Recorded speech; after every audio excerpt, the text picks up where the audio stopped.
Ladies and gentlemen, we are live. We are live and back at it again, folks. We are the Wrestling for Life Network, and this is a busy night on the channel. We got all your live reaction to everything going on. Smackdown, Tyson, Paul, and Rampage, and so much more, folks. Get in that chat. Don't be quiet. Don't be shy. Click all the buttons. Be a part of the show. It's going to be a fun one, folks. Ready? Strap in, strap on, grab your snacks, grab your feel good, and let's go.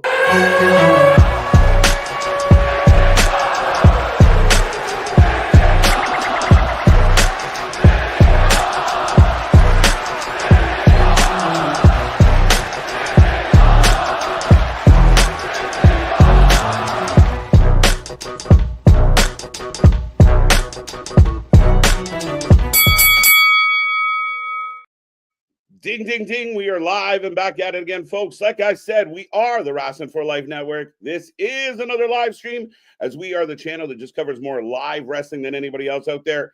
Ready for another night in wrestling, stack night, but we are also throwing in a little bit of boxing. It's going to be a fun one. Me and that pretty face have you for the next several hours at this point. We will find out. But like I said, get in that chat, click all the buttons. I hope everyone out there is happy, healthy, and safe. But I will remind you, I am Mr. Every Night KJ White, the Iron Man of YouTube.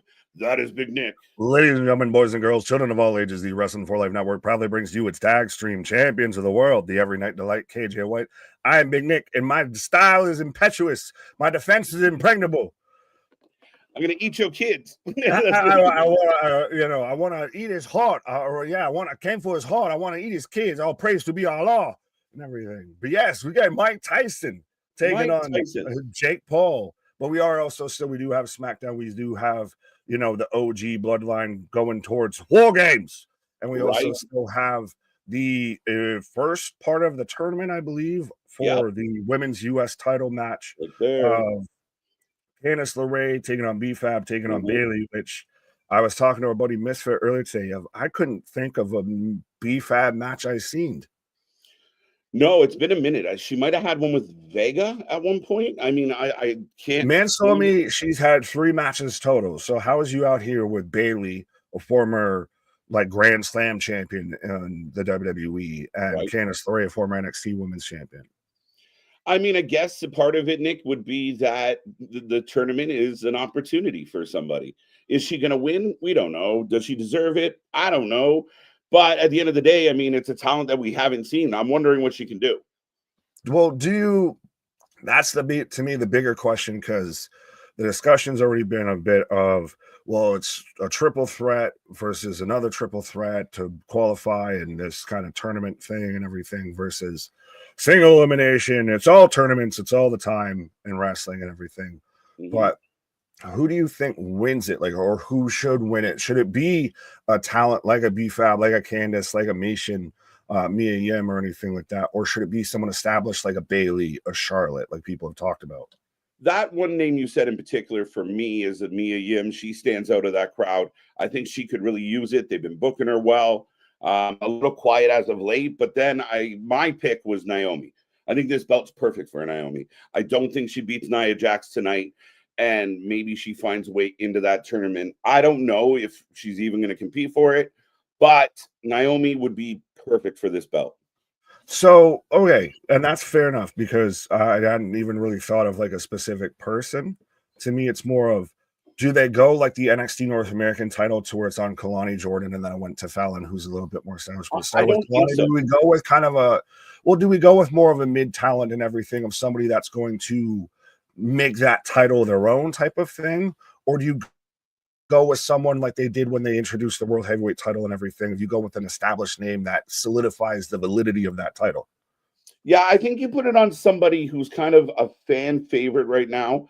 And I think, like I said, that's why I think someone like Naomi, where it's a feel-good story, I think a lot of the crowd would get behind it because of, her leaving, coming back, kind of rebuilding herself. And a lot of people maybe feel like she could have done more since she came back. So for my money, it's going to be somebody kind of on the uprise, somebody fairly popular, but kind of, like I said, that type of vibe. Mia Yim might kind of fit in that category as well. That's why I don't mind her as a pick. I just think Bayley winning it, been there, done that. She's had her belts, no disrespect, fine. And if you go too rookie, it might devalue it give it the pop you're hoping for. Fair enough. I mean, I thought maybe someone like I'm picking Bailey for this match. Just spoiler alert already. I would agree with that though. Right. I do think that maybe they could go with somebody that's got some establishment. It's much like when they put the first world heavyweight title, the lovely belt that I love so much, on Seth Rollins initially. You put it on somebody who's established. I think Naomi, how you said, she's kind of like the perfect down the center of every lane pick. Yeah. Of she's still pretty over. She's got a history. She's established and everything like that. Former women's champion. But she's also not like a world beater. You don't get that situation of like Becky Hogan and everything. No, I don't think so. And I think the fans will support it. I think, again, because it does come with that story. But I mean, it's cool. I mean, we've been kind of hoping for a mid-card or a TV-ish title for the ladies, because the ladies have been booked so strong. So yeah, I'm all for it. I'm really curious to see how they do it. And I think at the end of the day, we're just waiting for the IC title now. Oh yeah, I'm surprised that honestly wasn't already announced on Monday, to be honest here. No, and I think they're letting it breathe a little, my guy. Fair enough, fair enough. Do you think that they could be trying to get through this tournament so they could have the inaugural match at Survivor Series? Yeah, I think so. I mean, I think that's why you do it kind of quick. But if you have the, add a little sizzle to the pay-per-view. Right. Well, and it'd be something new. It'd be, a little more sizzle on the steak there. I like odds, and I know, hi, everyone in the chat. We'll get to you in a quick second. But I like odds here with saying, give it to Chelsea would be hilarious. Well, Chelsea's though a good show. Yeah, no, I like Chelsea as a pick. I think she's done a lot. I think she's done a lot to earn her stripes, and I think she's done a lot to get an opportunity like that. I think she'd be fun. I think that's one of the heels that could win the belt, and the crowd still kind of be like, all right, fine, not bad. We can go with it. Right. Oh, I actually do kind of like 316's idea, but I don't know if that might be a little too far out. I'd have to look at the calendar and everything, but Saturday night main event, where that could be where that's the final. That's not bad. Yeah, maybe. I mean, they're talking a lot about KO and Cody being saved to Saturday night main event. So very intriguing that way, Nick. I mean, and that's a few things. Well, that's also something you and I think, haven't talked about. Who we think the fifth man for both sides is going to be. Like, did they officially say it's going to be 5-on-5?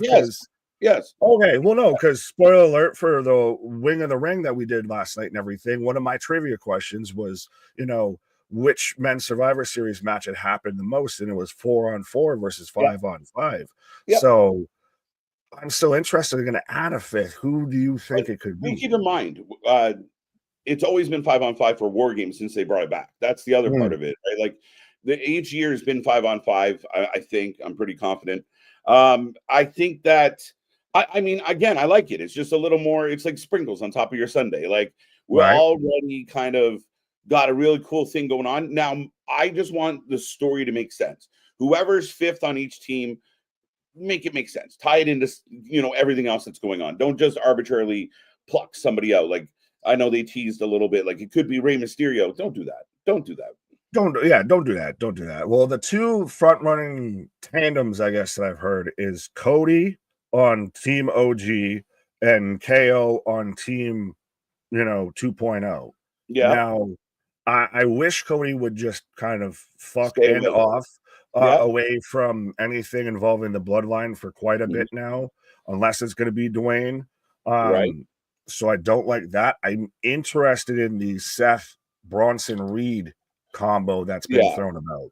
That's been thrown around as well. And again, like you see the history with Seth Bronson, I mean, the enemy of my enemy is my friend, I guess. But I mean, he's half a Samoan, right? He's close. I feel like we're close here. So yeah, I mean, again, I'm a little bit.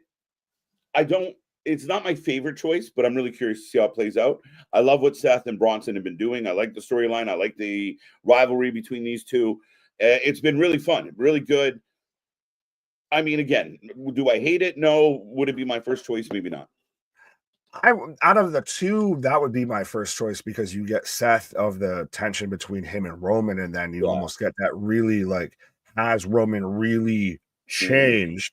of Yeah. you're going to forgive the guy who went out of his way at WrestleMania 40 to stab you in the back again. Yeah, there's a lot of scars on all these participants on the babyface side. The histories, the back, the back issues they've had throughout the years. So yeah, I mean, again, it makes part of, I think, a fun story of, can they get along? Can they figure their shit out? Can they be all on the same page? Yeah, I mean, again, it's the fun part of everything else that's going on with the Bloodline right now. Well, and secondary question, do you think we see, well, I think we at least see at the pay-per-view, do you think we see him in the War Games match of the final boss, Mr. Eyebrow Raisin Dwayne? I think so. I kind of envision it of him coming out after the match. Like the match happens and he either has a role in the ending of the match and you kind of go off the air with him as, kind of standing above everybody. That'd be a message. That'd be an interesting message. I just don't know where The Rock's at as far as like, is he ready to come back? Is he on? Oh, he's good. That red one that we keep seeing ads for and everything like that I thought was a straight to Netflix movie and everything. Shout out Netflix, hashtag not sponsored. It did poorly, like poorly. Hasn't even fully came out yet. I was on a budget, I guess, of 250 or so allegedly, and yet did, I guess, on its early release, what have you, about 30,000 or 30 million or whatever. Like it did very underdelivered. So I think we can see Dwayne coming back anytime soon. You got to promote that Moana too. Yeah, but no kidding. I'm with you of that he shows up probably at the end of the match. He does another one of those, the throat cut and U3 and all that. But I've seen some people think he could be in the match, that he might be the fifth man.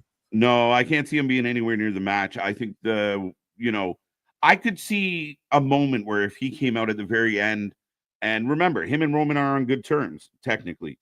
So if he came out and we're not quite sure what his plan is or what he's up to, I mean, I could see that happening at the end of the match. I could see another one of those, like you said, very pompous, over the top moments of just Rock posing for everybody. But yeah, I mean, at the end of the day, that's where I see him playing a part in Survivor Series, not involved in too much. Absolutely. But I will click on this real quick of John C becoming a member for 4 months, saying Tyson versus Paul tonight. What's up, KJ Nick? Yes, we will also be here watching that, as we have it pulled up right there beneath us and everything. But yes, 100%, my guy. But do we want to say hi to the peoples? Yes, I'm gonna throw a poll up real quick because now that we're live and it just dawned on me. But once I throw this poll up, we can start saying our roll call. Hello, everybody out there. Welcome to the channel. If you're new, make sure you hit like, share, subscribe, be a friend, tell a friend, take our link and give it to everybody you know. Let's see if we can get in triple digits tonight. Plus, we're trying to hit 6K and we're getting ever so close. Right. The hashtag road to 6K. But yeah, spread the good gospel of the Wrestling for Life Network out there. You're doing the Lord's work. Absolutely. First one in the chat tonight, Clay Lewis. How you doing? What's up, Big Nick? I can't watch SmackDown. I'll be watching college football. But as long as you're listening to us, Clay, enjoy the football. Right. Well, he's already letting us know ahead of time what he'll be watching tomorrow. Not even tonight, but he's watching tomorrow. Absolutely. Wrestle Proud, welcome back. Good to see you. Thank you for being here. Who else we got? Odds is with us. C Money, Damien, the leader of the Hope Tribe. Do you want to quickly do a couple minutes on this? I'll say this briefly. I think it's expected because clearly all the indie dates that we've seen Mike Bailey be on 3 shows in the same day type of shit. So the only place that's going to let him do that's not TNA is AEW. That's my piece. Yeah, you got a very valid point. The only thing I would, caution everybody out there is I read the same story about MCMG. I read the same story about, other guys going other places. Maybe this one's valid, but he fits it like too much. He fits them like too much. Like, yeah, I mean, again, and I haven't heard a lot of reports that he was on, even if he was on their radar as far as somebody they were considering. So, I mean, again, very curious. I mean, we're used to seeing this guy work a ton. I mean, I hope we don't go down to like seeing him once every 6 months. Right. But Damien, the leader of the Hopium Tribe, back with us. Good to see you. Christian Power. What's up, everyone? On Raw Monday, I was on my game. Let's see if I can be on my game tonight. Well, good luck, good luck, good luck. Plus, get your votes in. Who's winning tonight, Tyson or Paul? Nick and I will throw that out there once we get through all these names. Big Dog, how you doing? How you doing? Welcome back. Trex with us. Nick, who do you got? Vance, I see. Vance. Oh, we're going all the way down here. I got Dale. I got Passionate saying he's from the Unhinged server. We'll shout out the Discords, everything. We have the Discord as well. But yeah, I saw a man said that he, subscribed earlier and everything. So everyone be like passionate out there. That. Show your passion. Right. Roddy, what up? Boston, what up? Jordan, what up? We got all the names. Like, we got to have like a pre-checklist now. I feel like he's getting that point here. Bueller. But Vance is with us. Nick, Eric, Isaac. I think Cherokee George, welcome back. Ready for Friday. And Tyson and Paul. Again, kind of a crazy thing. Like 2024 has been a trip. Like as if you're a sports fan, for sure. Yeah, well, just in life. I mean, InfoWars is bought by The Onion. We have Mike Tyson facing Jake Paul out here. Bringing that up. Yeah, nah, you can have that. That ain't what I'm mad at. But yeah, no, this is still, to me, the Jake Paul, Mike Tyson thing's insane because it is two generations just colliding here. Insane. Yeah. The fact that, Tyson, after all these years, it blows your mind. But Jay Wan's with us saying yes. So it has been reported that Saturday Night Main Event episode 2 will be January 25th. Fair enough. Well, and I've also heard that I believe that's the one coming from San Antonio. Yeah. So that's pretty good. Dennis Hodge, welcome back. Christian, we got you. MGB, the knee pads are on the loose on a Friday. They're extra frisky on a Friday, folks. Be careful around that one. Right. Fighting Frizzies at 11. Fighting Frizzies at 11. Does anyone out there, honestly, and I know we're still saying hi to everybody. Hi, Denisha. Hi, Kevin. Hi, Steven. Hi, this. Hi, that. We're both hi. Does anyone out there actually think that unless it's like some gimmick shit that Logan Paul's winning? No, I mean, I mean, it's hard to think that, Tyson can't do this. I mean, it's so hard to kind of, dude, do you understand what we're going to have to tolerate if he wins this fight? I don't even want to think about it. Well, the only way to me Jake wins is if he gasses Tyson. That's true. Or if it is just straight, like it's a gimmick finish, like Vince McMahon slow backstage is excellent. Yeah. If it's a lot of hugging and a whole lot of nutting, I'm gonna have a bit, again, that's I don't think that's gonna be Tyson. Like, that's what I think everyone's hoping for, is because so many of these fights have been so like, come on, guys. Like, you didn't have to, steal all of our money in the process. Right. So I think a lot of the fans out there, Nick, are like, Tyson's the guy that's like, fuck your money. Like, he doesn't care. He doesn't care. And I mean, he doesn't need it. He doesn't need it at all. And he's still insane and unhinged. Like, I've still even seen some of the clips of him, lean into this to where like some interviewers asking Jake of like, when are you going to stop having gimmick fights and actually fight someone that's a contender if you want to take boxing seriously? And Jake just goes, did he just call Mike Tyson a gimmick? And Mike Tyson snapped back instantly to being that fucking lion that he was before. What did you just call me? What did you just call me? Oh, yeah. Like, that's the thing, is he's the tiger in the bathroom, like that he was in the scene with in Hangover. Of he just looks docile as shit. Yeah, he looks docile as shit, but he will still wreck some shit. Well, I mean, again, across all of our social media today, my feed on every single one was just the slap. Every app I went to, it was like, it was just boom, right there. Did you see people comparing it to Dwayne and Cody? I saw one play a little different that superimposed Dwayne's face on Mike and Cody's face on Jake, and just yeah, the AI video will be out soon of the change in face. Right, that's the thing, is this is like Mike Tyson. Like, I still remember, and again, hi to everybody. I know we're going on a halfway tangent before SmackDown kicks off here. We still got like 8 minutes. We got about 8 minutes, folks. Right. But I still remember, like, I convinced my dad to buy one Tyson pay-per-view. Yep. And that's all it took, because you buy like 50, 60, 70, God knows how many dollars to watch a pay-per-view. And the main event is all of like 3 minutes, and 2.5 minutes of that was the walkout. Right. Like, no, I mean, you go brutal. to get a snack, and then, oh, he's walking out. Oh, I can go down time. You hear ding, ding, ding, ding. And there, down he goes. Right.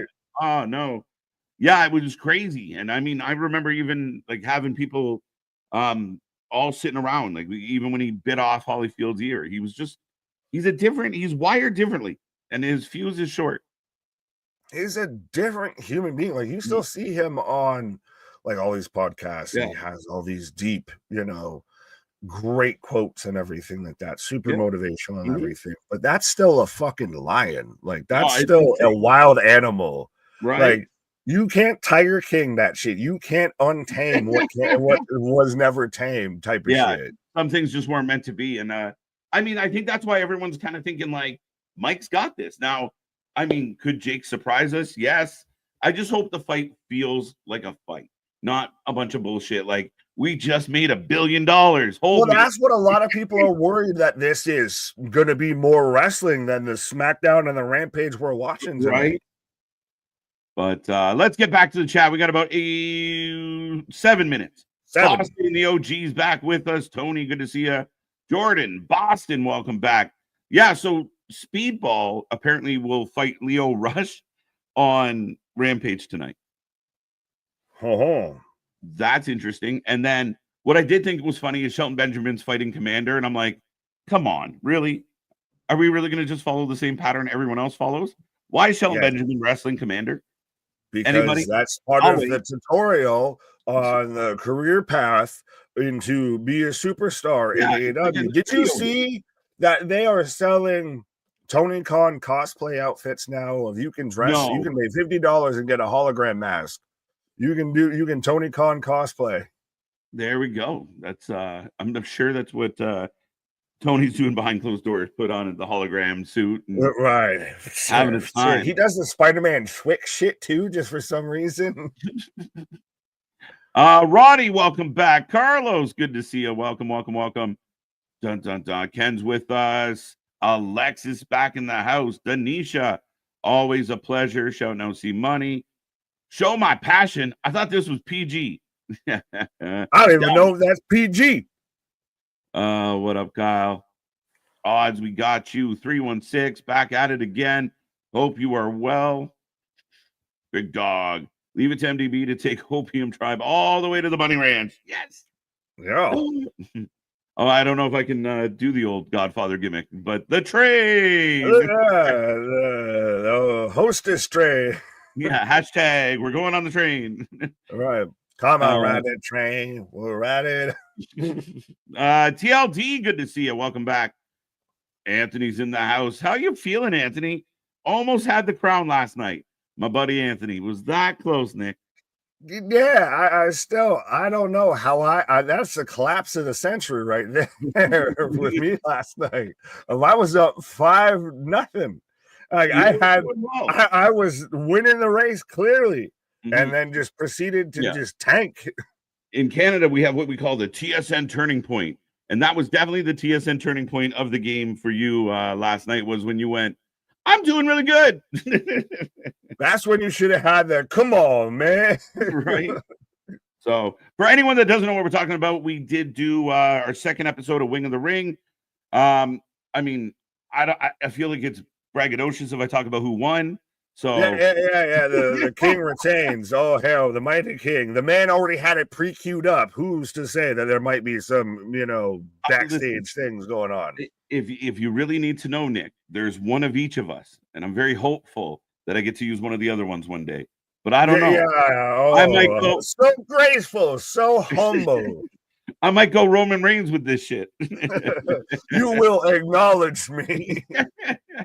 3 years later, I'll give the title back. Al Snow in the house. I haven't mentioned Cody on ESPN tomorrow at 8 a.m. Well, there's that AI Snow, by the way. What's up, Al? Cody's participating in College Game Day tomorrow. Cool. What's up, Trek? Big Dog got you already. Nick, and who am I missing? Kyle, I think we got you. Oh, well, yeah, I was going to say we got Sophie. I agree with Ryback. What? What Ryback say? I don't know. I don't know if I should have clicked on that one. That'd be an absolute first as we hit triple digits in the chat. Let's keep it going, folks. Let's see if we can get. Yes, MDB saying, talk your shit, KJ. Right. Right. As he's even, we got KJ, what up? Official Jamar Music. What's going on, Jamar? How you doing? Welcome to the channel. We got Todd, what up? We got Steven Elimination Chamber saying, Mama said knock you out. Yeah, that's what the call out had on it today for obvious reasons. Well, yeah, and well, I'm still. Does Tyson come out to the Red Man? Time for some action. I'm still waiting for the spoiler alert. Here's the ending of Tyson versus Logan. It's Tyson versus Jake. I got my Pauls mixed up. Sorry. Yeah, there you go. Logan comes down with the skin, skin fan parachute and everything like that, like Mo on the Simpsons episode, right, and just swoops them out and everything.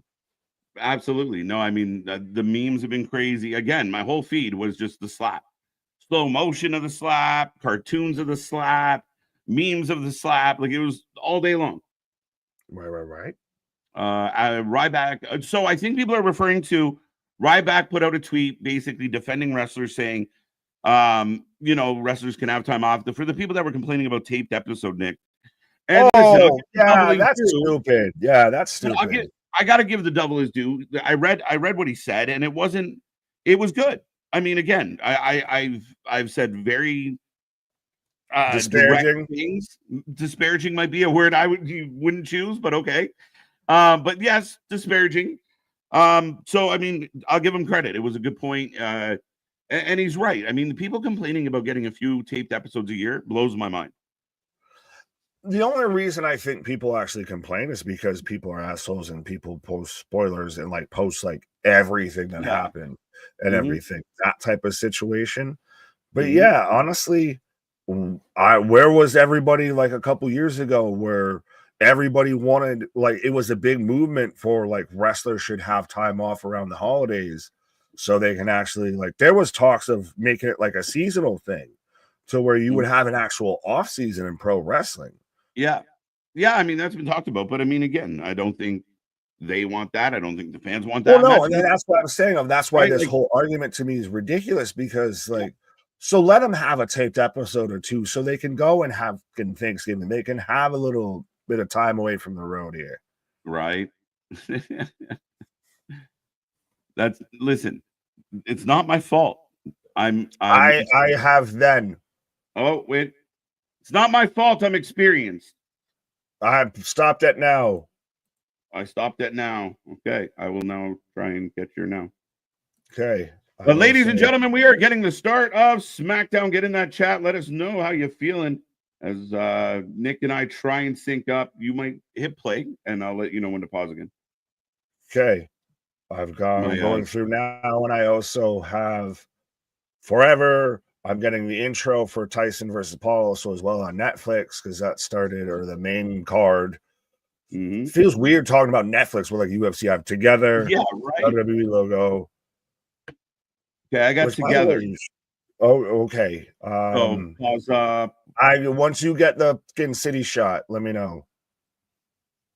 City shot. Okay. Thank you for coming to my shitty walk. Right. Jerry Dean, welcome back. Sean Reed, good to see you. Paul's here. Odds, we got you already. Hope you're doing well. ABJ, the Chump is here. Welcome back. Right. TJ, as we got Naomi and Nia on screen right now to start off this one. Yes, we're perfect. We're simpatico as I've got Jake Paul warming up on the whole Netflix pre-show and everything like that. Yeah. I don't know how everyone... Sorry? Go ahead. I don't know how everyone runs into spoilers. I literally never see and I don't change. Okay. I was mid-reading that. Oh, my bad. I zoned. Yeah, go ahead. Click on that. I got to find it. But yeah, I don't know how everyone runs into spoilers. I literally never seen it. And I don't change my social media routines. That's probably a good part of it. If if you're just not on social media, how are they going to tell you the spoilers? Carry a pigeon? Right, but Mike Tyson. Here's my pigeon. Right, we are starting the show off with. On Monday Night Raw? Sorry, Nick. We are starting the show off with Cody Rhodes coming out looking buff. Not in his suit. He's wearing a tank, trying to toughen himself up. Maybe be less political. No. Yeah, well, still, there's been some people that are waiting with bated breath for the Cody heel turn. You're going to be waiting a while. Yeah, well, I really hope that he's not the fifth member. Like, he's out here kind of draped, like he might be saying some War Games type of shit, but yeah. Right? I just want him to stay away from the bloodline stuff for a good minute. Like, you've been entwined for it now for like 2 years. Like, kindly just walk away. Yeah, no, and I don't foresee it, Nick. I truly don't think it's happening. As they're shouting out how Cody Rhodes will be the celebrity guest picker tomorrow at 9 a.m. in the University of Georgia. So we're going, to the doghouse. Ho, ho, ho, ho, ho. What? Right. Scott, good to see you. Adam Colton, welcome, welcome, welcome. You're the owner of T. What? You hear the owner of T. Oh, no, he followed up. There you go. There you go. Scott D'Amore, he was at the Performance Center and everything like that. Yes, absolutely. Scott D'Amore making a visit as it's being reported right now. I think that'd be crazy if he got involved. Oh, if I'm waiting for the WWE ID? Well, that's the independent thing. What was it for the promotions and everything? Because we had Scott Hollow or Mike Hollow that we interviewed earlier and everything like that his school ended up becoming part of it. If like Maple Leaf Pro became part of that program. I was trying to think of the name of the program. Maybe but I could see trying to get Scott into the fold, and then maybe you put him in charge of some grassroots levels, or make him part of that actual program. It couldn't hurt, man. He becomes like, well, they've been using Gabe Sapolsky.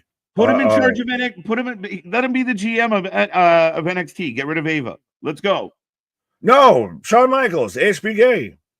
Oh, but Cody's in the ring with the mic, folks. I think he's looking for KO. Right. Kevin Owens.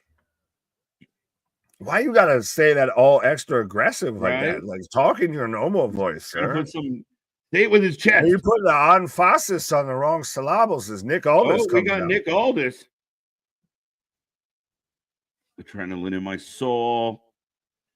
What's up, Adam? What's up, Christian? Or sorry, Don. Welcome, welcome, welcome. And Spaz, good to see you, buddy. Super chat, as always. We appreciate the love. Right. Oh, my turn. $10 super chat. I got distracted by Aldis. Saying no one said that outside of Mickey James before. King Jiggity, Nick the name, onion rings. Anthony's gone from Ant-Man to Tony Rings to onion rings. Well, they were calling him sweet and supple for a while, and I'm glad that's too true. So happy for the ladies' U.S. title. Huge deep dive on what it could all mean, including 10 suggestions for the first champ up on the channel now. Shout out. And the hashtag not free plug.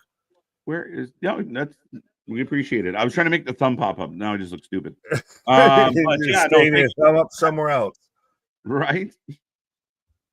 So Randy's getting his back fused. Oh, well, how do you feel that they actually sold the pile driver? I know we were both here. Yeah, they should. But I've seen a lot of people that are like, oh my God, can you believe they actually tried to get a pile driver over in 2024? Yes, because it's supposed to mean some shit. Yeah. You have Orange Cassidy to blame to why it doesn't mean shit. No, I thought it was perfect, dude. I actually think it was really well done. Right. Let me handle this, says Cody to Nick Aldis. Bionic elbow, that like button, please. We are so close to 100 likes, and 100% make sure you hit that subscribe. We are this close to 6K subscribers.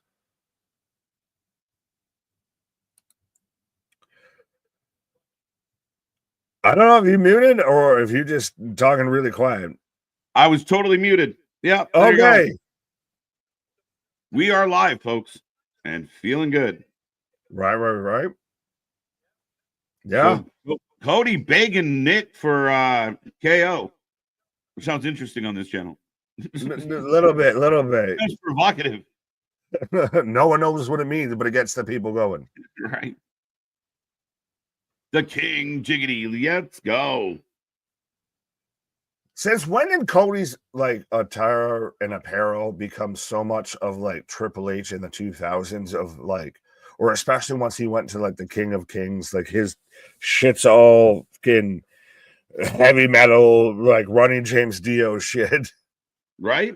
But it's the best shit. Ariel Hawani on Netflix. Yeah.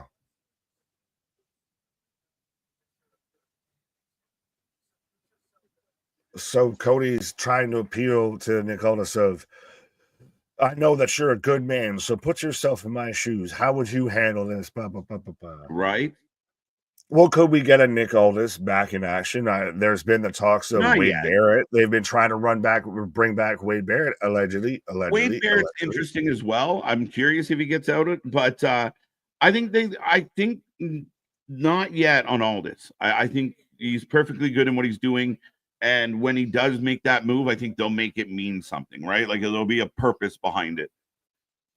So you think more likely Wade Barrett versus Drew McIntyre, because that's the alleged feud. They teased it a little bit. I like it, man. I think it's a way if you're going to do something with Drew and you can kind of soft reintroduce him. I don't think that's a bad shout, and especially you actually get Barrett with a little bit of a run and you put a little bit of respect on his name and everything. Right? Absolutely. Hey, sorry. Right. I'm just watching a little bit. I'm distracted by two things at the same time. But Cody's. I was going to say, what is 2024? If I have Roy Jones Jr. Yeah. Woody Harrelson's wife from. And that's all I can think of was White Man Can't Jump. Exactly. I said it. We all thought it. I said it. We all thought it. And then Morrow just looking. Morrow looks like a wind-up toy that, like, he's just waiting for the spring to unload here a little bit. Right. But it's interesting, amazing for Morrow to have this opportunity. He's like the Joe Rogan of not the UFC. Strike Force, Bellator, some fucking DAZN shit, all of that, like ML, like he shows up wherever like the not super serious commentators show up. Yeah, and I mean, now on the other channel, we got Cody walking off on all this. Basically, I don't know. I think he's given Aldis no choice, and you know whether Aldis likes it or not, this Cody KO situation is going to be a thing. Well, we got Jimmy on the phone here. Yeah, Rosie Perez. Thank you, MD. Rosie. Yeah. All I remember is not Jamal, but hey, as you got you know you're official when you all got the same jersey on. Right? They got their uniform in. Right? All right, then they're all going to be happy. Oh, they still need a fifth, Nick. Burn it down. I don't want Cody. I think it's going to the well too much with that. Right. And I think it'd be really interesting. And because especially you had the Sammy go at Seth kind of segment on Raw. Yeah. Maybe you pull it back around here. As I've got Bailey coming out right now. Yes, we do. So up next, we're going to get the right into business as we get the triple threat for the U.S. title tournament. Hey, Bailey. 78% of the chat is taking Tyson, by the way. Good. And what does the rest of that percentage have wrong with them? Right. Well, I mean, I guess people believe, Jake could really do this. He's younger, bigger. Like, I mean, even though this is nothing but a fucking Holy, I got to be in the ring with Mike Tyson type of moment for Jake Paul. He sat there and said it was, a pinch me moment when Mike Tyson slapped him. Right. Well, I mean, it kind of is, right? Like at least he right, but this is fan service. Like if I'm in and if I have a match with the Undertaker, I'm not expecting a 5-star, Meltzer Classic or anything like that. Right. I'm just going to be excited I'm there. Yeah, I mean, I guess it's a tough one to call, right? Like you are technically stepping in the ring with one of the most iconic names, for better or for worse. So again, you have a bit of that, like, wow, that guy just smacked me upside the head, but holy shit, it was Mike Tyson. Like, I mean, you can't help but have that. Yeah, but there's 3 names that when you talk about boxing that I feel like instantly come to mind at this point, and it's Ali, Tyson, and for love it or hate it, Mayweather. Yeah. Those are the 3 names that you actually, like, when you talk about boxing, instantly come to your mind. Now, granted, Jake Paul and the YouTube boxing and all of that's actually revitalized boxing a little bit. Like, yeah, when's the last time we would have ever even considered being here doing a boxing watching a boxing after we're watching all this wrestling and everything? Yeah. So we got the sorry, Nick, is that the Dallas cheerleaders, I'm guessing? The Dallas Cowboy cheerleaders, because they don't got shit to cheer for on Sundays, so they hear it on a Friday. Beat me to that joke. Dun-dun-dun. Right? I have money on Jake. I bet $2 and I can win 5,000. Damn, there's a cash in. Now, Scott, if I cheer for you for that, do I get part of it? Because if not, then I hope you lose. Oh, I'm cheering for you, Scott. Just remember who was cheering for you, buddy. He's playing a long con. I was at least upfront with my dishonesty. I got your back, Scott. Right. I hear Rhea Ripley is coming on Monday night this week. Emo, we're gonna stay off that topic a little bit, and we'll see what happens. Because I know why people might be rumoring. Yeah, it might be. It's one of those. I ain't gonna say nothing, but spoilers are abound. I just want to point out we were very right about that situation. Phantom of the Ripley. Anyway, Rip Hamilton. But all I read. I'm gonna just say I didn't see nothing, but because what I might have or might have not seen, right? I instantly thought Detroit basketball, right? Dallas Cowboy cheerleaders. I figured that would get some people up. I heard the JD rant. He went off. I did not hear the JD rant. I'm blocked, so I can't hear it. I didn't hear a mosquito or a fly buzz by me today, so I didn't hear the rant. So I'm sorry I missed it. If you want to hear how I feel about that situation, go back to Wednesday, because I don't want to repeat it all, but it is what it is. I'm glad he's, the first guy ever to realize AEW's got a problem. He's the Dave Meltzer of YouTube. Just fucking 5 fucking months behind shit and everything. And then I was the only one that thought of this. Oh, okay. Right, exactly. Tell me, your reaction alone tells me how fucking accurate that goddamn statement was. I was like, oh shit, if the shoe fits. Right. Well, if the door fits, you might as well fucking dunk on it. Right. 62% of the chat taking Bailey. Misfit, welcome back. Remember the last time B-FAB did anything? Yes, I told you I had a conversation with our buddy Misfit about he told me B-FAB's had all of 3 matches in WWE. I don't remember. And 2 were in NXT. Who did she wrestle?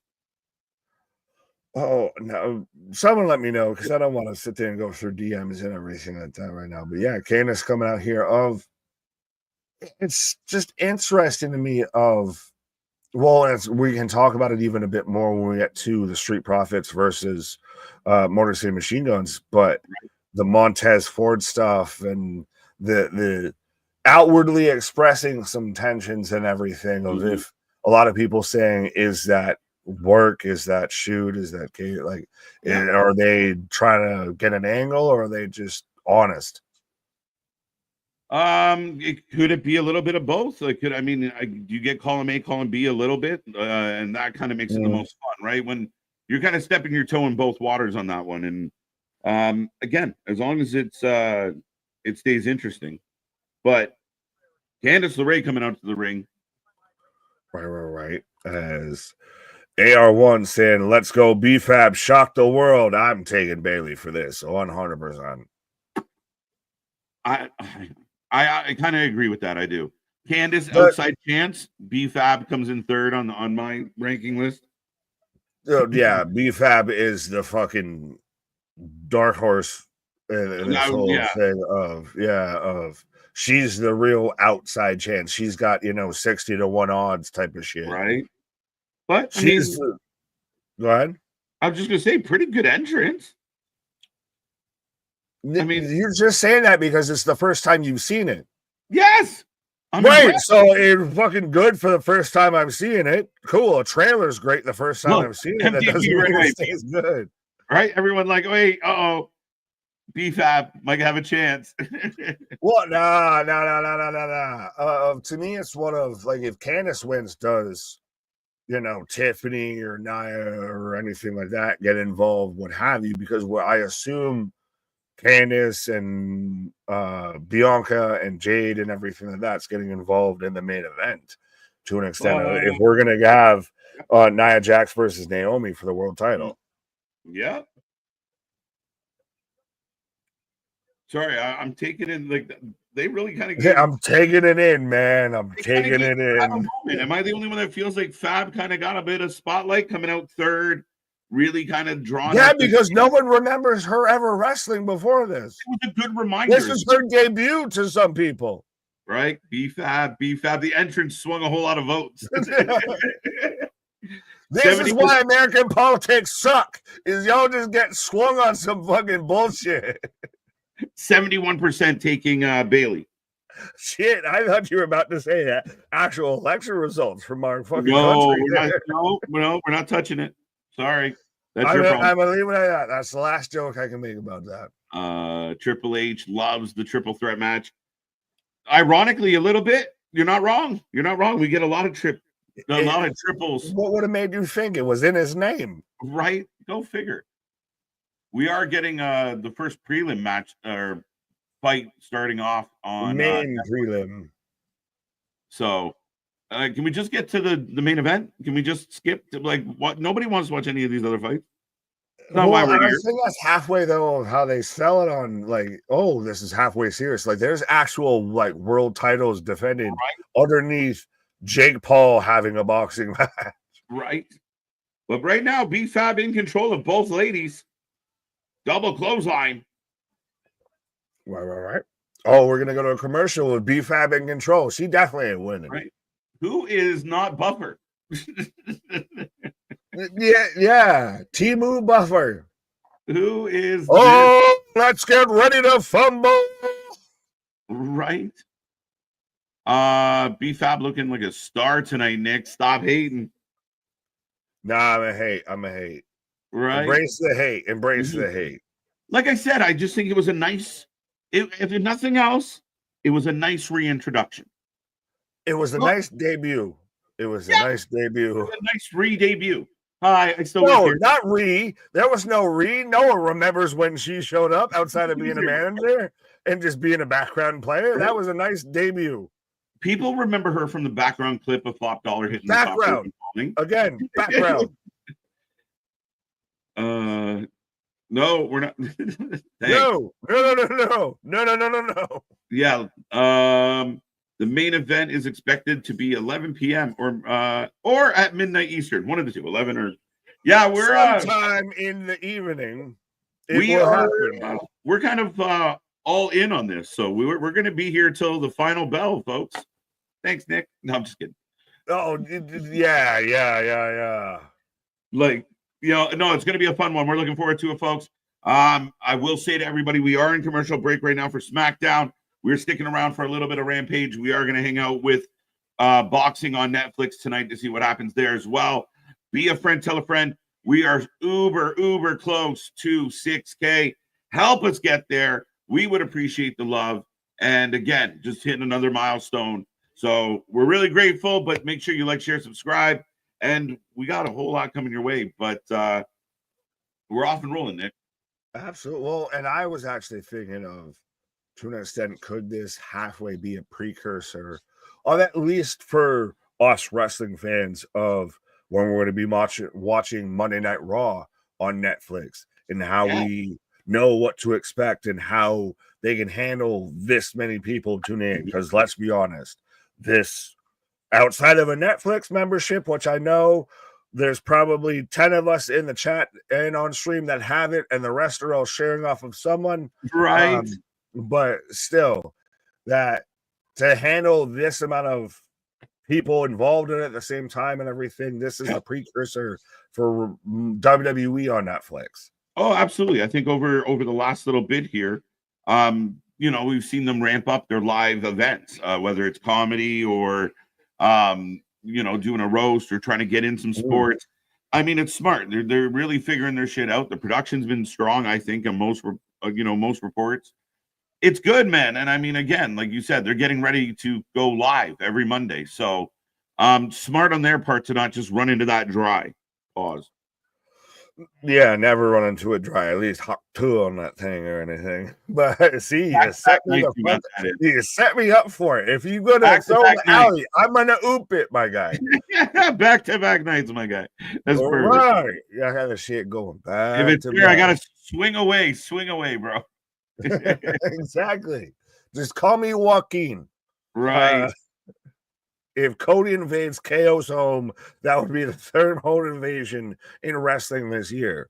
I'm in. This is why we need to vote for a new president in wrestling, because there's too many home invasions happening in wrestling right now. Oh, God, help me. Jesus can't save you, my guy. Right, look, this entrance swung like half our chat. And they're going to be wrong. I'll take all your money. If Jake Paul's entrance is dope as fuck, I'll take all your money that Mike Tyson starches that man like a nice fine press suit in the first 3 rounds at most. Yeah, no, 100%. Don't go for a pause. Don't go for a snack. Don't refill your beverage. Don't blink. Don't look away when you get one of those two after the bell, because that shit's going to be over. Right. That was Lob City alley-oop. That's what we do, bro. They wrote a whole song about that. Alley-oop, oop, oop, oop. When did Post Malone start boxing? That's hilarious. Yeah. Post Malone met Sean O'Malley. No shit, eh? Yeah, a lot of shit, eh? All 3, yeah, my Canadian came out. All 3 women down in the triple threat match, folks. Who do you think's gonna win? If you haven't told us yet, I think 76% of the chat going Bailey. B-FAB getting some fans here tonight. Yeah, they just don't want to vote. Geez, that doesn't sound familiar. Dude. Hail to the thank you, Christopher. Thank you, Christopher. The old guy will lose. First round in the books. Ray. MDB. B-FAB for the win. No, sorry. I liked MDB's logic here. Of Nick, we can't trust your judgment. You like Eddie Kingston. You goddamn right I do. Right? Is Eddie going to try to come back for that Continental Classic? Is he close enough? Is he? I mean, I hope so. I'm going to be mad if I miss when Eddie Kingston comes back. I'm going to go full Jack Nicholson anytime anyone says anything disparaging about Eddie Kingston. Oh, but you like Eddie. You goddamn right. Yeah, absolutely. But Bailey's got Candace up on the top rope. Power, super bomb, black splash. Candace with a pin on Bailey. Oh, B-FAB breaks it up. Everybody down. Is there a rising trend in red hair dye in wrestling now between Sexy Red, B-FAB, Zarya? She's barely in hip hop. Like, what do you mean? I'm just asking. Inquiring minds want to know, sir. It looks like red is very trendy. You might be correct. Eddie Kingston build like JD from NY. No, he's not a No, hobbit. not at all. One has height, the other doesn't. Right. We need a B4 movement, women's tag team.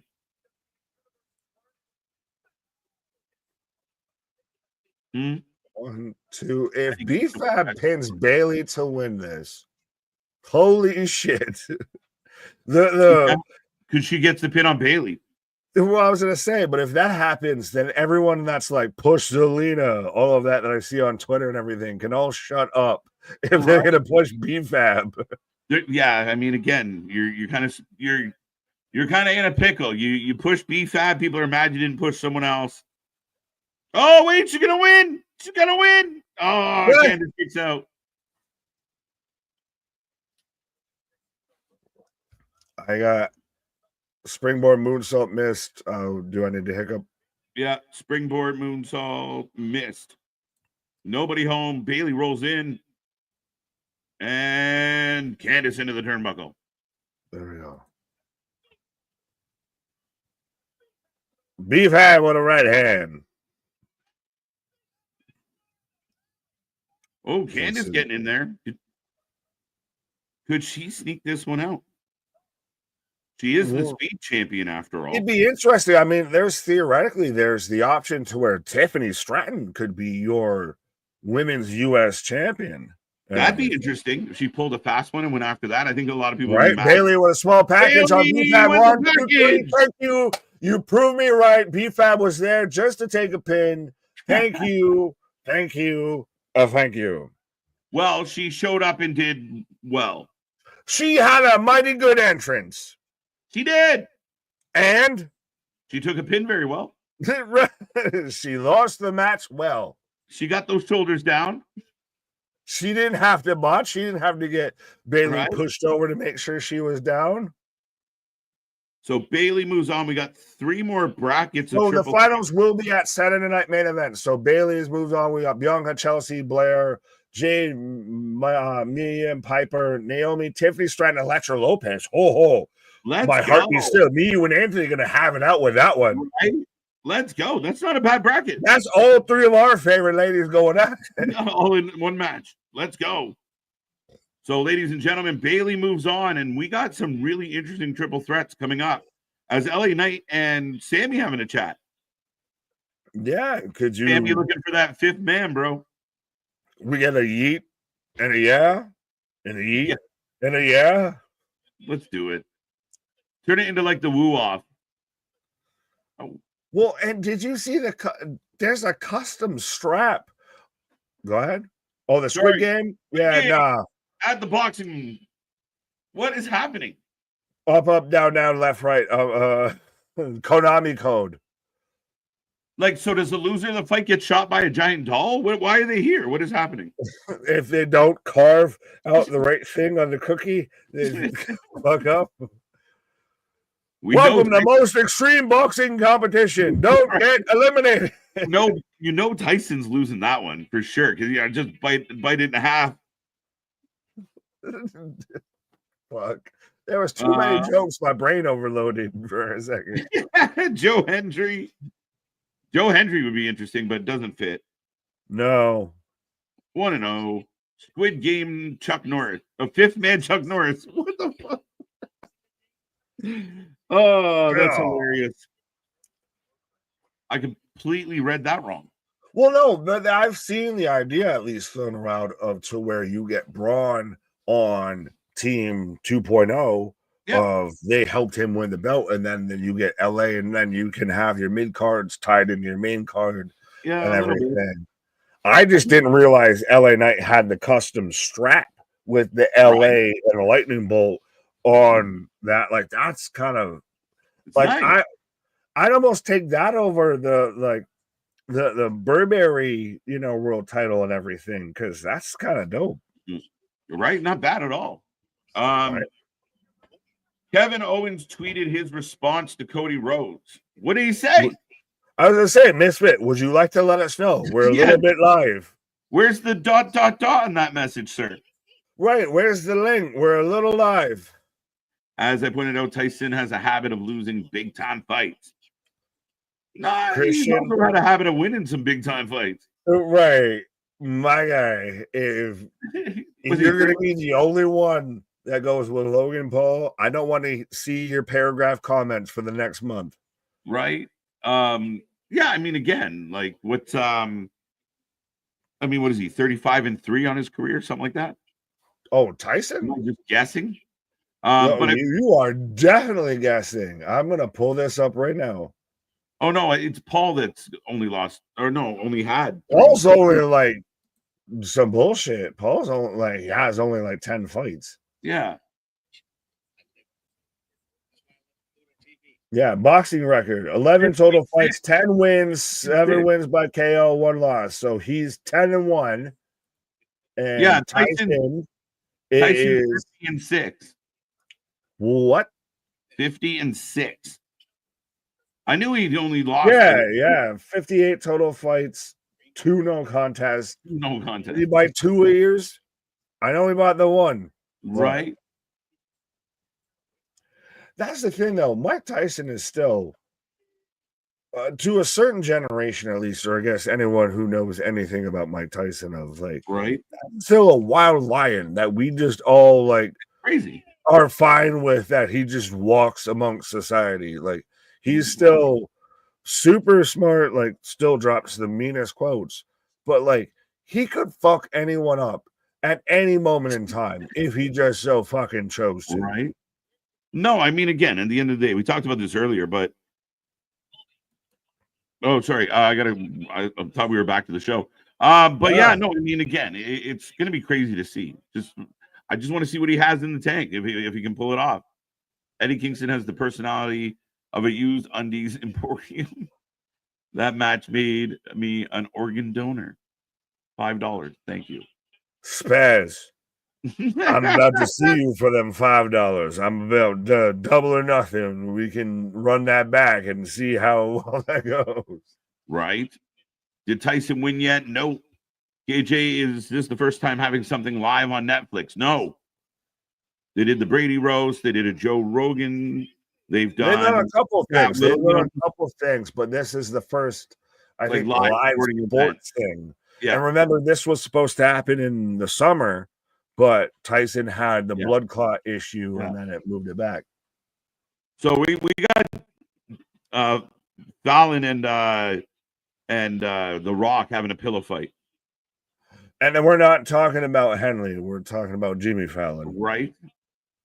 No, we're going to skip over that. Tyson. In theaters now, Red One, they're really amping this fucking movie up. That, honestly, I read the plot for. And all the commercials say it's the best holiday movie out there. I don't know. No shit. Why no shit? Because it's just trash. It's one of those of like, of course they're not going to say it's terrible. Chelsea confronting B-FAB. Interesting.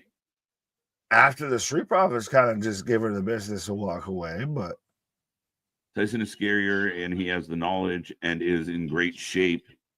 Again, it's going to be interesting, man. Everyone wants this to be in under 3 minutes. Yeah. I didn't know they had tennis. Did you know they had tennis on Netflix? No, I did not. Go ahead. No, I was just reading that Rock Pillow was terrifying. Right. Well, so B-FAB pointing out Chelsea and Piper might have to fight each other. Dun, dun, dun. Yeah, because they're in different segments of the bracket and everything. Granted, decent little showing up. Decent little pop for Mission when they put her up on screen. Yeah.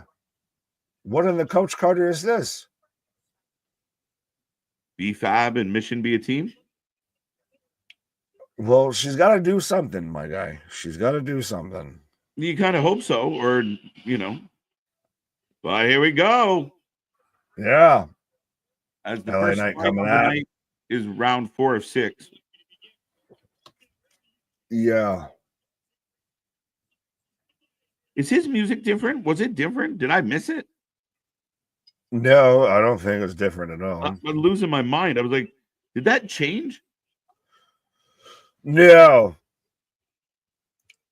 Although I halfway dig his, using the merch of him leading the charge across the fucking river and everything.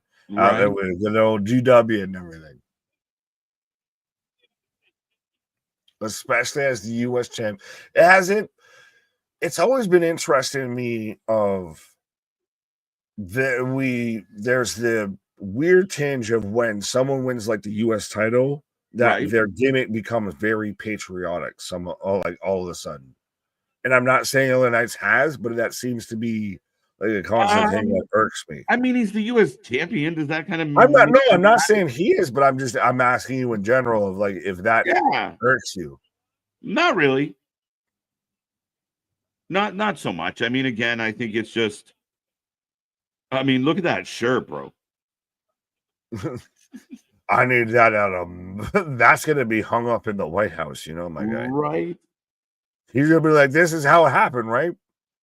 Right. What's up, Ryan? How you doing? No Green as champion. We got Jericho as Ring of Honor champ, and his buddy KJ is the wing champ. No more Canadians.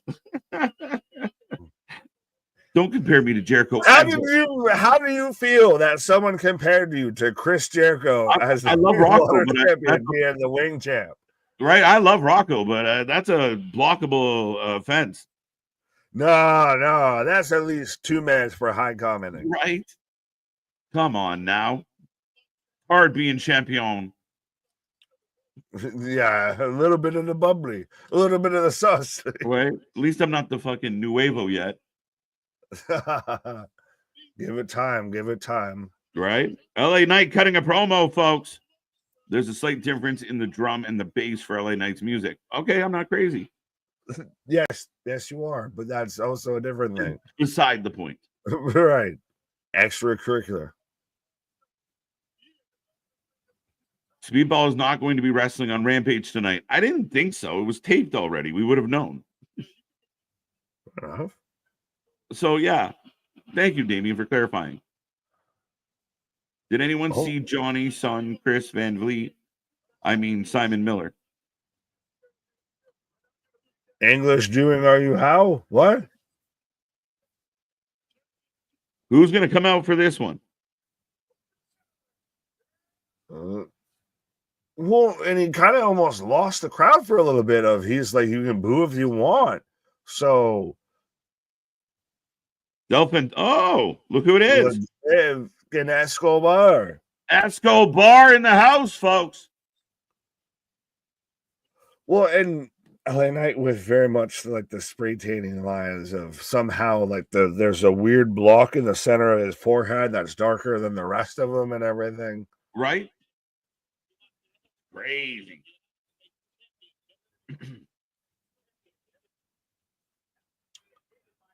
So we've got an LA Knight open challenge, folks. So let us know who you're taking, whether you're taking LA Knight, I guess, or Santos Escobar.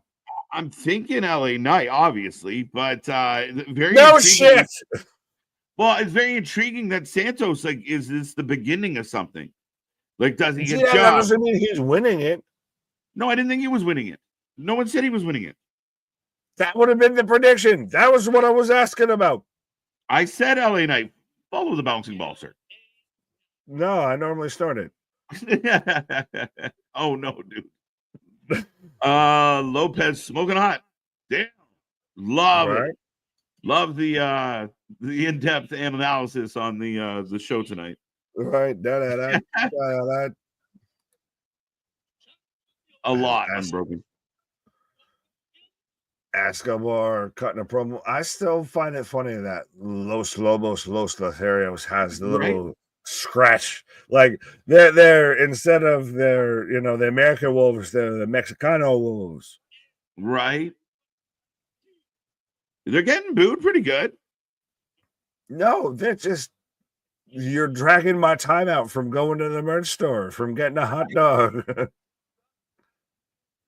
Marco saying, I love Speedball. Him and Ospreay had a banging. Whoa, yeah, they did. One of the best matches of the year. I feel like you're probably going to see that sooner rather than later. And Could be. AEW. Yeah, I mean, again, I think it's a good fit for him. I think it's a good opportunity. Again, does it help the roster? Will it help the booking? Let's hope that they do something All good. he's missing is tassels, and he's a young buck. Yeah, no shit. Give him some tassels, and he's a Canadian. Instead of a young buck, he's a moose. He's a Canadian buck. He's a moose. Milwaukee. Oh, that's funny as hell. That's funny as hell. Oh, I almost did a spit take a little bit there. I had to, catch it. Let's see if you're right about Tasmanian Devil Vinny Pazina.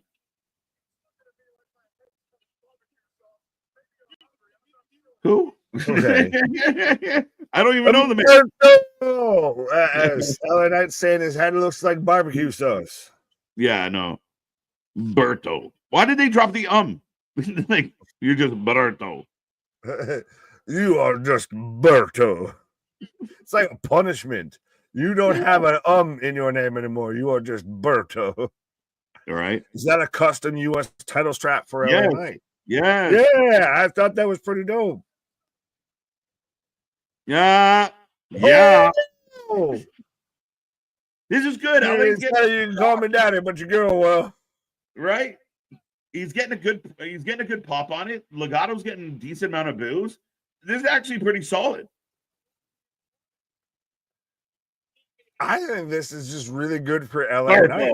This man was out there. Oh, Berto with the attack. He came down with a case of the Berto. Well, I also have a case of the Berto. Yeah, you got a case of the Bertos. I got a case of the Berto. I'm gonna go fix it. There you go. As I'm in commercial break right now, I will just to let everyone know that yes, we are in commercial break right now. We are watching Friday Night Smackdown. We are just about 45 minutes into it and everything. We just had LA Knight and Santos Escobar. I don't know why I was going Humberto Carrillo because we got rid of the Berto and the Humberto. Yeah, we just had that whole segment kicking off, but I will remind everybody we are the Wrestling for Life Network. We do this for anything and everything when it comes to wrestling. Need a friend, tell a friend, like, share, and subscribe. As like I said, I'm in commercial break on SmackDown. I am at round 6 of 6 with 1 minute left between Guyot and Nunez in the preliminaries for Tyson versus Paul. Nick, did you see Hitman versus Geechee yet? No, I have. Actually, I forgot that. Keyshawn, let me know where I can find the full version of that because I've seen trailers and this and that and everything. But no, that would be actually really. I know this is just nerd talk of anyone who watches battle rap or anything like that. You get it. If you don't, I apologize, but I'll say it real quick. Let me know where I can find the full version of that. Because, that fitting in with this, with SmackDown, with Tyson versus Paul, with UFC 309, with Bills versus the Chiefs and everything on Sunday. Whoa, that'd be a nice little crispy applesauce there. John C. saying it's on Peacock. You saying Hitman Holla versus Geechee Gotti's on Peacock? That'd be crazy. Got versus you give it that got. Orin broken. How does that work? Larry, I don't know what you're talking about, but you do that, my guy. Yes, I will remind everybody we are the Wrestling for Life Network. We do this for anything and everything when it comes to pro wrestling. We were just here last night for Wing of the Ring, where we were going through trivia with hot wings and hot steaks on the line and everything like that, of going through fall pay-per-views and everything. And trust me, even Anthony sat there and managed to pull out some good old 80s 70s wrestling trivia and all of that. And trust me, it comes down. It's a photo finish a little bit here. I won't say too much here if you haven't watched it yet, but it is very much, it's very highly contested as to some of the decisions and who come up with the finish there. Breaking news, TK just announced an all-star 8-man tag match Wednesday. Dynamite Damien, if this is the one that you sent me, I don't feel like that's A, exactly an all-star, or B, breaking news, but you do you, boo-boo. Your best bet is Reddit. Fair enough. I don't know where we're going at. Tony, what up, what up, what up, what up? Absolutely. Breaking news, Walmart announces it will, well, big dog, I ain't going to click out here with your fake news. So I'm back in action on SmackDown as I've got, so it's the U.S. title right now. So it is Berto. So it's not even Escobar. We've got Berto taking on LA Knight in, I'm going to just say this, and this is going to be a nitpick of, see what are there, but both men have like the same color and basically the same fucking attire on at the same time. Like, you figure you would at least have them maybe kind of look halfway different a little bit, but you can have that.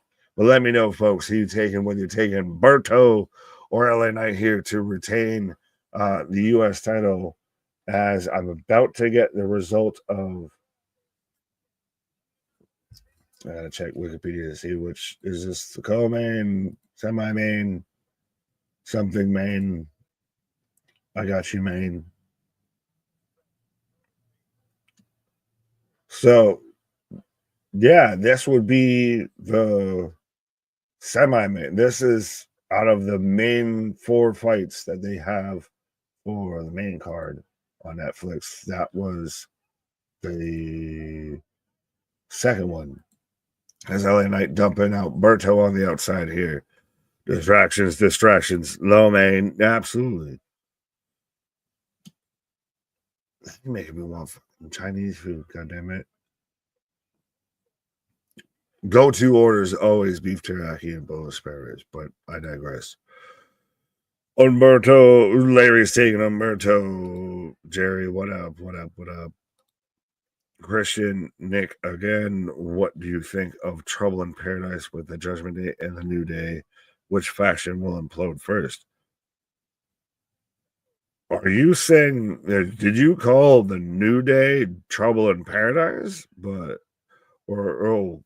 Never mind. I need to fully read questions, but yeah, New Day is definitely imploding first. If I thought that was going to happen this week, to be honest, because I thought this week was going to be the quote unquote 10-year celebration, two gout for Berto.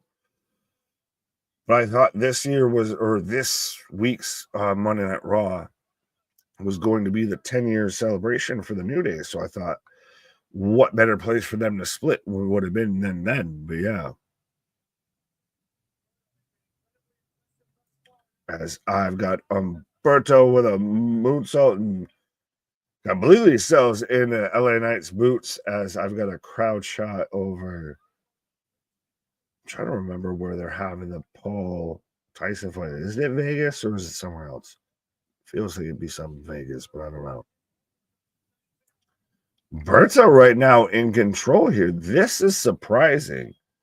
Of that. Honestly, right now, I feel like Berto, and I have to keep calling him by what they call him. I even though I hate it, it feels like a shitty Taco Bell order type of shit bullshit. But yeah, of that he's having a better match with LA Knight than I feel Escobar would, to be honest. That fight was god awful. I didn't watch much of it. Elbow. Oh, PFT. That's got to be the 1, 2, 3. There we go. As LA Knight retains, blows a kiss to Escobar. As no one's surprised that no Garza, nobody gets involved, what have you. But yes, ref just counting the 1, 2, 3 here. So LA Knight retains, and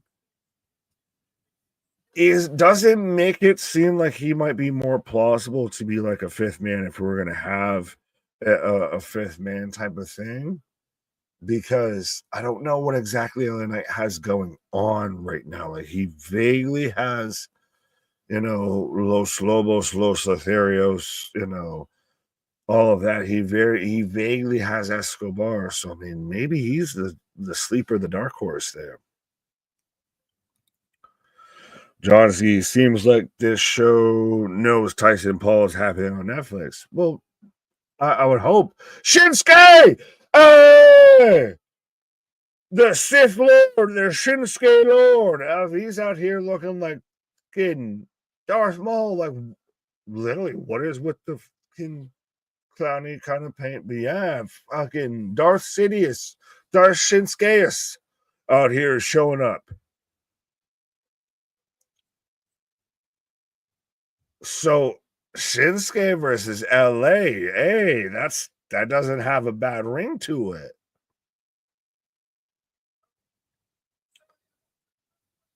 As we got the Usos backstage right now. So everybody been kind of wondering. We were wondering if Nakamura's been halfway on the sideline sitting there doing nothing, but he pops out and he's clearly going at LA Knight.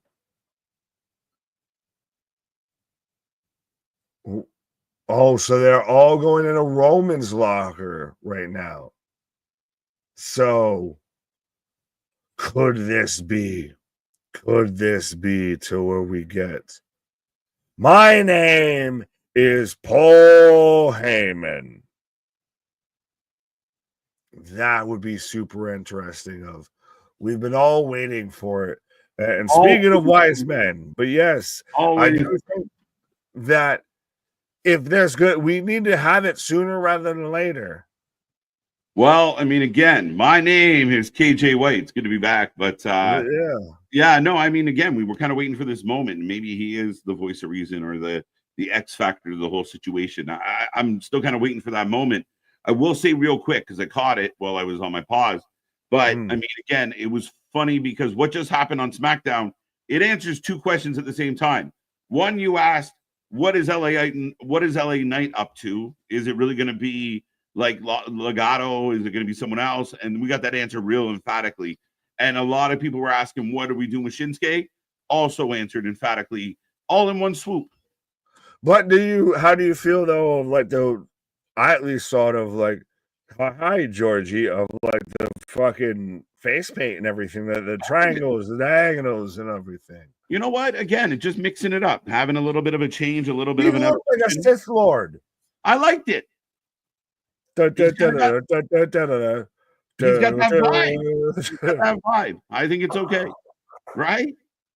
I'm here for your title, LA. But yeah, no, man, I'm good with it. And you lay him waste to LA, I think this is great. Yeah, it's interesting, and still I kind of thought was a dark horse to be in the War Games match. Of like, if you're gonna have a fifth man, you can have a fifth man that might be a storyline that you could halfway pitch close to it, but doesn't get fully affected by it. Yeah, 100%. I mean, it would be very. I mean, I like it. I think it's solid all the way around. So, again, no complaints from me. I liked it too. Says MDB. Shinsuke looks badass, no cap. My name is Paul E. Dangerously. Sethimura, yes, 100%. He is Sethimura. Sethimura, I'll accept that. No, not Seth. Sith. Sith. That's what I said. Sith. You gotta say it like Mike Tyson. You gotta Sith. I'm gonna knock him out in the fifth round. Right. Heyman better have free roaming calls. Free Roman calls. Oh, point ahead. Looks like Evander is on panel right now. Yeah. Shinsuke looks like he joined the Wyatts. No, he's Final Testament. Well, here's my Final Testament, and I'll be there. You go. His Final Testament has Nick taking a pause for the cause as we roll along, coming to the top of the hour, folks. SmackDown is in full swing. We do have Tyson and Jake Paul on screen as well. We're through one match or one fight already tonight, and through a couple matches here on SmackDown. And it looks like Shinsuke Nakamura has returned. He will be taking on, or at least seemingly will be taking on, LA Knight. He's targeted that. And that's actually a threat that could take the belt off LA Knight. So I like this a lot. And again, I had no problem with the new look, the new vibe. Fight not going past the fourth round. We'll see. Knight versus Paul at Rumble, calling it. Could be. We'll see, Rocco. Nick was sipping haterade before the stream started. Not feeling B-FAB. Not feeling the face paint. We'll see. We'll see if we can change his mind. I guess I'm not on my game. Maybe not. Shin and LA will slap. I'm already excited. Yeah, man, I got no complaints with this angle at all. With these two going, again, like I said, it answered two questions real quick. You know, we were wondering, what is LA Knight going to do? I mean, he's kind of dabbled with Carmelo and Andrade. You know, we saw the match tonight. Where does that go? But Shinsuke coming out and really kind of making a statement and returning. I think that's excellent. And now we have an understanding of what Nakamura is up to. I liked it too. It's been stated that Paul Heyman might have taken the first phone selfie and called it that. maybe. Also created email. Fight not going past fourth. Got that one. Sith round. I'm working on it. Want to give a shout out to Bad Bunny for winning the Latin Grammys. Christian, awesome. He sang a song about Booker T. Yes, he did. We'll see if we get him back in 2025. I like Shin's new look. Perfect matchup. Ebony, I'm with you. I completely agree. I think I didn't mind the face paint, a new vibe. We know that, you know, Shinsuke always kind of walks on that artistic side. So I said artistic. So I think it's really cool. I like the vibe. I like the fact that he comes in like a badass. You give him a really strong baby face to go up against. I think this works. As Roman has entered the building or entered the room.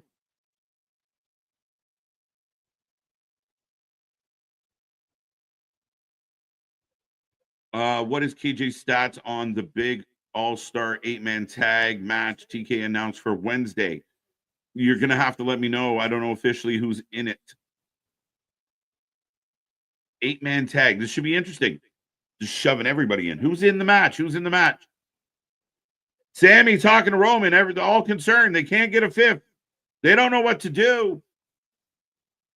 You fancy booking with House of Black and Final Testament makes sense.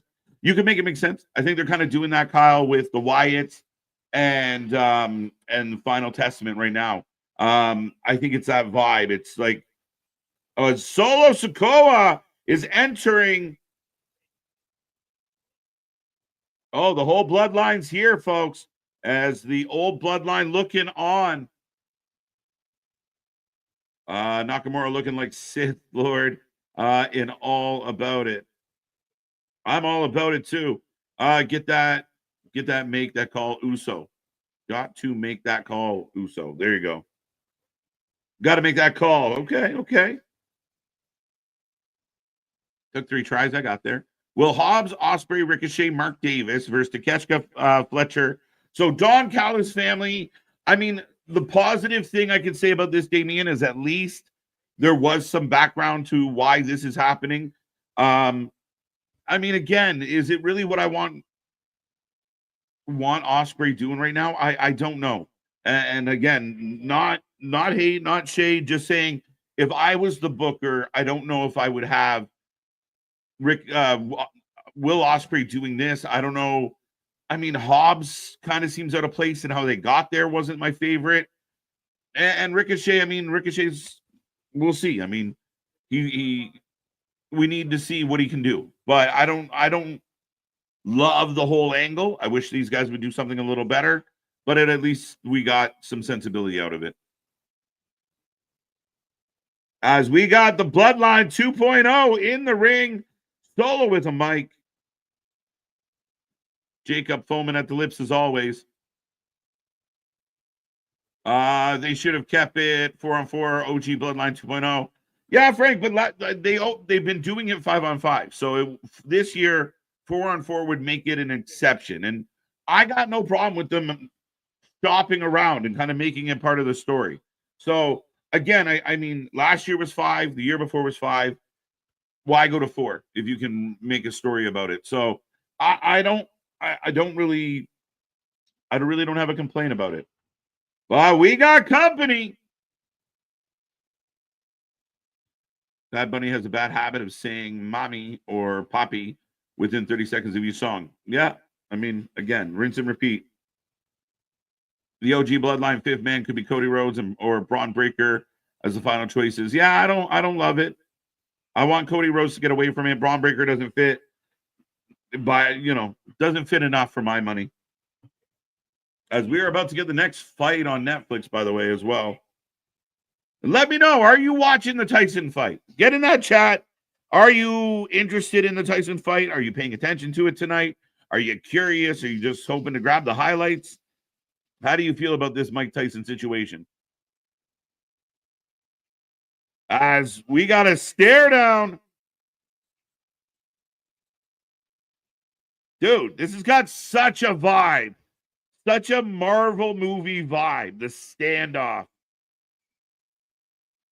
It's the Greasers and the Socias. 2024. Kyle got the ones up. Roddy's got them up. This is going to be a November to remember. We still got Survivor Series and who knows what else. We got lots coming your way. Turning Points coming up from TNA. Of course, Full Gear's coming up. We have Survivor Series coming up. I mean, even 2 weeks after Survivor Series in December, we're going to Saturday Night Main Event as here we go. We got to fight, folks.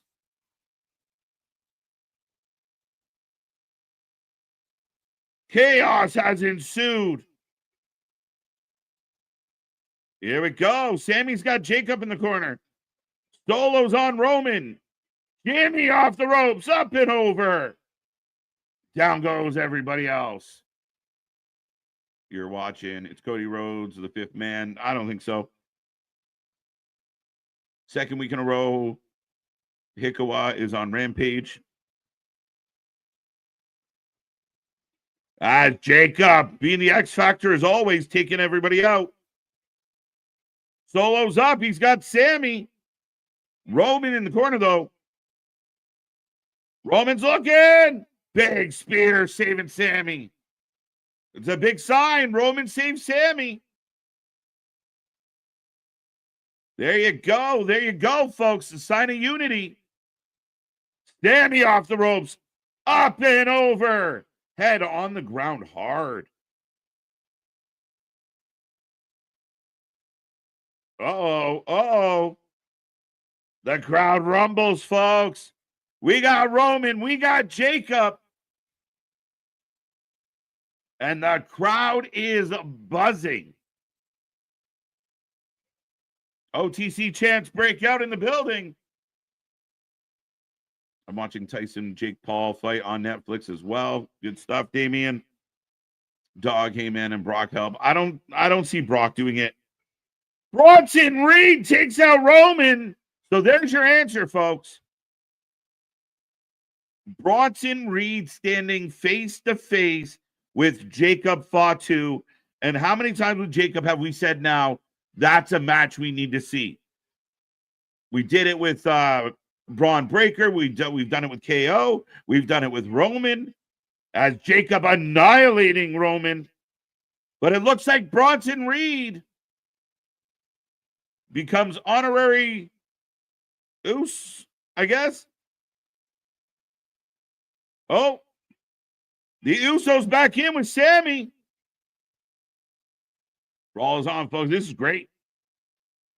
I wouldn't mind, somebody trying to break it up a little bit, though. Hornswoggle, the 5th man. We need Jacob versus Hornswoggle. Yeah, we do. Death Valley Driver. Second fight starting. Yes, it is. The War Games begin. I'm waiting for someone to come out and scream it. Where's Regal? So how do you guys feel about Bronson Reed? Reed is 5. That was one of our calls. It was, John. Well, how do you feel about it? Bronson. Tsunami. Jimmy getting pancaked. What do you think, folks? That's crazy. Honorary Fatu. Thank you, Wrestling Proud. Honorary Fatu. Tongaleo reversal. Well, Tonga almost had his first offensive move in WWE, but not tonight. Into the timekeeper spot. Tama on the Roman. Yeah, that makes sense. Easy bake. Superman punch. Down goes Tama. Bronson misses in the corner. Speaking of missing in the corner. Yeah, I'm always missing, but yes, we've got the honorary Fatu. Yeah. Down I'm goes just waiting Reed. for burn it down. Yeah, a couple of people have brought it up, but maybe they're saving that for Monday. But that's our answer, Nikki. Yeah, well, we talked about this earlier. Of those were the top 2 kind of candidates to be the final to round out the 5, and now we know at least Cody. No Cody, thankfully. Right. Tsunami to the tribal chief. He looks badass. Like I mean, I like it. I'm okay. Now referees show up. Well, and he fits the MO of what the new bloodline is and everything. Like, there were some people that were wondering, could it be a Hikuleo? Could it be a Lance? Could it be a Zilla? Could it be any of that? But Bronson's, he may not be Samoan, but motherfucker, he's Pacific Islander and he can fit the fucking bill. And they found a way to make it make sense. So, I mean, again, would it be my first choice? Maybe not, but I don't hate it. Now, do you need Heyman to pull in Seth to team with Roman? Maybe. Well, maybe Bronson's enough to pull Seth in without Heyman. You need Heyman. We need Heyman. I'm not a wise man. What is Sami Zayn doing double duty as security and part of the Bloodline 2.0? And why is Josh Alexander out there too? With no headgear.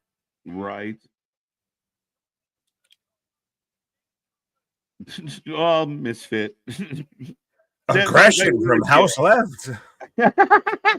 Tell us how you really feel. Right. Left.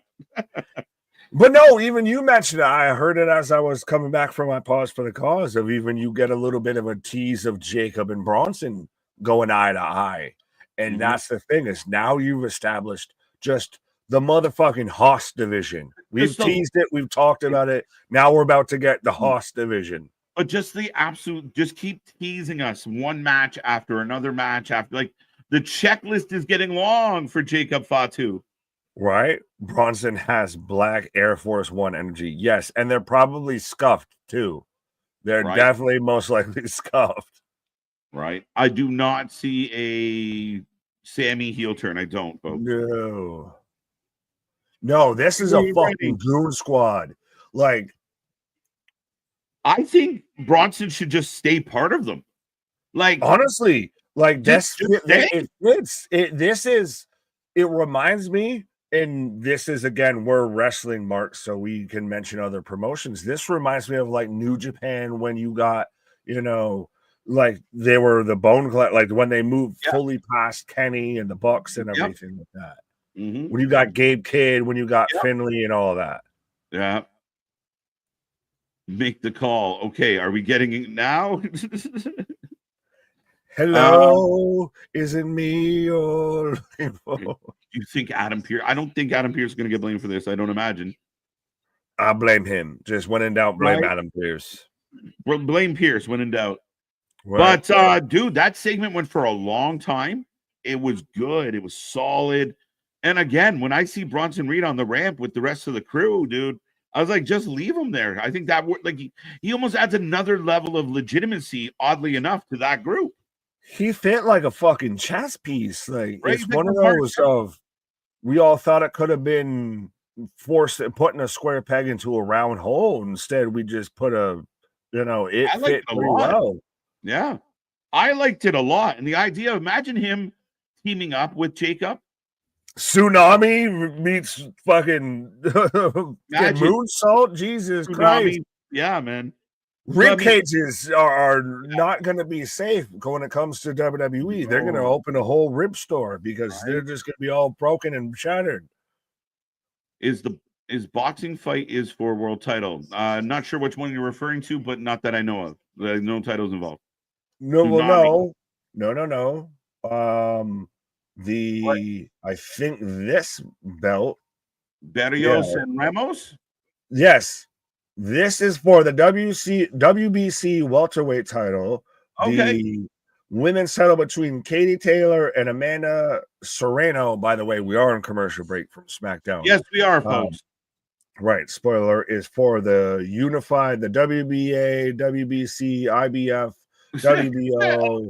It's for the unified women's lightweight title.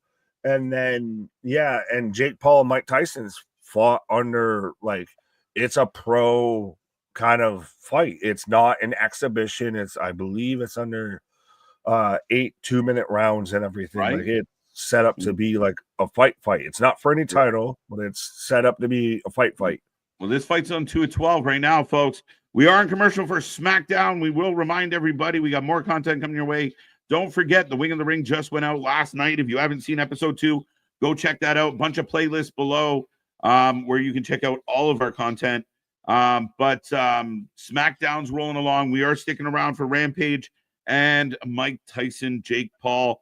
I mean, I think if there was ever something to give us a reaction, I'm hoping this does.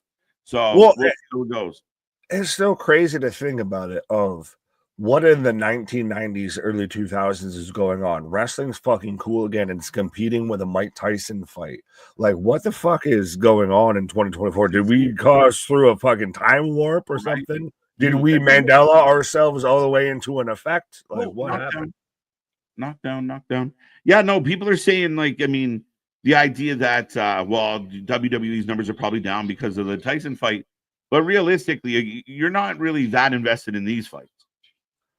Well, no, not at all. But I was even just saying, think about it of this is where we're at of pro wrestling is in contention with a Mike Tyson fight. That's a discussion we're having as far as attention, as far as interest in 2024. That's a bit insane to me. It's nuts. It's craziness. You would have never guessed it. But this comment here, the hell, why is Seth Rollins going to be teaming up with Roman? Why the hell? I am sorry, but Triple H doesn't make sense. It makes perfect sense. And I think they wrote it to make sense. Now, we haven't seen Seth say yes to anything. We don't even know if he's thinking about it. But I do feel like on Monday, they're going to give Seth a reason. And Bronson Reed is that reason. So, again, similar to Jay, similar to when Cody Rhodes did it. The enemy of my enemy is my friend, and that's how that works. And you weren't wrong with even saying Jimmy was saying Sammy was saying Jay. They all have a reason to still come back and trust Roman and everything. And I think that's the biggest moment. That's a holy shit moment because again, the history between them. Christ, that they were a fucking trivia question in Wing in the Ring last night and everything was the Shield.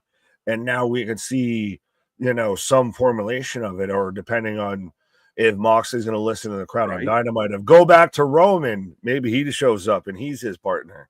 Right. No, I mean, again, it's how you get to the point. And as I said, it might not have been my first pick. I thought Bronson and Seth could have done their own thing. But there's history here. It adds to the storytelling.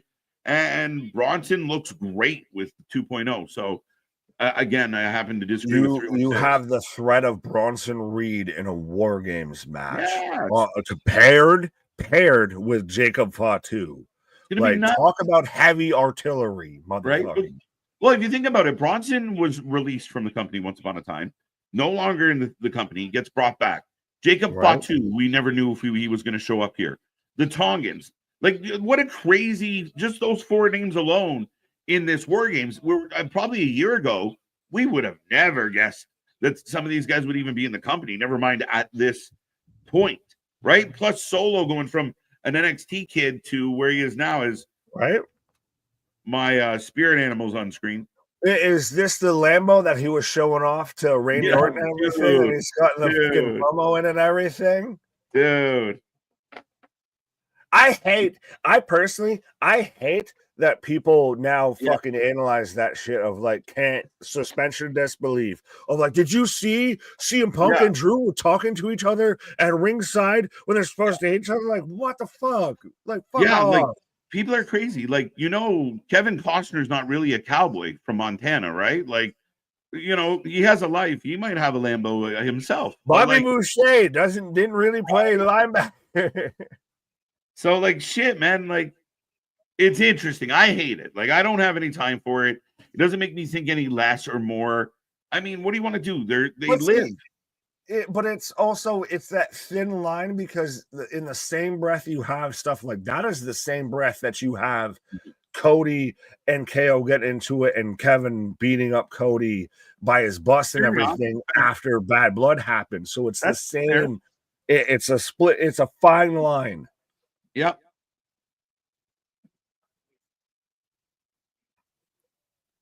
Yeah, it's all our fault, Nick. He's just doing what we want me to do. I'm just doing my job. KO, man. As here come the Street Profits. I was about to say, we still do have, you were talking about earlier, people we never thought we were going to have in WWE. We were about to have Motor City Machine Guns defending SmackDown tag titles versus the Street Profits. Yeah. Again, and I mean, in the middle of the show or just past the middle of the show, I mean, this should be a fun one. Co-main. Well, and still, I'm of the mind that we're going to get Street Profits heel turn like that. We're going to get towards that same thing like we've kind of been getting with like DIY, or at least Tommaso Ciampa's kind of lead into a heel turn, because there's been a lot of the talk, a lot of the discourse of every time, like, especially Montez does an interview, is not exactly PG. Do you see these VIP ticket winners for the boxing that are basically sitting in a penalty box attached to the ring? Wait, what? Shit. I have not seen this. That's crazy. Did anyone else out there catch that VIP ticket winner? The two guys sitting in like their own lounge at ringside with popcorn and recliners? You get to go from here to here. Spacious. Spacious. KO shows up next week on Friday Night SmackDown. Yes, he does. Well, and how did you, as we're getting the entrance for Motor City Machine Guns, how, I know we've kind of talked about it, but still following up, how do you feel about the pile driver segment? That I love it.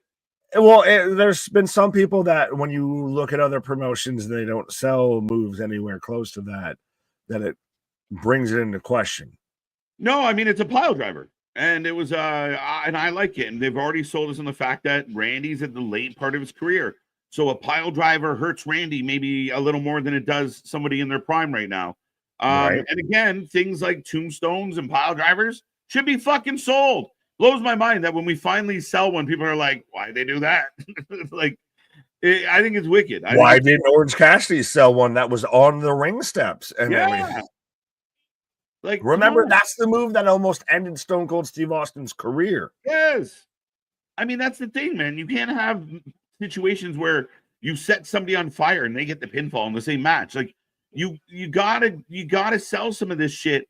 And if you keep, like, sometimes I feel like when you do all these huge moves and then the finisher isn't as cool as the triple Spanish fly you did 5 minutes before, it lends to flat finishes.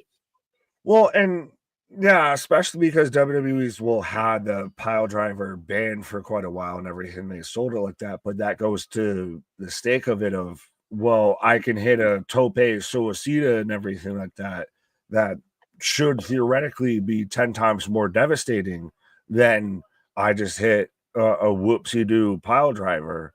Right. But when you keep it protected and you do it sparingly and raringly, then it sells a bit different. It comes across a bit different.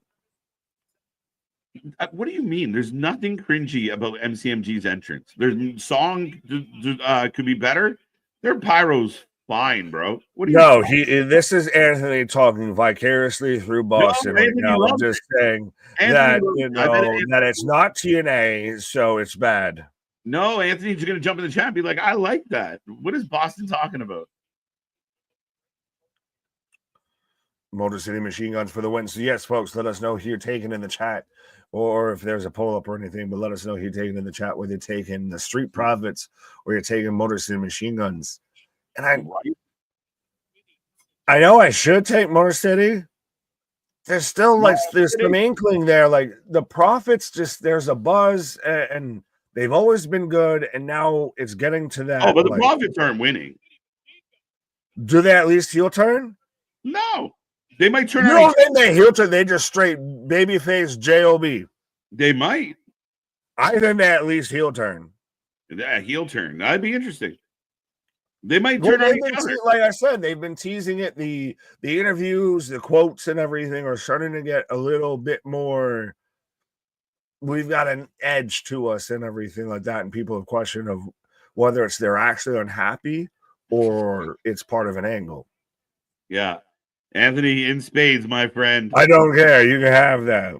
Me and him are dialed in. We're good. I like it. I have right. That's why y'all cost me them 5 wings right in a row. Y'all just teamed on me. No, you teamed on yourself.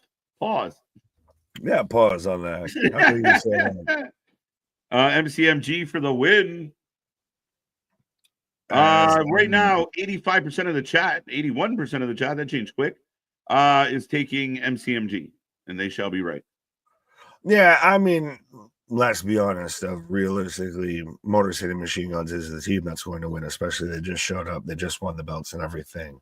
I'm just curious of where we go with the Street Profits here. Like, does this lead to them like getting a more prominent, like, or a different angle or a different push in WWE, or do we see a Montez Ford Hurt Syndicate? I don't know if you do. I don't know if you go that way. I think you just kind of do. I don't know if you have anybody around him. That'd be really interesting. I hadn't thought about that at all. In my head, I just assumed he'd kind of go out on his own path. Now that's a cool idea, though. Like if he brings on a couple others. Oh, this is Montez Ford versus Swerve Strickland for an AEW World Championship. Sign me the fuck up. Yeah, not bad, not bad. Who thinks Logan Paul will show up at the fight? I imagine he's usually there. He's gonna, like I said earlier, he's gonna show up and he's gonna do the Mo Sislak and show up with the fucking, the fan, the parachute and just carry him off. Why can't we be friends? Why can't we? If Jake Paul comes out to why can't we be friends, I'm gonna lose my shit. I think he should. He's fighting Drederick Tatum. Who do you guys have for the Paul versus Tyson fight? I think we both clearly have Tyson.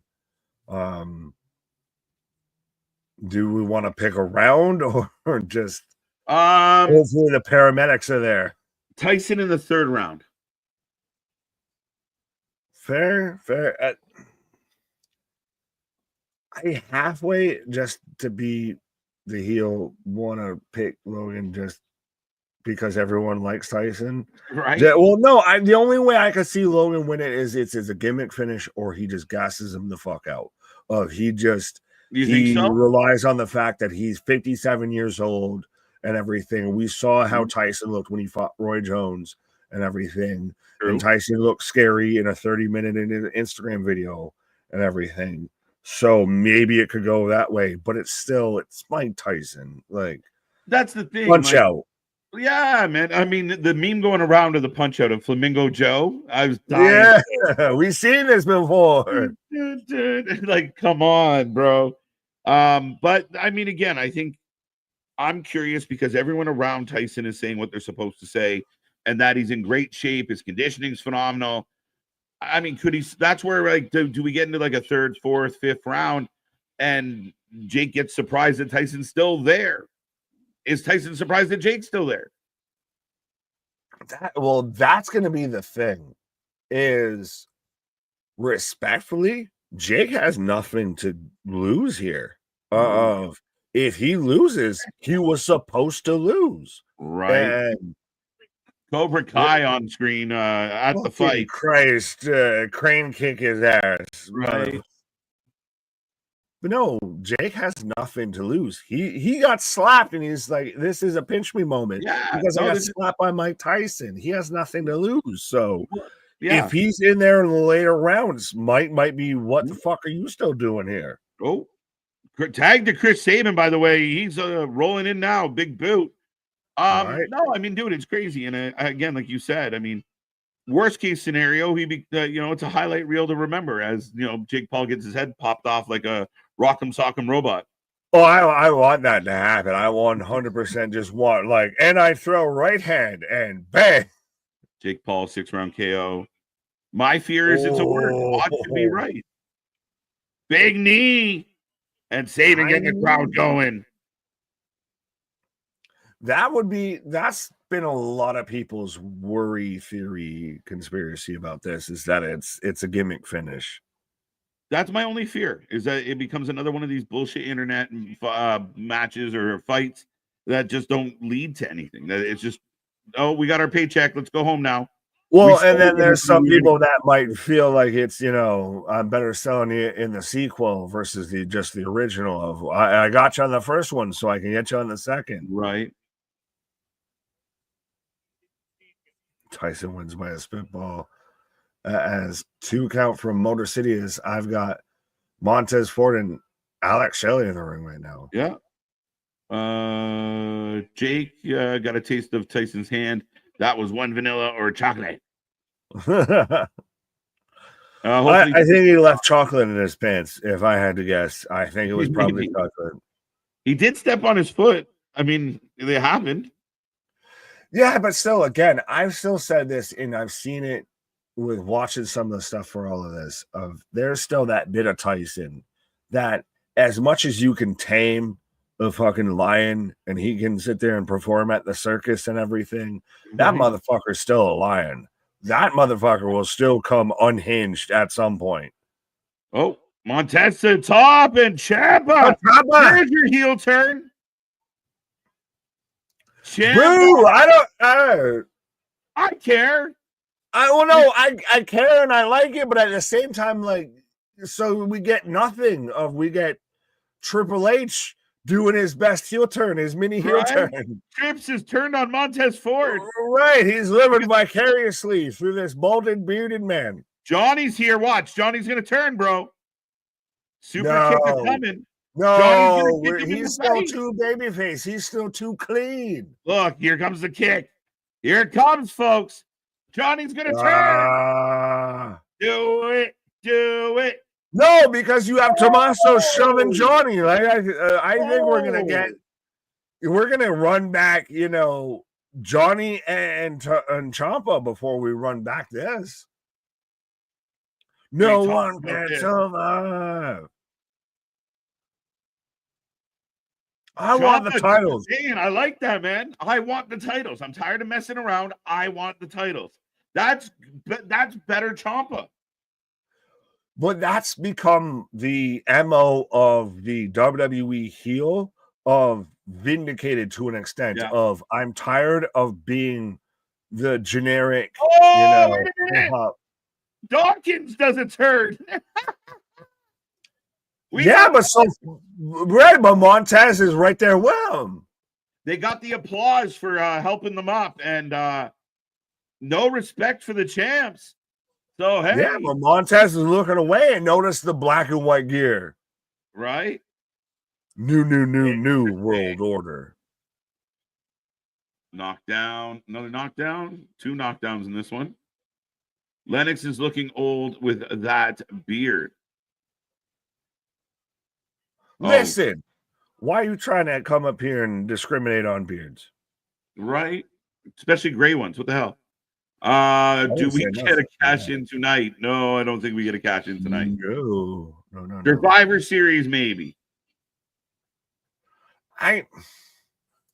It seems so I don't like how much they're kind of pushing that. I thought it should have been more of Nia beats down Tiffany And then I've got to get one up, cashes in, versus it seems like every time, like Nia's almost justified of being mad at Tiffany because, like, bitch, you were trying to stab me in the back. Well, it's funny because Tiffy's still Tiffy, right? Tiffy's still a heel as of right now. So she's still kind of, again, it's kind of been fun to like, you were going to do it. No, I wasn't. I'm innocent. You misunderstand. You know, Right. if the glove doesn't fit, you must have quit. Leave me alone. I didn't do it. Jesus. So, yeah, I mean, I don't mind it. And I think, you know, give it a couple more weeks. We get to Survivor Series. I think people are looking for it. And depending on how everything sets up for the ladies, we'll see. I mean, I think it's going to get a big pop. Fair enough. Well, Big Dog saying, pause, KJ's beard is not gray. It's fake blonde. The lighting makes it look a little white. Right. It is just terrible lighting on his beard. It's the light. I got to blame the light. He's out there just looking like the most Canadian Hulk Hogan you've ever seen before. Right. No. That's a compliment and an insult at the same time. No.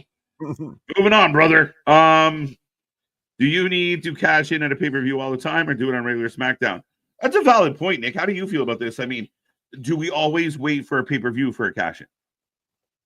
No. I think that's part of what always made it exciting, man. I think that's still what gets every time she kind of halfway teases it of what gets you going for a bit is because it could happen literally at any point in time I don't think it was it a pay-per-view to where like Ziggler cash in? I thought it was like a Monday Night Raw when you hear, you know, I'm here to show the world. I'm here. So that's the thing is you can do it on a weekly show. And I think that's part of what makes that exciting. It's just lately that hasn't felt exciting we know it's more a storyline piece versus an enhancement piece. Yeah, it's true. I mean, again, valid point, Nick. I mean, if you look at the fact that, you know, yeah, I don't even know where I was going with that. Good point. Fair enough. Well, I mean, Christ, you look at Tiffany that feels a storyline piece. You look at, go ahead. No, that's what I was going to say. I mean, I feel like over the last couple of years, completely blanked on my thought, but they lean towards those pay-per-views. Well, because it becomes more of lazy Susan, but it's become a storyline piece versus it's a enhancement piece. Like it used to be a made you moment when the guy or gal who was the women or Money in the Bank briefcase holder cashed in versus now it's become part of an existing angle. Yeah, I agree. I mean, again, doing a good job of having those tie-ins and making it mean more and having the angle play out in front of us. I just got like, okay, there we go. The Money in the Bank briefcase has sucked since Aldis lost it or won it. It's been great. Dude, how do you mean? We had that amazing WrestleMania moment. Are you kidding me? That was an amazing. Would you like to remind us of the amazing WrestleMania moment? Oh, you remember. Here comes Priest. But that was part of an existing storyline. Yeah, but it's still, you said the Money in the Bank hasn't been good. I'm saying that was excellent. Well, it hasn't. Okay, so I guess I'll have to caveat my caveat of that. It hasn't felt of an independent story. Like well beyond then. It's now just been in a tool to continue on an angle to an extent, and I mean I think that always exists when somebody steals the belt from somebody else. So I mean I see what you're saying, but yeah, I mean I think it's good as we're getting the replay of Naomi getting the pin on Nia, setting up this match here tonight. CTK, it's so easy just to give us a reason. Naomi got a pin, a couple weeks later we have a fight. Make it just, it's so easy. Bailey and Naomi, this is interesting. Yeah.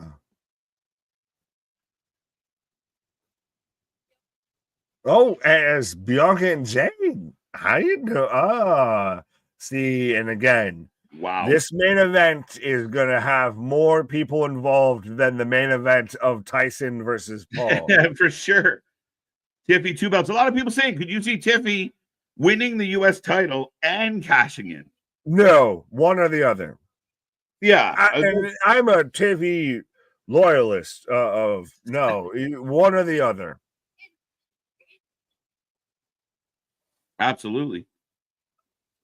Oh, get the rock they on shoot Bailey off. What? So they oh shoot. Yeah, no, they fucking hate Bailey for some reason. That's been a thing. They just hate Bailey. Mike wins, Barstool people. Yeah, where's Portnoy at? Where's Where's Portnoy? Let's get some pizza tasting going. I want some pizza, Portnoy. Hashtag not spot. Well, we've talked to some Barstool pizza people. Some Barstool pizza and some Barstool pizza. Yeah, I want some Barstool pizza right about now. Right, but no, the frozen pizza, respectful, I've had that. That sucks. That's trash. Like that's worse than fucking Red Baron, Tony's, all of that trash. So next Friday, face to face, Cody KO. We knew he accepted, and he's gonna put some stuff out on social media. There you go. Tomorrow, 9 a.m. Cody Rhodes. So that solidifies, though, that Cody's not in the War Games. Yes. That we're probably going to get Cody KO at Survivor Series. We're going to get Seth and Bronson in the War Games as the fifth man. Now, what's being reported right now is Naomi's coming out, Nick, is that KO Cody are going to be main event.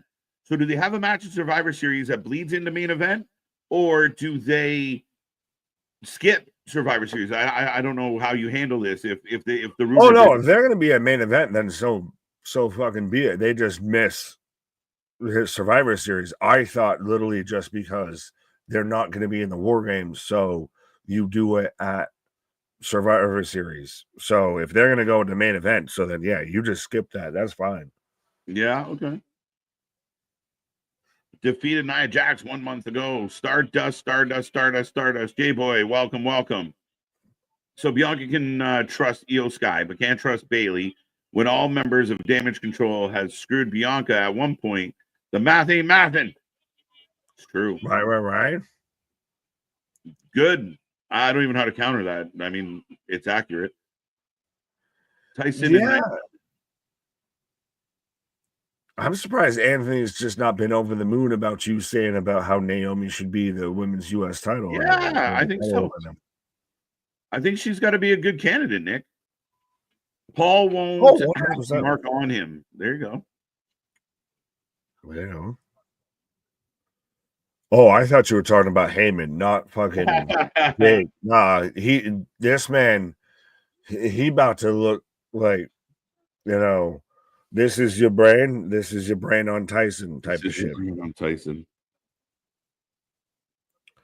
Nick, if you want to try an awesome pizza, you should try using a flour tortilla as the crust.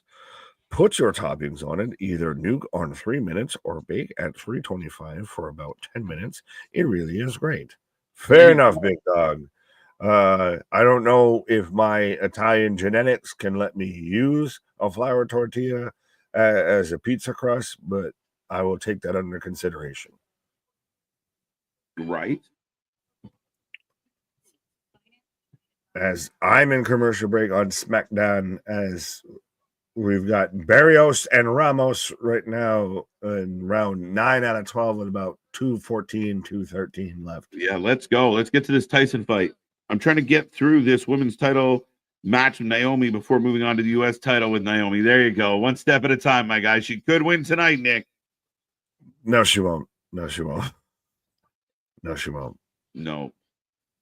Confirmed Jericho Judas. Yeah, Frank, I think it's come up a few times that Jericho's going to walk out Tyson just for me. Playing November. Hey, dude, big news. Sorry. That's a curse. That's big a curse. News. Yeah, it's not good. Big news. The video featuring November Rain will premiere this Saturday from AEW. Have you seen this going around in the fans? No, I have not. And I think I feel good for paid for November Rain for Full Gear, and they've officially, like, as part of like the announcements and shit that Tony put out or usually puts out, November Rain music video debuting Saturday. And see, that's why my ears aren't bleeding yet and everything. My freaking ear. Right. I feel like I'm Ralph Wiggum at the back of the bus right now with all Right. of this. So I'm in danger. Right. What There the you fuck? go. Why is Chris Jericho gonna walk out with Mike fucking Tyson? That's That's not like true. Drake walking out with the That's Lakers for a Dude, fucking the NBA championship. If I see Drake near a Buffalo Bill, I swear to fucking God. Sorry. No using tortillas for a pizza crust. Holy shit, I glitched. Today, Junior. Right. Tyson should come out with 3-6 Mafia. Some good gunning. No, he's got to come out with his old school, his original, his OG triple OG theme from Redman of time for some action, time for some action. I wouldn't be mad if he came out to LL though. It seems so fitting. Yeah, would it be dope if he came out to Roy Jones? Roy Jones can't be touched, can't be knocked, can't be. Mm-hmm. Julia Hart to return at Full Gear. Christopher Cox is very interesting. I imagine she will be. A lot of talk, Nick, on Wednesday that you're one of your faves, actually. Jamie Hayter gets completely cut off by a random Julia Hart vignette. Yeah, I feel like after last night, know how that feels to get just completely randomly cut off and everything like that. But yeah, well, and then still, it's interesting when it comes to Full Gear. We're gonna get Roderick Strong versus MJF, and no Adam Cole. I never asked your opinion on this because we had the wing show last night, but how did you feel about that? I mean, again, we know you're a scarf carrying guy. Like, it blew my mind of like, how did this happen? It's an easy win for MJF, I guess. At this point, that's the most that I feel for it because I feel like I need to just pop it off here because when I saw Adam Cole versus Takeshita, I'm like, Takeshita is not doing the JOB to Adam Cole unless we're going to bury the kid, right? Yeah. I thought we were going to get a dusty finish. Like, I didn't think they were going to go that route, and I couldn't believe it. You would have had a triple threat? I don't know. But, I mean, well, no, I didn't think a triple threat at all. Well, yeah, I thought that's what the triple threat stipulation didn't make sense to me either because, I mean, it would be odd for Roddy and you're both fighting to fight that man. That's a 2-on-1. That's not a triple threat. That's a handicap match. What are we doing? Right. But here comes Nia Jax, folks. I will put a poll up for you to vote on who you want to win the match. But this should be interesting. Naomi taking on the Queen. Two questions. No. How strong does Naomi look in this match? And B, how much outside influence determines this match? I think outside interference is going to play a role, especially with having Jade and Bianca at ringside. There's a reason for that. I have a feeling like this one's going to be booked heavy, my guy. Do you think, though, Naomi looks like she stands a chance, or is she just cannon fodder to continue the Bianca Jade story? I think she's going to give her a good run for her money, but then it's all going to come unraveled near the end of it all. But I think she's going to give her a battle. I like this.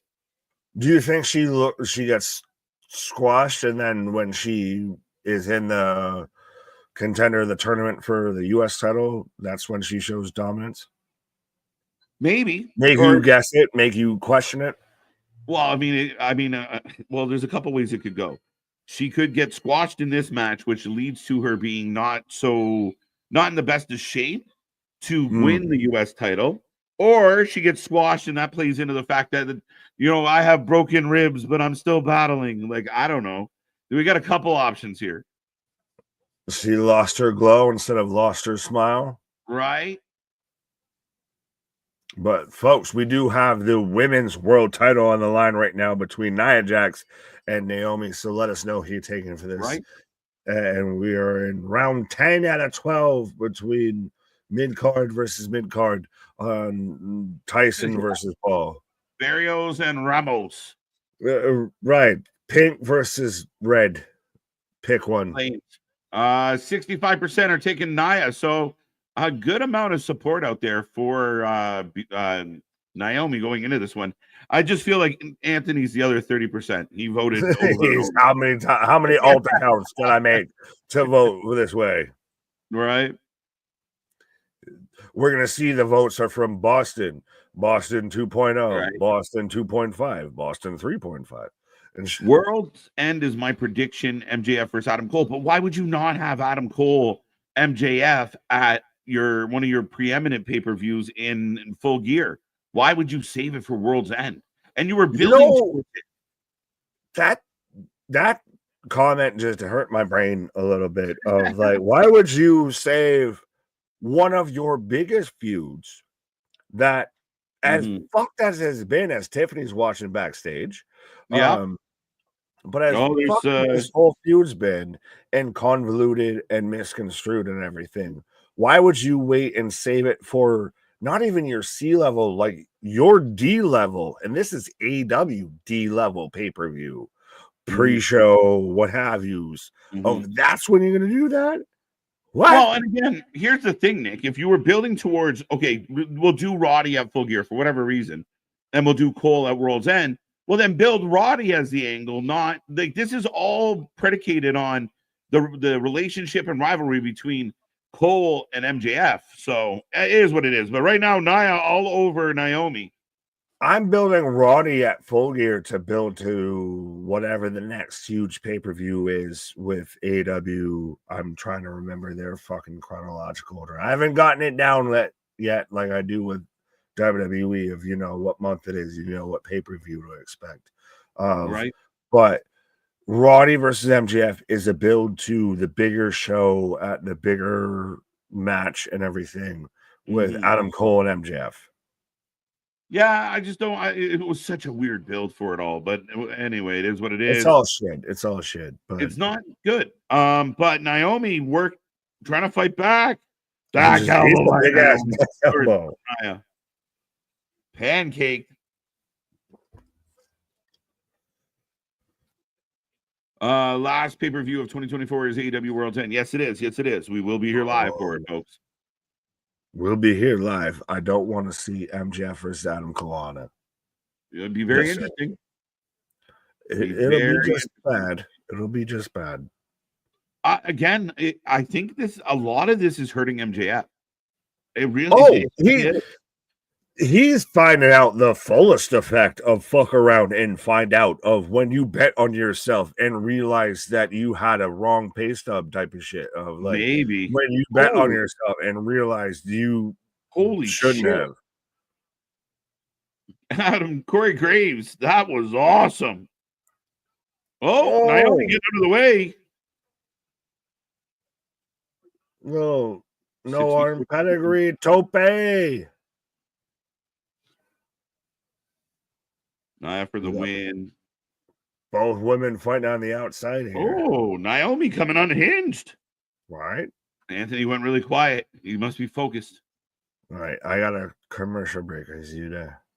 I'm in commercial break now as well, my guy. Yes, I got the Target commercial for everyone that likes to have their Christmas trees up way too early.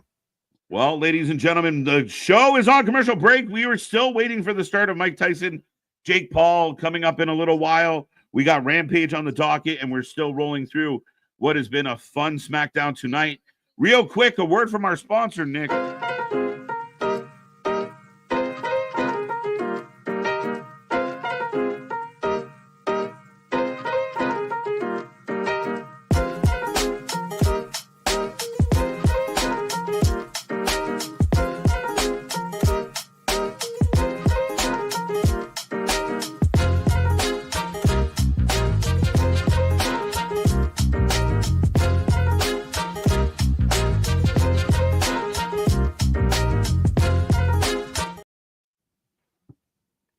We're back.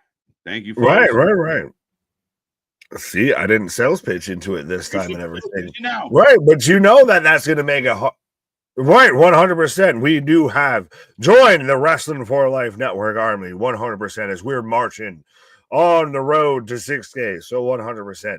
We got all the Wrestling for Life Army hoodies out there and everything for you. We got everything from Mossy Oak to Airborne camo and everything like that. So strap on, strap in, join the Wrestling Army for Life Army today. It's like Starship Troopers. I'm doing my part. I did my part. I didn't do fucking shit.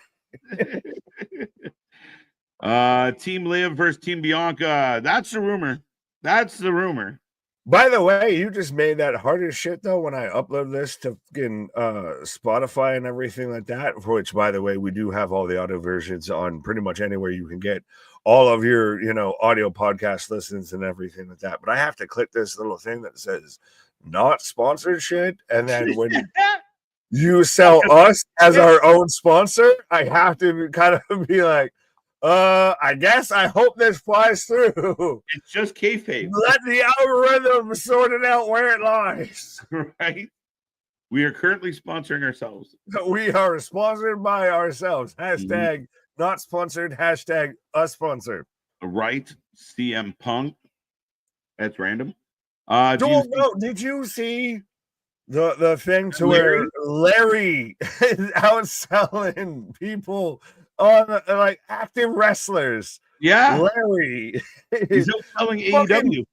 We thought CM Punk was the failure of AEW letting him go. It was Larry all along. All along, Larry was the moneymaker. Right? Larry was the draw. All right. Half crab on Naomi. Do you think there will be a female joining? A single leg fucking Jericho hold there? Right. What? Sorry. I fucked it up. I was trying to make a Jericho joke and I lost Lion Tamers somehow in there. I thought my ears just took the words and jumbled them, so I'm glad you verified because I jumbled them for you. I shook them up. My prediction is Darby will be the one to take the championship off Moxley down the line. I don't know. It's a weird scenario. I mean, we talked about whether or not Orange Cassidy was the right guy for it, but Naomi with a big kick. We can talk in more when Rampage is on air about how they fumbled the bag with the Moxley storyline of he took over the TBS station and then he cut a promo like he did every other week. But yeah. Go back to Roman. And that's so the fact that it's so quiet that you can hear that clear as fucking day. And that's not like Section B that said that. That's Daryl from Mississippi that said that. And you heard him clear as fucking crystal. Right. As rear view, Nia Jax kicks out of 2. That's a semi. Another fuck around rear view. Oh, Samoan drop. Yeah, War Games Wing King Challenge. But that's kind of what this one was. It was like mostly War Games. It was like a dabble of War Games. We got a lot in there. Should we add to the stakes of the War Games predictions between you and I? Or if anything wants to be had, what have yous of not discriminate, but to where the loser has to eat a fucking ghost pepper. Just the pepper itself? Well, no, the fucking wing sauce and everything. Like maybe the king might have to fucking fall upon his sword there. Crossbody. No, you jump straight to that. That's how you end the stream. Of you got to eat a ghost pepper wing every night. Like at the end of our shows, I have to eat. No. For War Games, if you get the predictions wrong, if you Liv's here. Backstage, you want to go that route? I'm in. Taking out Jade and Bianca. So we just saw. Well, we thought that they'd get involved in everything and title contending, shipping everything. So Liv and Raquel attacking the champs. Naomi getting to her feet. The count has to be high. 2. What? And Tiffany. Oh, Stratton. Dong, dong, dong, dong. No, that's a fucking dump truck just unloading on you. Oh. Bonsai. I think you need a hiccup. Well, I haven't gotten her set up for it. I haven't seen it yet. Okay. I was like, how did you get that already? Up on the second row? We all just expected it. Kick. Naomi fighting back. Fight back. All you can hear is Tiffany screeching. It's making my ears bleed. 1, 2. Two go. Oh! Ciao. Did you see that? The side, I don't know what you call it, but like a side Spanish fly. Listen, give Nia some credit. That lady got up and over. Bailey out here taking out Tiffany. Could it be? You know what it's going to cost be? Me. Yeah. Well, that'd be interesting. Oh, Naomi with the roll up. Oh, split again. Oh, Nia into the pole. 1. Do it. 1, 2. Two. Nia working her ass off tonight. Well, she's just bumping her ass off. She ain't working her ass off. She's just bumping her ass off. This has to be one of the most surprising moves, matches of the year. As far as like, didn't expect much, really delivering. Yeah, but I think though, like, Candace popping up. Oh, but it's one of those of like you didn't expect much, but you're like really happy it did. Like it kind of makes sense though that it did. As going for a ride. Brett's rope, Samoan drop. We're about to get the bonsai. Nia sprinting into that bonsai. Nice finish. Great match. That was fun. That might be like one of the matches of the week for me. That was fun as shit. We're setting up Tiffany versus Candace, by the way. No, we're setting up War Games. Well, yeah, no shit with that, but I feel like we're setting up Tiffany versus Candace. Yeah, the whole jealous who can be Nia's better minion now that Indy's especially gone. Mm-hmm. Yeah, 100%. The jealous friend angle. Dude, that was a fun fucking match.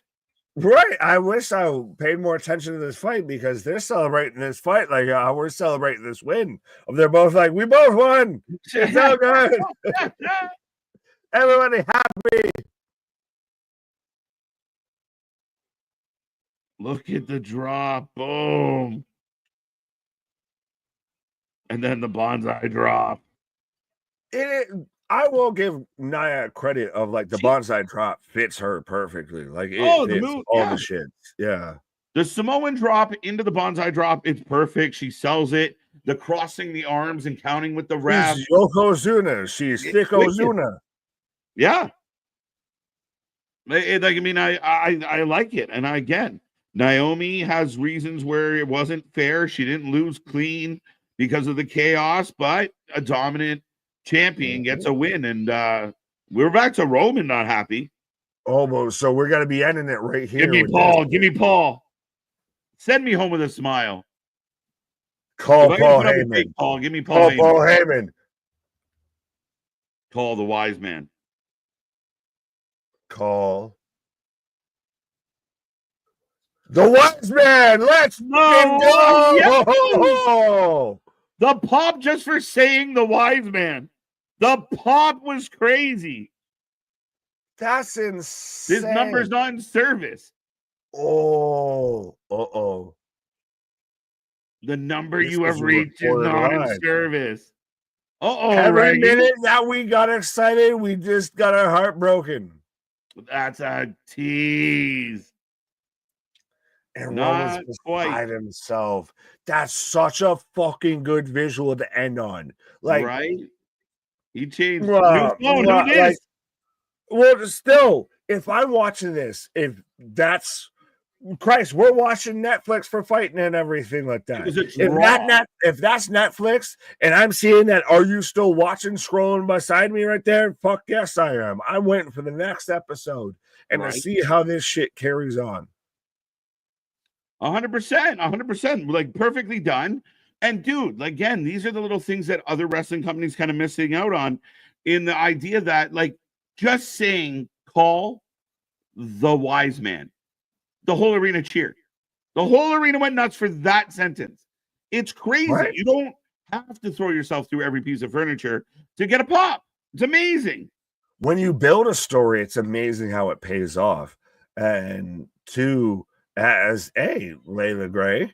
As Hey, we do Layla have Rampage still going on as the Hikaru Yes. Sticker, Hikaru Shida taking on Layla Gray, and then the fact that this number is no longer in service, Right. blah blah blah blah blah, and then you just cut to the wide pan out, and Roman's there by himself, Yeah. Mad Titan, just And you think of that literally beside himself, of like that was my escape Mhm. hatch, Well, and now I don't know what to do. And keep in mind how they introduced us to Roman Reigns and Paul Heyman. It's that pull-out shot, right? Like it's such a Right. great, callback to that moment, right? They pull back and Full Paul circle, Heyman, full circle. right? It's Full a circle. circle. Symbolism. Symbolism. Right? But you pull back and Paul was there, and it was the beginning of what becomes the era of Roman that we know now. Now we pull back and it's just dejected Roman with a phone in his hand. That's crazy. I thought, when he said call him, I thought they would go off the air then. But to have it go to no service blew my mind. And still, it makes you now wonder how we're going to get there. And is it a weird touch, though, of now you have the post, you have the credits rolling through it and everything? I still kind of halfway of like, every time I see it, I'm like, da, da, da, right? like, call the wise man. This number is no longer in service. Da, da, da. Right? You're not wrong. It's funny. It's just like, just so that adjustment, you're not used to seeing it. So every time I pop up, I'm like, what's that? Oh, still not used to it. But ladies and gentlemen, the show has come to an end. We are watching Rampage. We are waiting for the start of Paul versus Tyson. I see triple digits in the chat. Give us your rating out of 10 tonight. How did you feel about SmackDown? What did you like? What didn't you like? And overall, out of 10, what would you score this battle?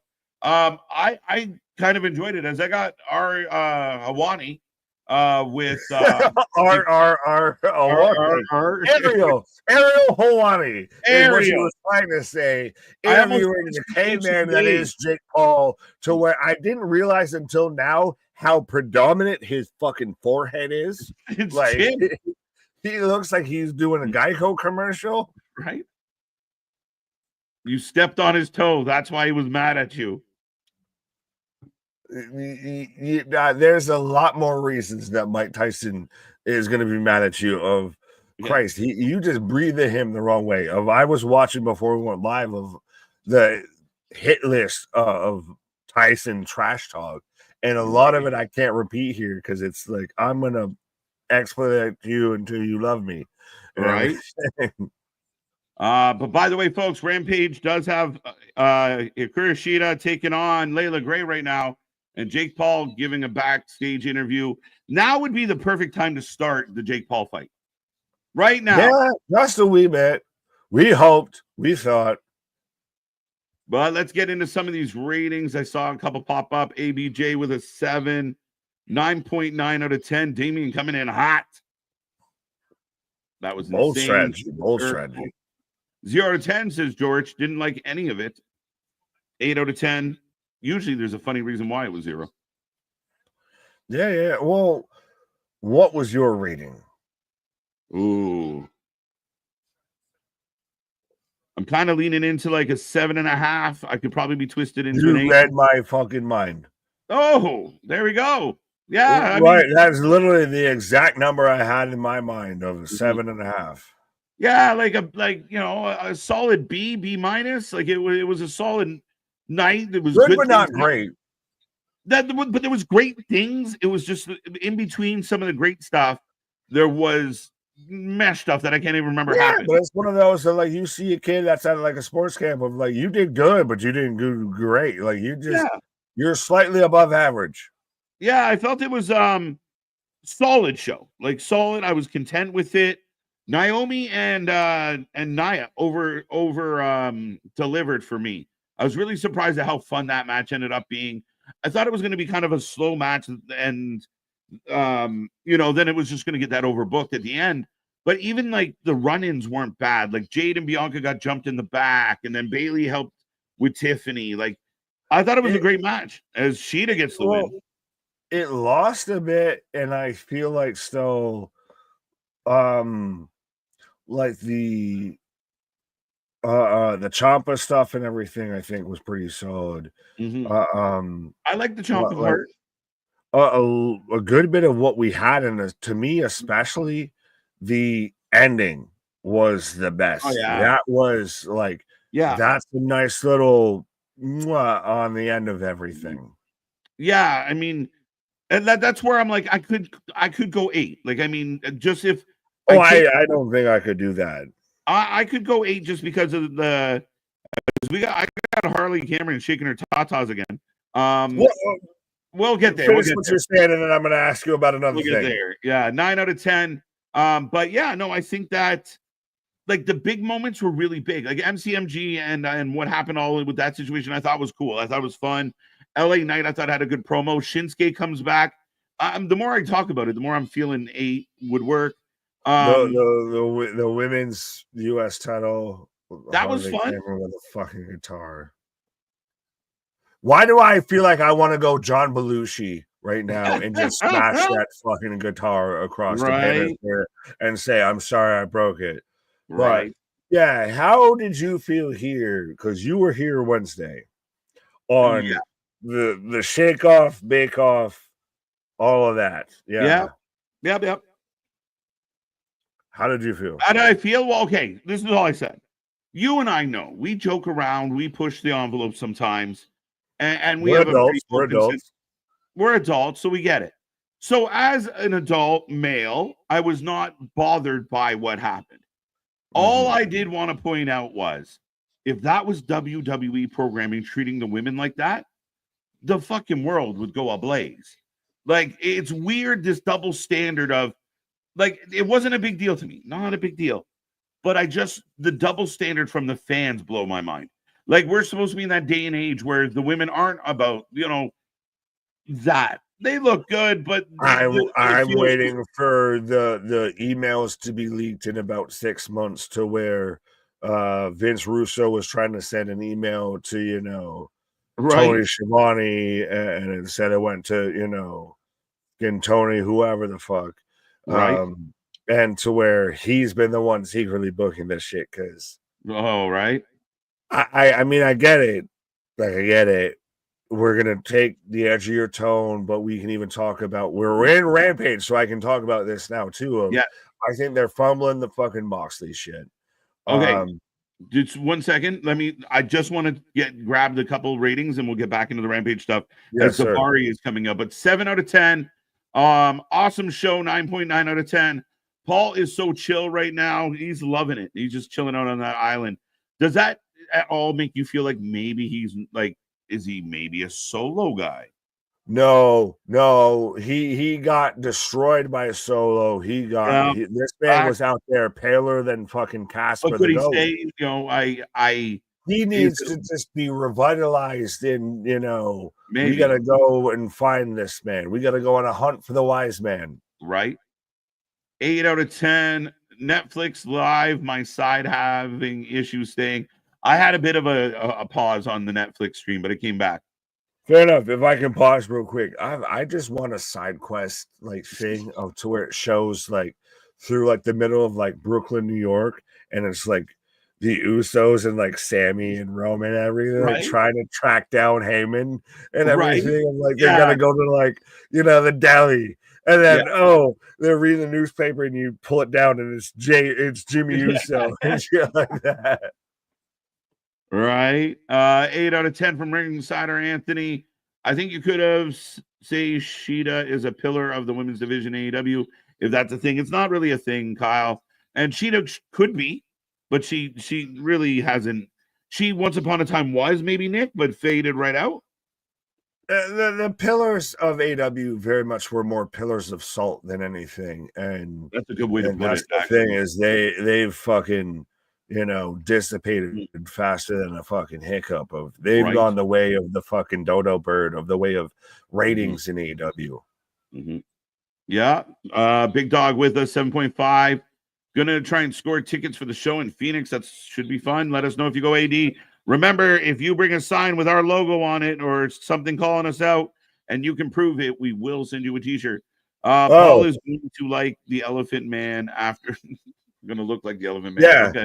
Well, I thought you said sign, and I thought you said see now because I had Jerry Jones on an interview panel and everything like that. Yeah, and see, he's back there again. So again, I thought you said Jerry sign. Jones. I thought you said see now, and you said sign. So yeah, I feel bad. I thought Michael Irvin was Diddy. No, Look, you didn't say look that. at the wide You shot. didn't say that, folks. Look at the I would wide- like to apologize for KJ. He's Canadian and that he doesn't know what he just said. Look at the because, wide no, shot. You can't say that. Look at You the wide can't shot. say that. No, I want everybody right now. No, Stop what you're doing.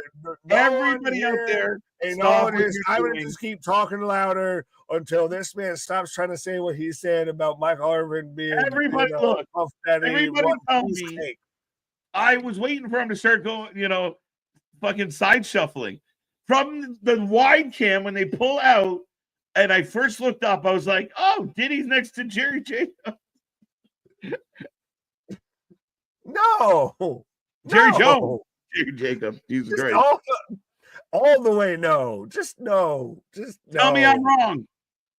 You are wrong. I've been No. trying to tell you were wrong. I said there was kind of whole promo. You were wrong. See everyone. La, la, la, la, la. No. You don't say that. No, Michael Irvin is still great. He's the Mike Tyson of the NFL. Of this man did some fucked up shit. This man did some booger sugar, and still You are wrong. he kept No. on touchdown, so we don't care. I'm telling you, when they panned out and I first looked up, I wasn't sure who that was. No, don't stop saying it. Got a good one. You're indicting people. Stop opening cases. Stop it. Jerry's got a good one. Cedric the Entertainer at the boxing show.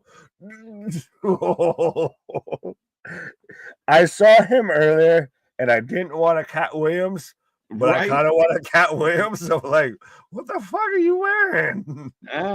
Cedric the Entertainer at the boxing show. If anyone's wondering, Mark Briscoe is in control of Daivari right now. How you know what's the funny? Has fallen of Mark Briscoe within the last month. Ring of Honor World Champion, and now out here fighting Arya Daivari in a Who Gives a Fuck match. All that time that Mark was champion, Ring of Honor champion, we never see him have a match. He loses the belt, and the next week after, or 2 weeks after he loses the belt, he's having a Daivari Ring of Honor match on Rampage. What are we doing? Imagine thinking that the second time you do Chris Jericho as your Ring of Honor World Champion to draw ratings, it might work. Not your first, your second time you do it. I've been around the world and I yeah. Sorry, Michael Irvin's tripping me out. But yeah, no, we're in picture on Rampage. If you haven't given us a rating out of 10 on SmackDown, please do so. And we are sticking around for Mike Tyson, Jake Paul coming up sooner. Like people talk about the gaps between fights or matches in WWE. Shit. Still, oh my God. I mean, we've watched plenty of UFC pay-per-views and everything like that. So, and especially like for all intents and purposes and everything, this is still really interesting of you're having a lot of people of our generation and everything that know Mike Tyson as Mike Tyson. And then you have a lot of people that know Jake Paul as Jake Paul. Like that Jake Paul has now become like, to some people, the top boxer in the fucking world because that's all they fucking know type shit. Right. 7.5. It's a 4-card match. What do you expect? Listen, JV, enough out of you. Well, no, it's 7. We are getting the other 3 were on the pre-show that was on Netflix Sport, which I found out was a YouTube channel today. I was today years old. I was today years old when I knew that existed. But yeah, no, but to me, this is interesting because it's crossing, generations to an extent. And it's so like this is Creed versus Rocky type of shit. And this is also though, of it's the spectacle of no one was giving a shit about boxing outside of No. Mayweather and Pacquiao Yeah. until YouTube boxing became a thing. Right? No, 100%. I mean, again, this is the biggest boxing event in years and years. And no offense to guys like Tyson Fury and that. I know they do their thing, but they haven't been, they're not, boxing hasn't been that draw since what, the late 90s? Well, and that accessible too. Like, that's the thing. It's like, if I want to watch a Tyson fight, like his last Tyson Fury fight, his last fight was in Saudi Arabia in the ass crack of dawn on some app that I probably can't pronounce and everything for some ungodly amount of money. Right. If Netflix gets into the fight game, that's a fucking game changer. You're telling me instead of paying, AEW pay-per-view prices for a boxing fight of guys that I'm learning versus I'm super familiar with, and I can watch it for $5.99, $9.99, what have you. Like, hell yeah. Yeah. And we're getting the whole hype video for Jake Paul and Tyson now. Like, they're giving us the whole video rundown and some of the life story, the man behind the persona, I suppose. The man in the man. Right? Netflix versus Showtime. Netflix. Well, I mean, again. Well, Netflix versus Bleacher. Or actually, Triller Bleacher. versus Bleacher. Triller's got their shit together. The Triller's been doing good things, man. And I mean, I give a lot of credit, a lot of shout out to Triller for bringing a lot of wrestling that a lot of fans don't get to see to the forefront. Oh, 100%. I'm going to take a pause for the cause, sir, and I shall return. Yeah, you do that as we're still getting down to the countdown for Tyson versus Jake Paul. And I'm still, again, what in the Welcome to America kitten shit is Cedric the Entertainer wearing here? But I've got Mark Briscoe versus Daivari right now going on Rampage. I know VHS. I saw it as a teen. What did VHS say? Oh, it's true, though. He promised his mama to know him out. What? Oh, fair enough. But yeah, no, it's still interesting. Like, this is, again, to me, a precursor of how Netflix is going to handle live events. This is, to me, the first live event I've watched on Netflix. I know that they've done stuff at times of like the Chris Rock comedy specials and stuff like that. But this is to see a live sport, to see a fluid event that is still going on live on Netflix and how they're going to handle it, to me, is a big judgment and really shows of how they're going to deal when it comes to WWE television, of having a weekly live event, not a special attraction, not a, we're going to load up for all of this time at this point and everything, but to have something weekly live, like, okay, you're going to show up and show out. Like, this is, to me, a major chess move when it comes to Netflix, when it comes to the entertainment game. I'll put it that way. But speaking of major moves to the entertainment game, you 100% should make sure you hit that like, share, and subscribe. Be a friend, tell a friend. As we're still on the road to 6K, as I see 70 people came with us. So let's see if we can still bump this up to triple digits here before we get Jake Paul versus Mike Tyson here.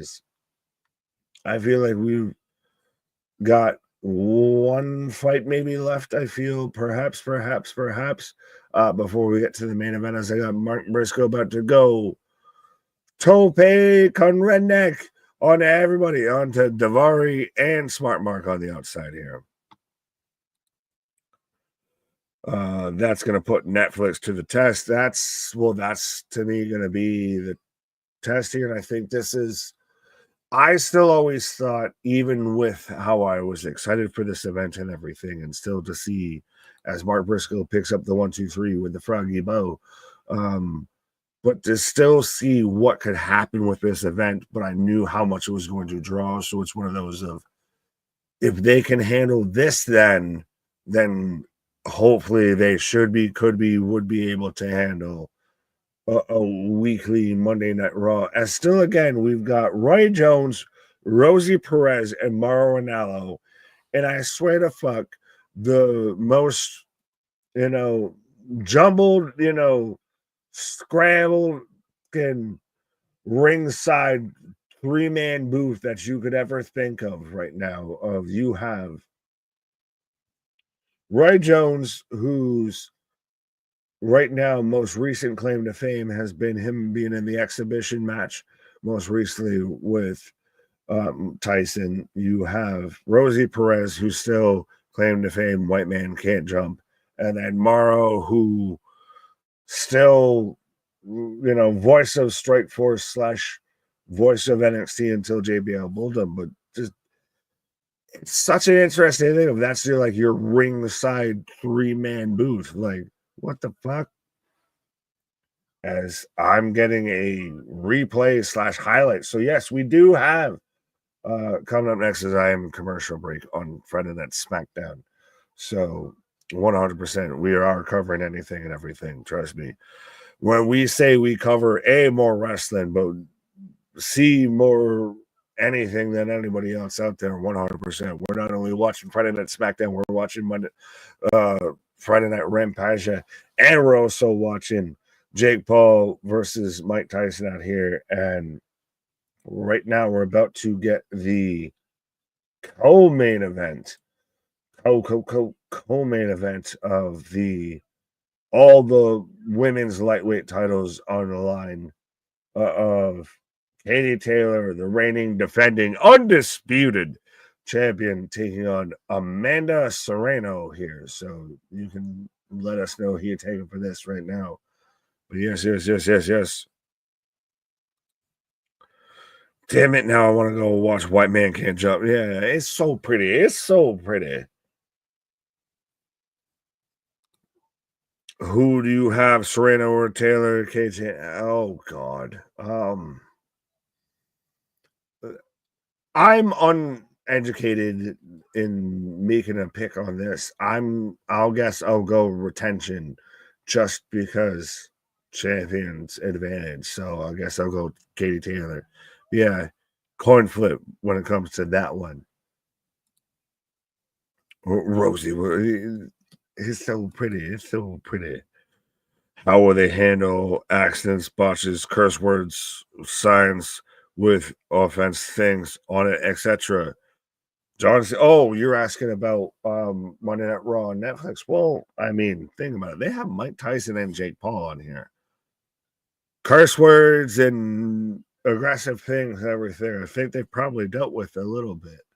But yeah, I mean, that still goes to, we already know WWE as a whole has kind of gone more to an adult rating. I don't think is there anything right now on WWE television that's still PG-13? I think everything's at least TV-14. So they'll probably do that. And I still don't even know if it exactly cut out like curse words or anything, or holy, if they would really get that. My biggest question when it goes to Netflix is it going to go back to 3 hours or not? Because I might have some feelings about it being 2 hours, but I know a fair amount of people who also initially they wanted to stay 3 hours, now all of a sudden wanting to stay 3 hours. But that'll be the interesting thing and especially if Raw and SmackDown both go 3 hours. Interessante. Bones Jones. Yeah, I do have him retaining when it comes to 309, him versus Stipe. I mean, honestly, at this point, it's just he's a guy that seems like he was just built to win in the UFC. So yeah, whether it be light weight, heavyweight, what have you weight, I know pretty much once he wins, he's probably done. But yeah, I think he goes out on top. Nick, do you see this live event eclipsing Mayweather versus Pac in numbers? No, actually, I don't know the numbers from Mayweather and Pac. I know I watched that. Like, I actually, spoiler alert, I was with a lady and everything, and then we went to a New England Revolution game, and then proceeded to go back at Gillette, and then proceeded to go back and watch Mayweather versus Pacquiao, and timed it just for pretty much the main event and everything, because that's the only thing that anyone cared about, and that's, I feel, a good bit with this. But now it's a little different, because with like Mayweather versus Pacquiao, it's the same thing like with UFC pay-per-views of you're going back to, let's all chip in and get a pool and we all buy the pay-per-view, versus, that's something that I'm going to watch by myself. Like right now, this is free on Netflix. This ain't costing anybody a dime out here outside of a Netflix subscription, which, let's be honest, we all know we have our cousins, sisters, mothers, uncles subscription pass and everything like that. But that's way different than when you would have Mayweather versus Pacquiao and it's in, $70, $60 for a pay-per-view. AW Rampage, really absurd memes posing as great entertainment. Fair enough, Big Dog. That's not a bad way to put that. As I'm getting a hype video right now for the co-main event, as I still have right now Rocky Romero and Commander in the ring. So, yes, Rampage, things, action, people on the roster still gainfully employed. Big KJ at Big KJ series in Who Wins. Melissa, I'm really hoping that you're talking about the main event when it comes to Tyson versus Paul, but I'm going with Mike Tyson because I feel like he has hand of God strength. He has a little bit one of those of just when he connects, it's like Jesus came down and touched you, and you gotta didn't fall back there. Yeah. So I'm getting the entrance for the co-main event. As like I said, we do still have Rampage, and I apologize if anyone was out here really hard pressed for some Rocky Romero versus Commander, AW Rampage coverage here. But I've got the Dallas Cowboys cheerleaders introducing a women's box right here with a fucking flak jacket and everything. Like, what is 2024? Honestly, at this point, it is a fucking rogues gallery of holy shit moments. I don't think that there's any. Does anyone have anything on their 2024 bingo card that they started off the year with that they've actually been able to check off? Because I feel like it's been a whole giant what the fuck year. Tyson speed and power, yeah, but it's also gas tango. And still, if Logan leans on him, if Logan can clinch, that's going to be really, to me, determining a lot of it, because Logan needs to run out Mike's gas tank if he can. That's going to be the determining thing. We all know Mike Tyson can just hit a flurry and just it's literally thunderstruck. It's fucking a tornado touchdown. He hits a flurry and the fight could be over. But Logan has to ride out the storm and has to let 57 years show 57 years, and then that can be a whole different fight. That's the thing. of, to me, the longer this goes, the more it's in Logan's favor, because the more it's dependent on gas tank. And again, I know I am of a vintage of, I want Mike Tyson to spark this man out within the first round. But the longer this, if this goes to the 5th round, Jake's probably gonna win it. I will say that. That'll be my bold statement. If this goes past the 5th round, Jake's winning. And I'd be happily I would love to be proven wrong, but yeah. Nope, 2024 for me has been the absolute. Yeah, I think it has for a good bit. Mayweather versus Pac, 4.6 million buyout. Fair enough. Oh, well, that's. I'm gonna say it. That's a lot of the Philippines, but yeah, it's going to be interesting though with this one, because with it being on Netflix, so this is probably, like, again, all due respect to Chris Rock doing his comedy special, fresh off of getting slapped and everything, but this is probably the biggest live event that Netflix has been hosting.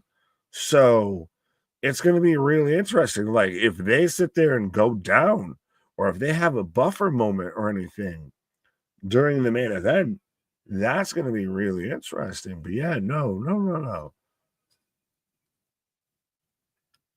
Your vitamins are making you call Jake Logan. Yeah, it is what it is. I'm sorry. Paul Brothers, shitbirds of a feather flock together here. As I ain't trying to say this. She's come out to the Conor McGregor entrance with the skin. Well, when I the foggy do. Yeah, so I don't know. Which one is the one fighting from my island? Is it Manus Serrano? No. What if I... Katie Taylor. Okay, so of course I'm going with Katie Taylor and in retaining champion out here. Yeah, she's coming out here with, the skin foggy do and everything like that, like Conor McGregor, which, side note, hashtag not flexing, but yeah, I've been in the arena a couple of times when that plays and everything, and then it cuts into the biggie, and just, it's orgasmic a little bit of, yeah, you're about to see two roadmen beat the shit out of each other, and then, so Katie Taylor right now making her walk to the ring right now, as I've still got Commander hitting the old school walk-off moonsault. Do you want old school or walk-off moonsault? Pick your acronym. Old school. Yeah. Old school gentleman in the house as Katie Taylor making her entrance. With all of the belts. Everything. Yeah, you guys think wrestlers have a lot of belts? Jesus.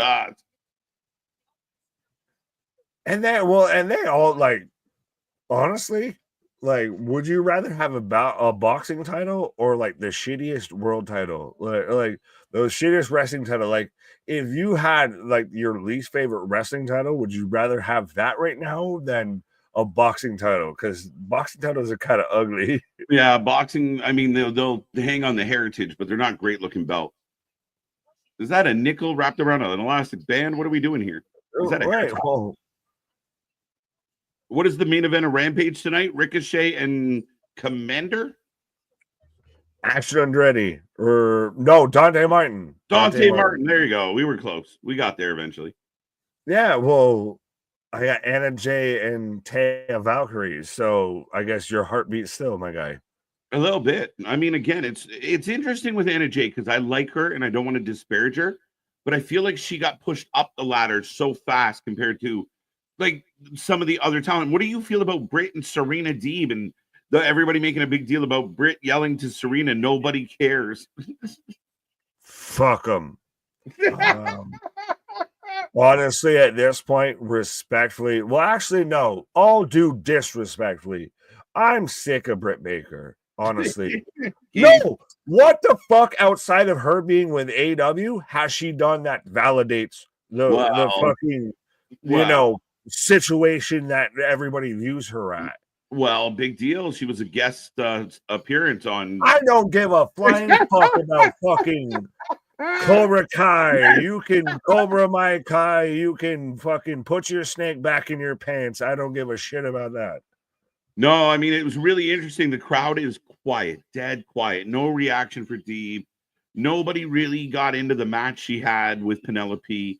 And she's literally heard on mic again because the arena's so quiet, yelling, "Nobody cares. Nobody cares." And a lot of us went, facts. Anna Jay is what Jamie Hayter was like 2 years ago to the AEW women's roster. Well, people go like are hyped about the return of Julia Hart. I mean, I like Julia Hart, and I get that she's cute, but I mean, is she an A1 wrestler that we're thrilled to have back? Like, I like her coming back, but she's a good character. She's a good character. Is she the savior of the women's division? Like, is it gonna be Julia Hart versus Sasha Banks? Well, see, that's the thing, though, is that everyone at this point, when it comes to something like that, has to come in, and they're not just coming back into the roster. They're not, this, that, and the third. They are Jesus H. Julia and everything showing up back to the roster. Like, no, it can't be that. Like, that's the thing. Like, I like Anna Jay. Anna Jay has been Sugar Honey Iced Tea for most of her time in AEW, but now she's managed to find it. Yeah. Right now we're getting Los Ingobernables and Jobber Team. No, well, there's Bronco. No, there's Price Pierce. He teams up with Ratty Daddy. Shout out, friend of the channel. He doesn't like me, but he likes you. It's still a jobber duo. Yeah, God damn it. Fair enough. Right? I don't care who his friends are. Warning: side effects of vitamins include going on an uncensored rant, much like the one Nick just demonstrated. Ask your doctor if vitamins are right for you. Side effects. And they will say yes. The answer is yes, folks. It's just a plant. And if I just so happen to set it on fire, there are some effects. Right. Happy, sleepy, hungry. All right. The AW women's topped off with Rosa and Britt. But again, I think I give them credit. And I mean, the issue with Britt, dude, she doesn't do it enough. And Serena Deeb has proven that unless you're going to get a manager for her or have her dig in as a pure heel, people aren't that invested. And I love Serena Deeb's in-ring ability, but nobody really cares. You got Deanna lurking in the way side doing nothing. You got Taya Valkyrie out there. You got, like, I mean, I get it. Anna Jay's done well, but Anna Jay, Julia Hart, like Jamie Hayter got buried, dude. A pre-show return and then a nothing. You can have the best roster, but if you don't have the right person in charge to fucking coordinate this shit and lay it out, you're fucked. Like, I know this from most of, honestly, the sports teams that I'm a fan of and everything. Right. Of you can have the most talented of rosters, but if you fail to fucking execute in a management or in a lineup management, you're fucked. Like, right. Yeah, it's crazy. I just can't deal with the guy in the cow mask. Listen, we've had multiple rants. The luchador from Detroit that is just, can't help himself. Oh, no. More toast. More toast. More toast. I need more toast. You got to be more specific when you say cow mask. I instantly thought Excalibur, but more toast and Rouge. No, that's Gimp. That's Gimp. Gimp. Right. Nick, you don't like Cobra Kai, the old school Ralph Macchio Brat Pack adjacent. I like how you tried you know, use, you know, that term adjacent to make it make sense. But yes, no. SMRT. I am so smart. Oh, SMRT. No. ladies are throwing, Nick. By the way, ladies and gentlemen, if you were just tuning in, we are watching AEW Rampage right now. MVP's on the screen, and we are watching Taylor versus Sorenko in the co-main event. Up Wow. next, Mike Tyson and Paul. Be a friend, tell a friend, share our link everywhere. Let's see how many people we can get in this chat for the Tyson fight tonight, as we are sticking around until the night is over. It's a feel-good Friday. Hope everyone out there is doing well. You're kicking off your weekend, and we appreciate you doing it with us, watching some sports and sports entertainment all at once. Woo! Right. And 100%, my guy. As I have MVP on my screen right now, and I think I forgot my segue that I was gonna go with that. It was funny because it was like a roller coaster. I just couldn't get off. I was like, where's the exit? I don't know when to get off. How do I get out of this? I pet him and stroke him and just I thought the Breakfast Club was the Brat Pack. The Breakfast Club was the Brat Pack. Yes. No. Oh, and around. No. The Breakfast Club was known as the Brat Pack. Emilio. No. Emilio was the only one of the Brat Pack that was in the Breakfast Club. The fuck is you talking about? Why are we bringing up 90s? This is the Mike Tyson effect. Ringwald part of the Brat Pack? You remember Molly Ringwald? Well, no, it was Emilio. It was, I guess, Molly Ringwald. It was Kiefer Sutherland, and everything like that. Was it there? Was Ralph Macchio part of it? No, it was Jude Law. I'm getting all my Cobra Kai's now. No, was it Jude? Not did I just say Jude Law? No, Jude Law was not part of that. The fact that came out of Judd Nelson is, I think, what I was going for.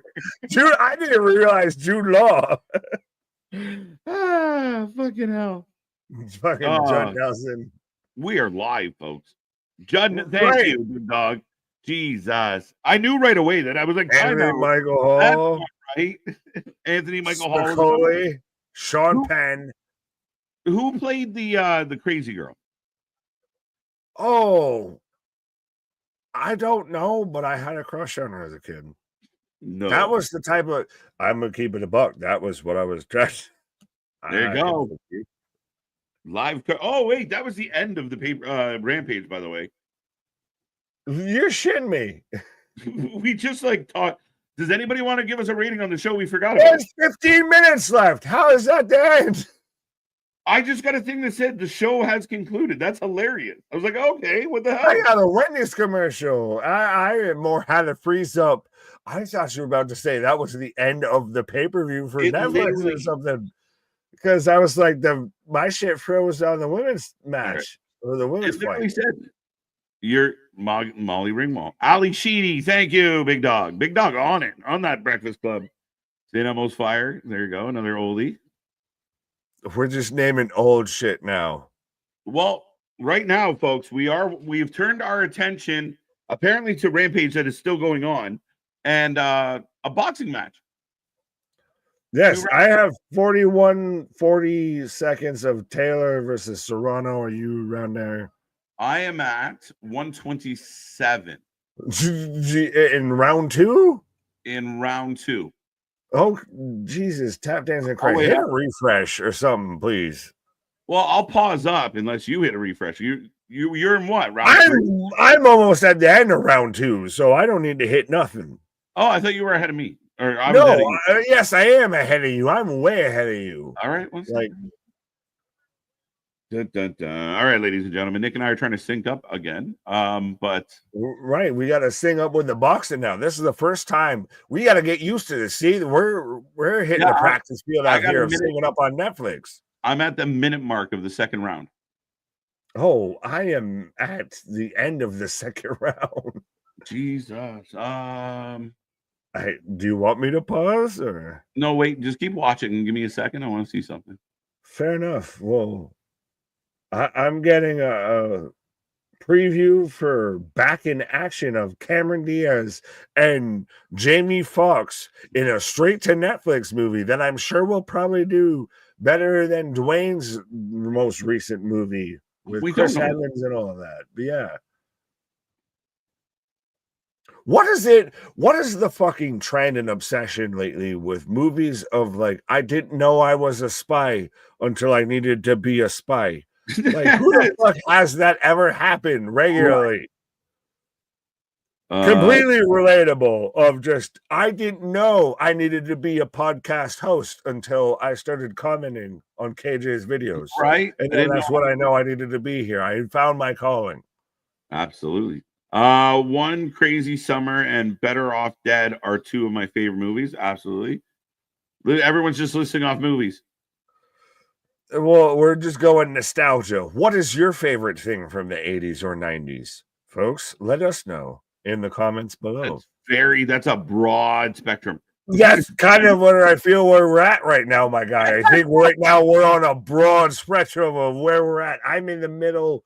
I'm at a minute 24, 23 in the third round. Okay. I'm working on it. I know you're working. Why? I was working towards something else, but I'm waiting until you're working on what you're working on. Oh, I see what you're saying. Yeah. As we got Ricochet coming out for the main event of Rampage. Wait, well, do you want to, how much do you feel about his recent escapades, tirades? I'm free. I can tweet what I want to tweet. Listen, I gave a pretty stern rant on Wednesday about how I felt about it. I like Ricochet a lot. I respect the man. I think he's a talented guy. If I attempted half the shit he does, I'd break everything I have. That being said, I think there really does need to be a sit down with Tony. And I mean, Tony's guilty of doing it too. But Tony has to sit down with his entire company and say, guys, we are no longer picking fights or having fights or defending ourselves against faceless accounts or accounts with 7 followers. Like, we got to be smarter than this. We got to act like professionals. And to me, it made him look like a bitch. It made him look insecure.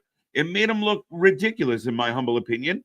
And a guy that I kind of respect and have a pretty decent fandom in, it's a tough sell for me, Nick. I think it's just a bad look every time one of these wrestlers do it.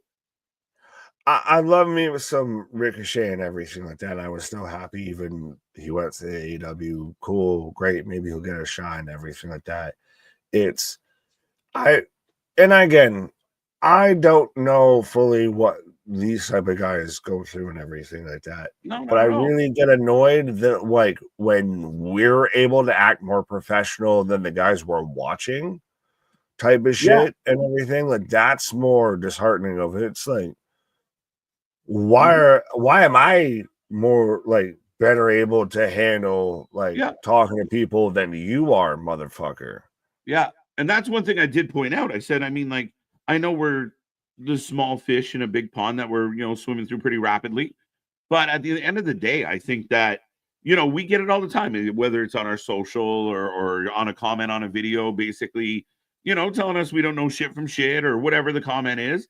And we don't go to we've had a few elbows. We've had people in the fucking chat. We have real and everything like that of literally that didn't agree with us and have literally turned them into fans and everything live just because we're willing to actually have the conversation. Yeah, fair enough. When you close doors and shit like that, instantly just because you just, did you see I just dunked on that mark? Like, cool. So you are now no better than them. Like, cool. Did you wipe off your Cheeto Dorito dust and chug down your Mountain Dew before you wrote that tweet, or does that come after the fact? Like, it's that same level shit. Mm-hmm. You fall to the same level. Yeah, and again, I mean, could you imagine, Aaron Judge coming out and saying, hey, fans that were giving me shit about not doing well in the World Series, fuck you guys, I'm trying my hardest, kiss my ass, go fuck yourself. It's anything. Right, yeah, no, exactly with that, but it's the same thing of like even saying Austin Matthews of like what have you of I think you've fucking been there before, motherfucker. Like, I know micro scale here and everything like that. Boom. Everybody deals with some bullshit coming their way and everything like that. Yes. At least act like you've been there before. Act Mhm. professional. Mhm. Like, I think, yeah. if it's some real out of line shit, go with it. But yeah. Yeah. Yeah, you want to put up, like, there's something that happens and you want to chime in and defend something, fine. But it to me, it comes off very insecure. It comes off very weak. It comes off like you need to have thick skin. Like you justifying your decisions to nobodies makes no sense. And that's no offense to wrestling fans out there, but I mean, you're arguing with some kid in his, basement about whether or not you made the right career choice. Who gives a shit? If you Are you respond happy? if you respond to anything, you'll fall for everything type of shit. Yeah. I got them trying to fix up her eye right now, as she's got a big gash. Fair enough. I think I'm gonna try and gash for a minute here before. All right. That was a terrible segue, but I will gash. Right. All right. Nick's taking a pause for the cause, folks. Rampage, I got picture in picture. Ricochet taking on Dante Martin. And right now I'm going into the next round here in the co-main event. We're here all night until the fighting is done and the final ding ding goes. So make sure you get in that chat. Be a friend. Share this link. Let's see if we get back to triple digits for this Tyson fight. Goodfellas is one of my favorite movies, one of my top 5. I absolutely fucking adore that movie.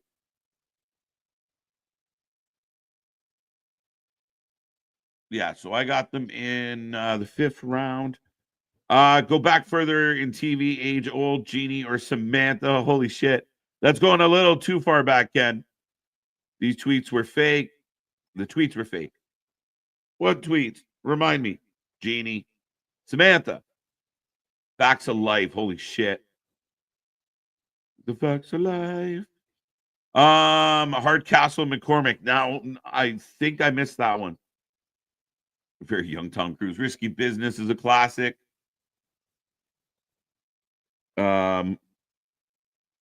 I recommend Great Outdoors. John Candy, Dan Aykroyd. One of my favorite movies ever. So fucking funny. Dun dun dun. Serrano 2018. There you go. The Coyote Tony. Michael Spikes. Are y'all covering UFC 309? We are not covering UFC 309. We are going to be watching 309 on our in a little bit of privacy. So we're going to be quiet this weekend, Michael. Back on Monday because we're here all next weekend, and we got big things coming up. A few big pay-per-views. Full Gear is going to be a marathon coverage. We're doing Bloodsport 12. We have Survivor Series coming up. Turning Point's coming up. So yeah, we won't be here for 309. Yeah, I love that movie. It blows my mind every time. I still laugh at it every goddamn time I see it.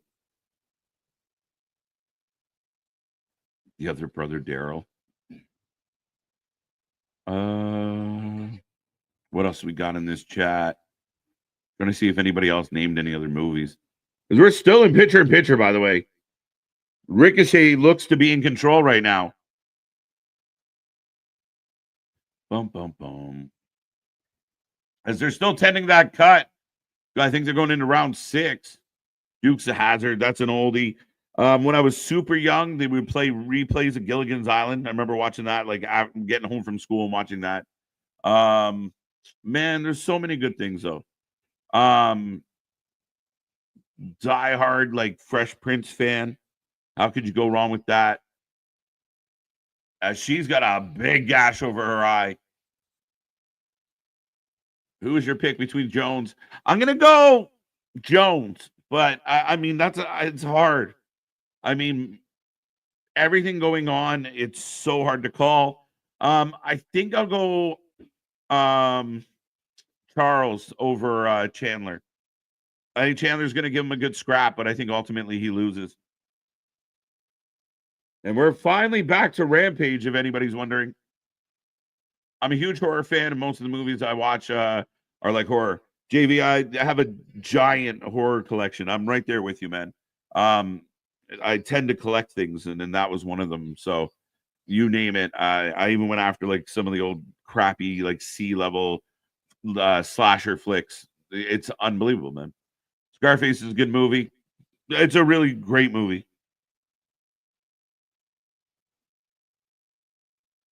Own that one too. RoboCop, hilarious. You can't go wrong with RoboCop. Even though if you watch it back now, those effects were so bad. So I'm going into 6th round, but the bleeding still hindering Serrano. Oh, Dante flying through the air. Yeah, I bet, man. I bet. The opening, yeah, oof.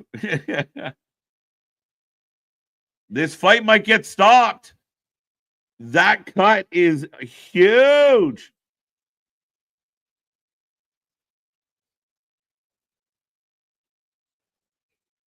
Die Hard, one of my faves ever. 1 and 2. I like 2. And actually, Die Hard with a Vengeance, I think, is underrated and could really be the best one of the 3. Die Hard with a Vengeance is excellent. Over the Top. That was like my dad's favorite movie. Stallone. But back to the action real quick. As Ricochet and Dante still going back and forth. Nice suplex. I have a movie about a killer tire. Hilarious. Over the Top. Old TV series. That's awesome. TV series wise, old ones. Married with Children. Still a king.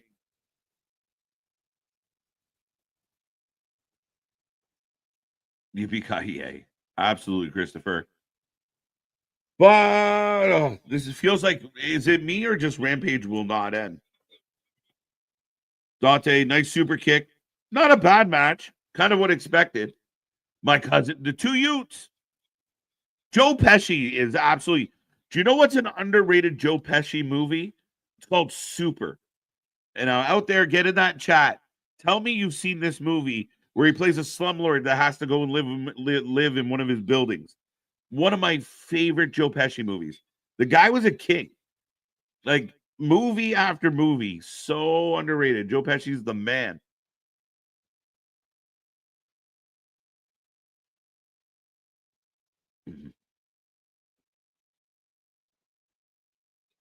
Got it.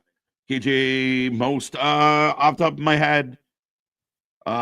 Most is a hard one to call. No, what I think is a really underrated one is The Strangers. I don't think that gets enough credit. Just because it's just the idea that it could happen to anybody. It's not supernatural. It's not anything else. It's just crazy people show up at your door one night. Like, I mean, Ricochet gets the 1, 2, 3. There we go. Classic. Let's go.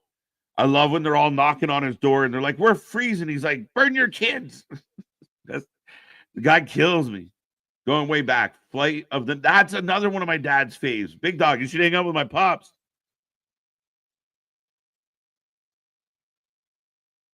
Super was good. Absolutely. The basketball scene.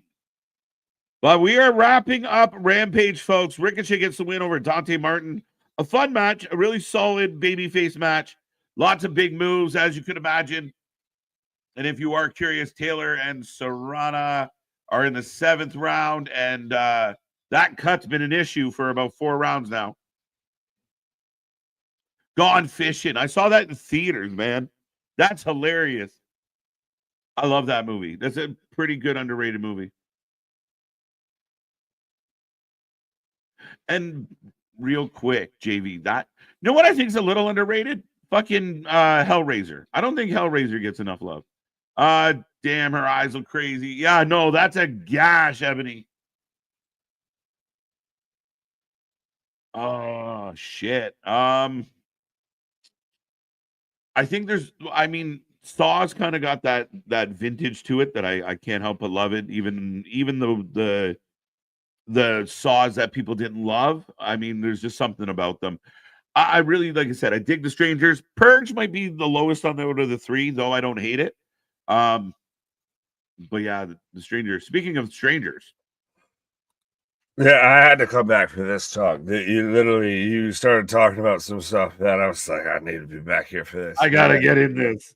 100%. Well, I'm a Saw fan, like through and through. Like, Yeah, even when I was in college, like the movie theater that we went to would do like kind of special stuff and would have like a special, like would have their showings in a special theater for Saw that was like the very like vintage, like circular movie theaters and everything. So like, right. I'm a Saw head through and through, but especially though what you said with the Strangers, like that very much is still super underrated of the whole concept of, well, why did you do this? Because you were home. That like that's the to me that's well the that and I'm super interested in that because that's based off of the Manson family, and I literally listened to the audiobook all the way through Helter Skelter, everything like that's my shit. My dog, like wifey is all about like spooky ghosts and everything. She was listening to stuff earlier, and I'm like, it's giving me the heebie-jeebies. Like serial killers, cults, and everything like that. That's kind of my fucking jam right there. Yeah. Like, I mean, I'll get into a good paranormal movie or I'd rather fight what I can see versus what I can't see. But I think that's what fucks you up is like, I'm not really worried about a creepy fucking ghost in my basement. But just some, especially nowadays, I'm like, just some crazy person walking down the street. Yeah, okay, I can buy it. I got it. Wrong place. See, I'm more worried about the crazy shit in my fucking basement than I am some fucking wackadoo. Because guess what? I live in America. We're all wackadoos. It all fits. No, I mean it's yeah, I don't know. It's the vibe. And I mean the second one was kind of on the sillier side, as most sequels can be. That's why I mean Saw. I mean I haven't watched the second. Well, yeah, the Saw ones all right. They went to an extreme. Right. But I mean, again, Saw, I mean, even the bad Saws are still kind of fun. You're like, how's this one going to turn out? Is it torture porn? Is it like yeah, a little bit. No, is it like respectfully like Hostel and everything? Yeah, which by the way, I watched one of the Hostel movies with like one of my homies, like one of my best friends, and we had a pizza place by us that very much has the greasy New York pizza and everything like that. So right as like someone's like eyeballs bursting and shit like that because it's Eli Roth and it's Hostel and everything is when like homie's taking a bite and then like just grease is like popping off and I'm like, oh, you can't do this to me right now, bro. Like life imitate art. No. Right. As the ladies are just swinging away. Yeah! And Serrano is just gushing. Kate Taylor got to win this. Oh, did they just take a point off Taylor? Why? He deducted a point from Taylor. I'm not sure why. What in the cockeyed referee is this shit? He's ABJ, like, I couldn't tell who was doing it, so somebody's doing it. Right, ABJ, what is up? What is the issue on X? We've seen all the saws. Yes, we're mixing in some movie talk here. This is hashtag. This is why you need to be a member and everything like that, because this is what you get the full unadulterated, the full experience, the full Monty, if you will. Yeah, but just good God, good Google and Moogly, that fucking cut above her eye. That's a second or a third eyelid right there. Oh, it's bad, dude. You can almost see the top of her eyeball. And I think that's why he deducted the point is was she kind of putting her head back into it. Look at the size of that gash. See Mike Tyson and give me that. Right. Which Mike Tyson is the best businessman of that man sat there and made edibles of little mini gummy ears. Yeah, no, 100%. Genius. Right. Well, they're back swinging. This big dog. That series is like a guilty pleasure one. It's so silly. But no, I think it's fucking hilarious. If you watch it more like a comedy than a horror, it's worth it. It's kind of like Friday the Nightmare on Elm Street to me. Like so much of that's comical. Well, that's what that's fucking supposed to be, though. Like that's what I like. I'm like, oh, just like if you're hoping to be scared, this isn't the one for you. Well, I know we've already had. I'm Jason. I'm Team Jason. Your team, Michael Myers. One of my guilty pleasures. I don't know if it's more horror than like sci-fi. Well, I'm a dweeb for all the Predator franchise. Yeah, you're infamous for your Predator love. That movie, right? But the Cloverfield movie, like the initial Cloverfield movie, is a guilty pleasure. I know it's super shaky cam and everything, but I dig it. I'd rather watch that than Blair Witch.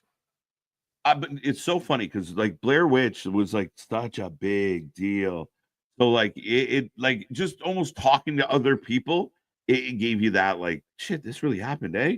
And it's like like blown up internet where all the people are jumping on X to ruin your life and not let you have any fun. So remember that when that came out, X wasn't a thing. So you were in AOL, away messages and shit like that. MySpace top fives, right? And shit like that. As we're coming up to the end of the 9th, and they are just, I mean, again, the fact that Serrano stuck around for the last 3-4 rounds with that eyeball, that's crazy. But this is for all the belts. Like this is like if boxing was actually viewed as how boxing should be, this would be the main event. But boxing has no names, has no draws anymore. Not really, right? I mean, there's a few names out there that, depending on where on the planet they're doing a fight, they'll draw not bad, but I mean, it's not nothing like it was. But I mean, Shannon Briggs out here. Let's go, champ. Let's go, champ. But this is a pretty hell of a fucking co-main event going into the 10th round, and literally, this has all the makings of a Tyson co-main before a main. Of the co-main goes for a minute, and then the main lasts all of 30 seconds. I'm telling you, folks, don't blink, don't walk away. That's why we got our pauses out of the way. So do what you got to do before this main event starts, because you're gonna walk away. You're gonna hear the bell ring, and then you hear dun dun. I don't know, man. I don't know. I mean, if for all you know, they get bonuses for going. Like, listen, Netflix, we throw in an extra few bucks if you guys make it to the 4th round. Help us out here. Well, maybe for them. Mike Tyson don't give a fuck about money. That's what I keep saying. Mike don't give a shit about your Netflix. Don't give a fuck about nothing. You give him a pigeon and a fucking a microphone to talk in. He's straight. Like I'm almost halfway. Right. We might have a good chance to get Mike Tyson on here. Right. I'm going viral. I broke my back. My back is broken. It's spinal. Both ladies still swinging away. Oh, she rocked her. They rocked their shit so hard, my shit went out of focus and everything. Taylor looked wobbly. From swinging 1080 to fucking 420 real fast. She's gonna need at least 10 stitches. Yeah, I know. She's gashed open real good. Right. Oh, nice uppercut. Oh, I love the match. The crowd's into it. She's putting on an absolute... Yeah, but this is still got to be Taylor. I don't know, man. I'm really curious. But she pushing hard at the end of this one. It's still funny to me because I feel like we always look at stuff like this, like in that MMA style aspect of like, a little bit. Wait to see him punch him out. Like that doesn't happen quite as much because they're wearing super padded gloves and everything. Yeah. Swinging. Fucking Taylor's though been fucking walking through this shit though for a good bit. I'll say, you know what? Hey, she might have won that on that line. Oh, we're still Bell's wrong, and we're still throwing hands. We're still throwing. There we go. Bell's wrong for a good minute. We were still throwing hands. We went into overtime, Nick. We went into overtime and just they didn't tell anybody. Right? The crowd is on their feet, AB. Like it's loud. I got don't know. goosebumps. I think Morrow's on his feet, just clapping real hard into the You hear microphone. Mauro, right? Mauro right into it. Like, that's what's so fun about him. I got goosebumps. How do you feel though that Morrow's just taking every job but wrestling right now? He should. He's fucking amazing at what he does. I'm disappointed that he he's left. Just wait. He's like, I've seen JBL showing up at all these promotions, clotheslining motherfuckers. I'm waiting for this motherfucker to show up here. If I was Tony Khan, I would throw money at Mauro that he couldn't say no to, and I would sit down with Excalibur and say, "You can wear your mask at home from now on. Thank you." So, what would be your booth? Yes, Listen, for AEW. If we had Mauro and Taz, I think it would be fine. Just those two. I think it would be perfectly fine right now. No, not right now. But I mean, in hypothetically, I think those two would bring on the, like Taz can have that banner. And when Mauro's getting overexcited, Taz can play it straight. I mean, I think it would work. Shivani's not good. And Excalibur, again, the luchador from Detroit, guys. Like, what are we doing? I said, welcome to Detroit City. But so they're calling Serrano Morrow and Nigel. Morrow and Nigel as your booth. I'd be happy with that. Yeah, Nigel would counter him well. Well, you make Morrow your face and everything like that, and it'd be interesting because they both get like kind of over, like they're both kind of more color guys, straight men. Yeah, I'm really curious to see if Corey ever steps like hard into. I think Corey's so underrated. I think Corey is so underrated because I think Corey's one of the most slept on, like color guy, like commentators of this era because he keeps getting bounced around and he's always the staple. Yeah. And just quickly back to the fight. I mean, the unofficial scorecard has Serrano winning by 3. Really interesting, like close fight. Amy pointing out what a fight. Yeah, 96-93 is the unofficial scorecard. So hell of a fight. Well, that's a good one. KJ, Taz, and Mauro. I like JR and Jerry. I wonder what you're gonna laugh at me. I wonder how you feel about Jeff Jarrett being on commentary. I wouldn't hate it. Okay. I thought it was gonna get booed. I mean, he's done the fucking. You can't tell me that the woman with the fucking that her whole skeletal complexion's changed won this fucking fight. Well, I mean, she got her eye split open by a headbutt, though. Bro, she's out here looking like take me to your leader. Let's go! Oh,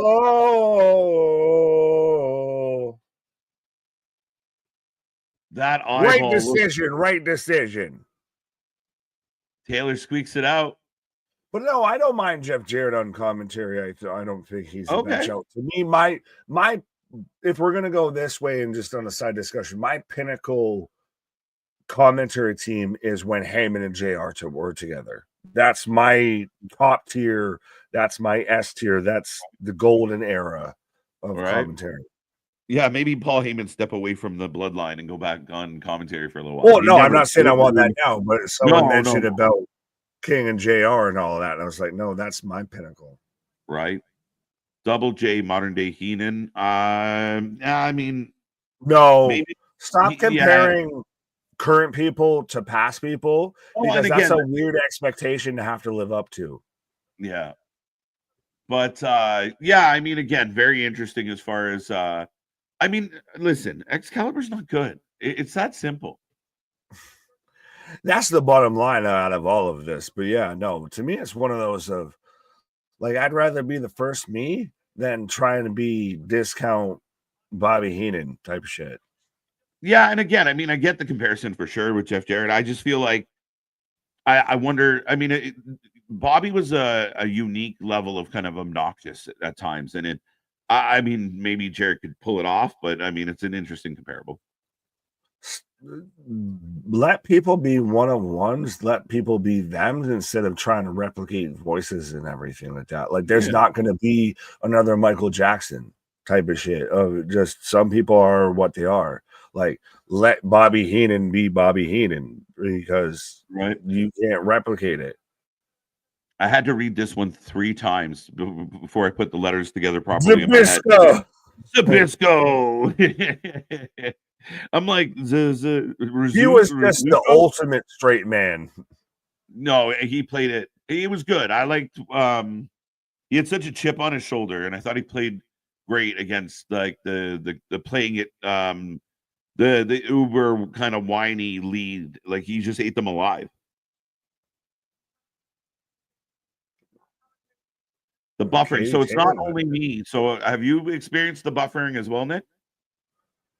I've not been into the buffering. I didn't have, Mama Buffwell on a forklift or anything like that. I have not been caught in the buffering.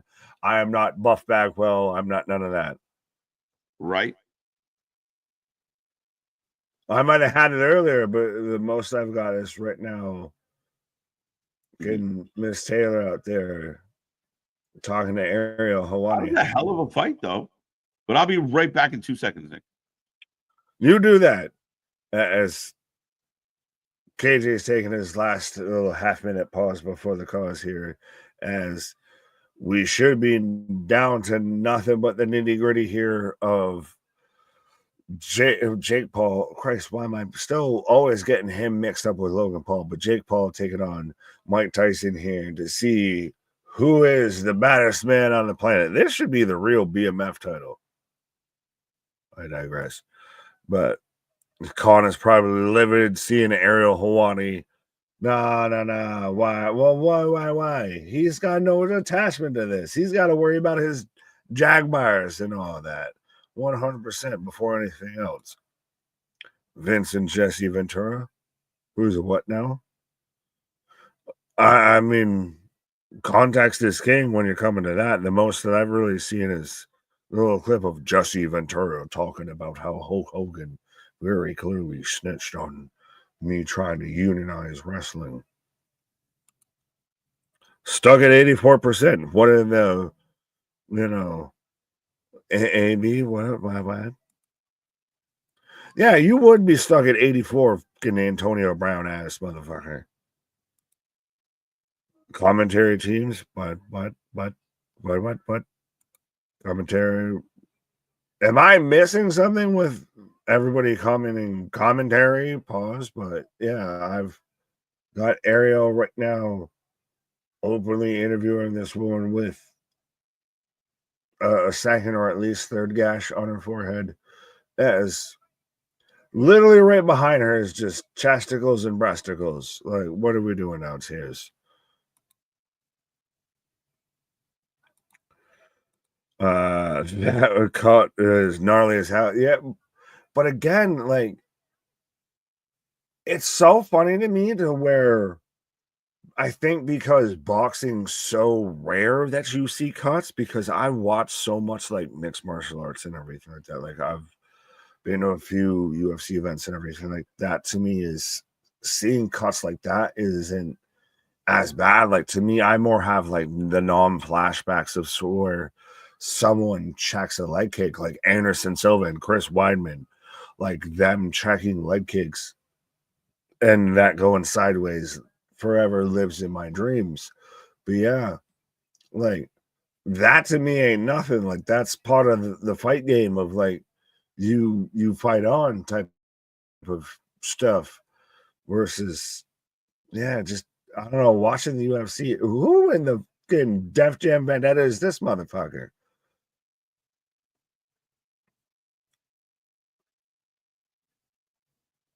Oh, so homeboy out here, fucking Pitbull meets Def Jam Vendetta out here saying, oh, she's been eating a lot of headbutts and everything. So just what in the Utah athletic director is this man doing out here? He's just out here trying to make the case of like, nope, she got screwed. She shouldn't have won it. Blah, blah, blah, blah, blah. Nothing could ever top what I saw happen to Gordon Hayward. Oh, well, yeah, that's getting gross, but yes, 100% my guy.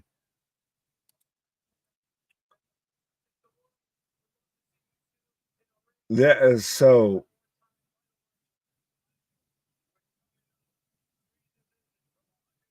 Ariel saying how they'd love to see a rematch, and then again, the fucking Suge Knight over here, Cubano Suge Knight out here saying, we're coming up from 3 divisions to get into here. Like, could you make any more goddamn excuses as to why we lost, but still celebrate us? Like, my guy, I get it. You're hard. You're bald. You look like fucking, Hispanic Dave Batista. You've got all the fucking tattoos, the gold chains. You've got a fucking jersey on that's getting 2 sizes probably too small.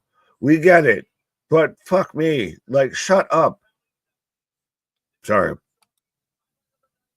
She was definitely headbutting her. What? We're watching a replay right now. So I'm watching the replay. I want to see if I can. I know it was halfway talking through it, but I want to see any sort of moments where we got clear as day headbutts, what have yous. To me, that's working position. Like, is this a little, like Tyson biting the ears and everything like that? Oh, you headbutt me this whole time. See, that's why I got this cut. Like, no, I think you just kept eating that fucking right hook and everything. Like, they literally showed a replay, and she's eating 2, 3, 4 of them, followed by 2, 3, 4 of them. Like, she was getting lit up and everything. I didn't see anything that showed a headbutt, but if I missed something, you know how to send it to me, us, what have yous.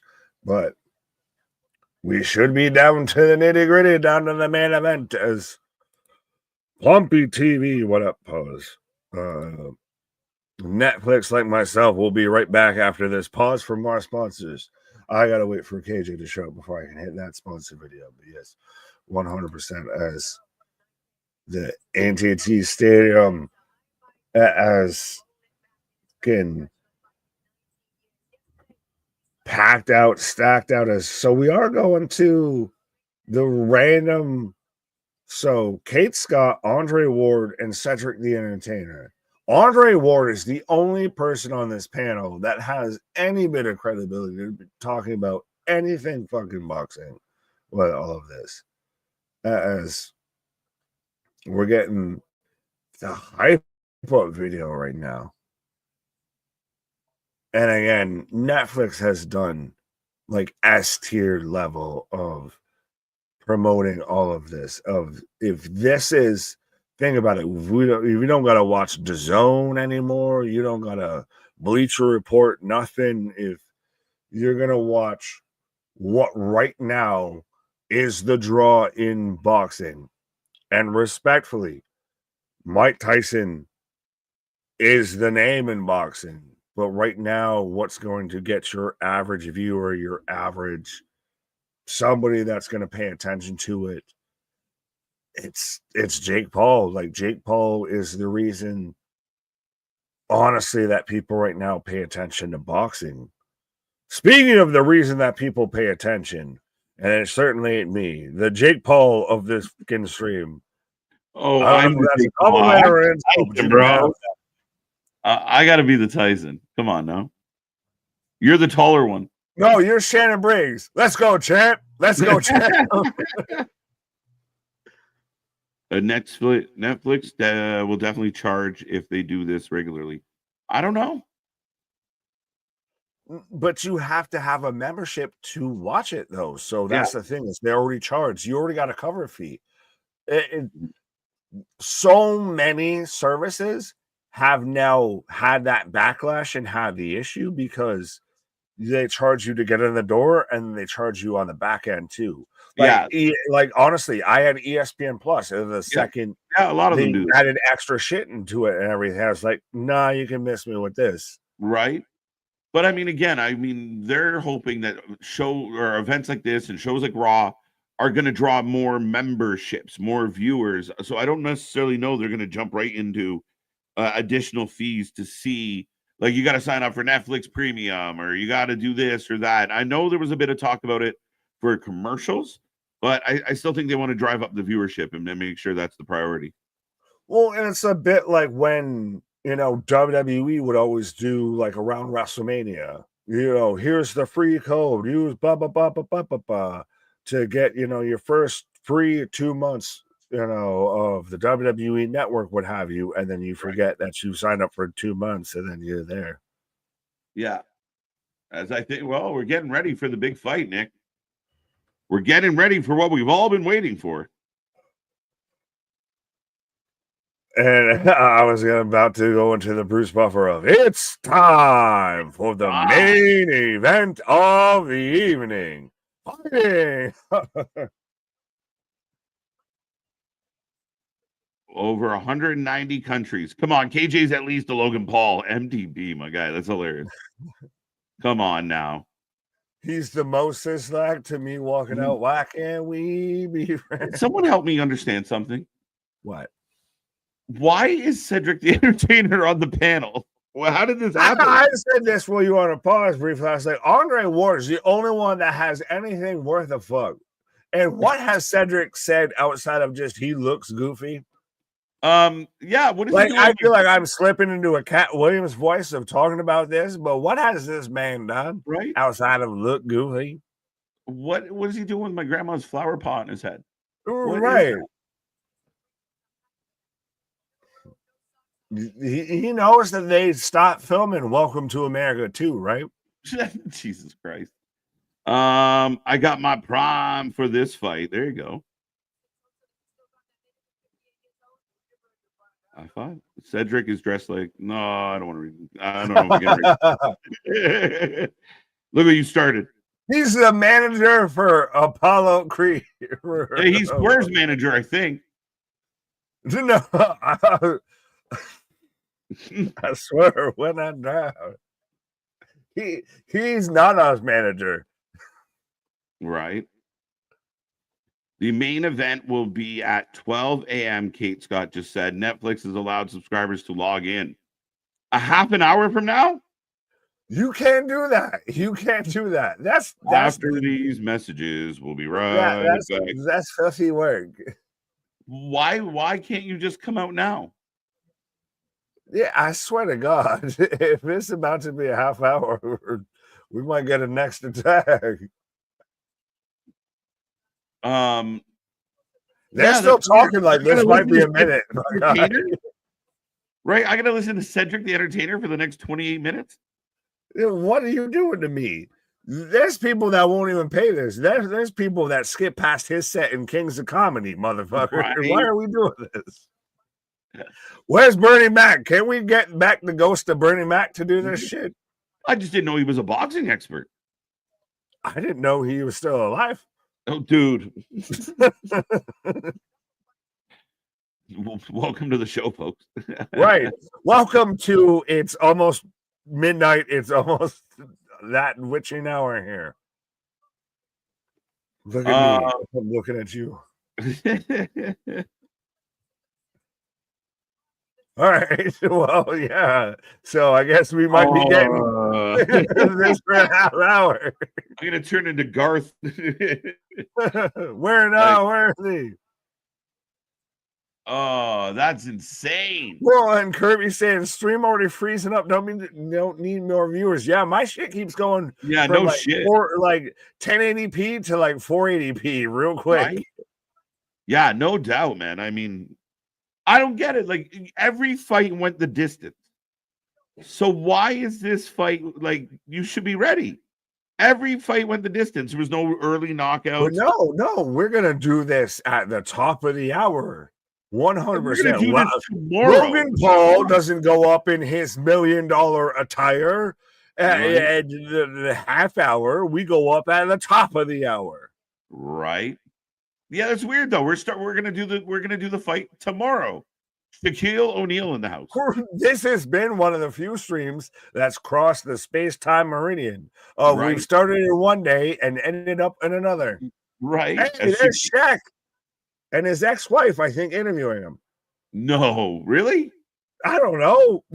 She's short and blonde and fairly complected, so yeah.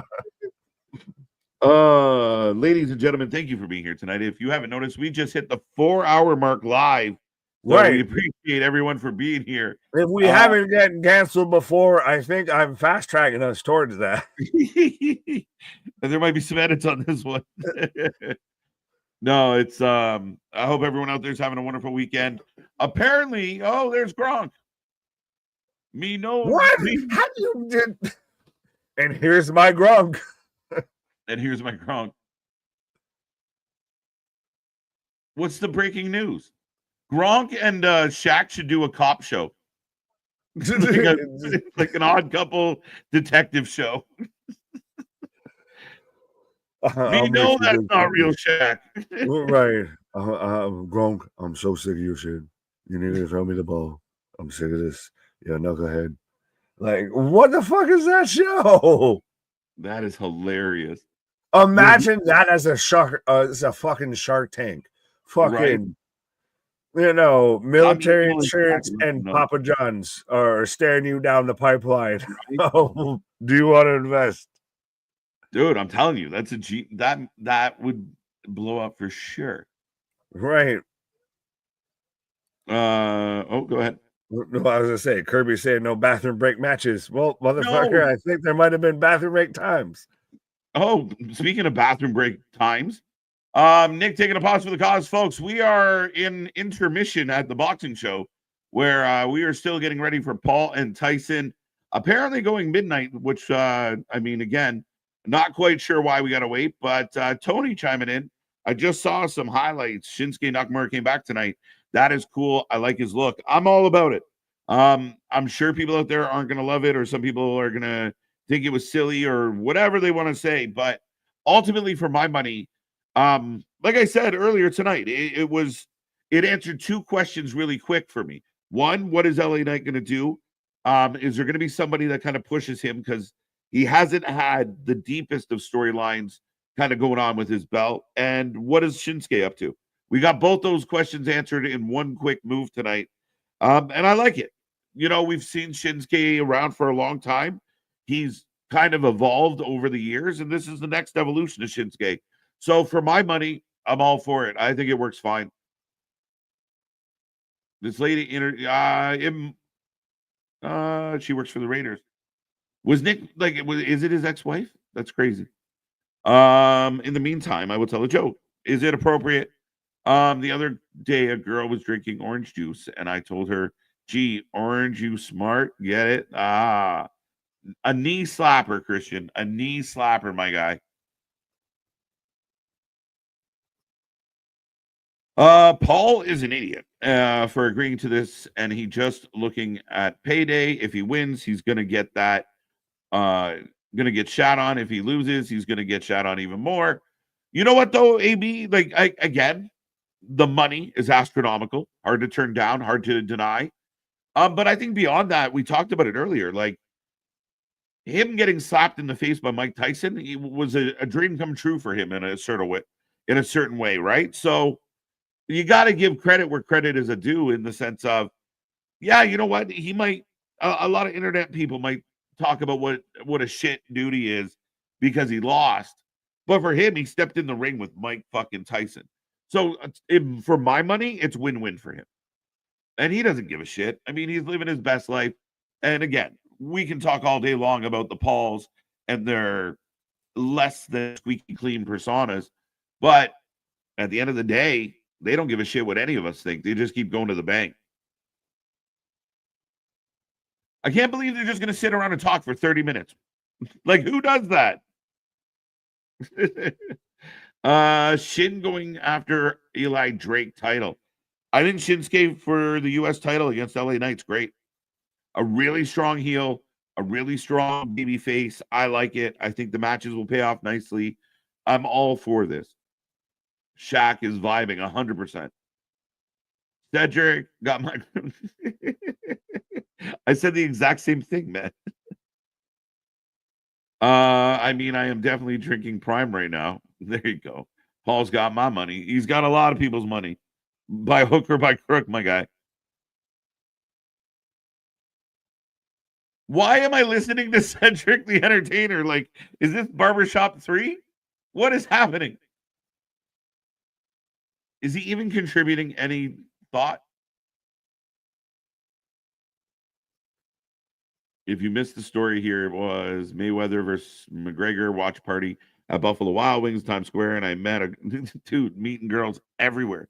I think that the Jake Paul fight, it's all a gimmick. It's just about the money. Boxing is a joke, and it's not like back in the day, her and Sugar Ray, Duran and Hagler. You know, I agree, Tony. I mean, boxing lost its way. I mean, clearly, it's not what it used to be. And again, there's a list of other names I could throw onto that list. And I remember being young, and the fight nights were a big deal. But at least this one is being talked about. And that's the biggest fear. If this gets into the ring and it's a shit show, draw that barely anything happens in, yeah, it's going to be disappointing. I think a lot of fans out there are hoping that, Tyson is the exception to the rule. The Tyson just says, no, I'd rather win. I've had a lot of paydays. I just want to win. I don't know how not to go full speed. But we did see the Mayweather fight, and it wasn't the funnest. Yeah, I don't think Khan would defeat Helwani in a box. I'd love to see it. I don't think Tony Khan could throw a punch. It'd be like a spaghetti noodle coming at you. Jake Paul in the back, getting ready. Well, dang. I say smoke them if you got them. Are we at least getting the entrances soon? This is killing me, Smalls. Actually, Barber. There you go.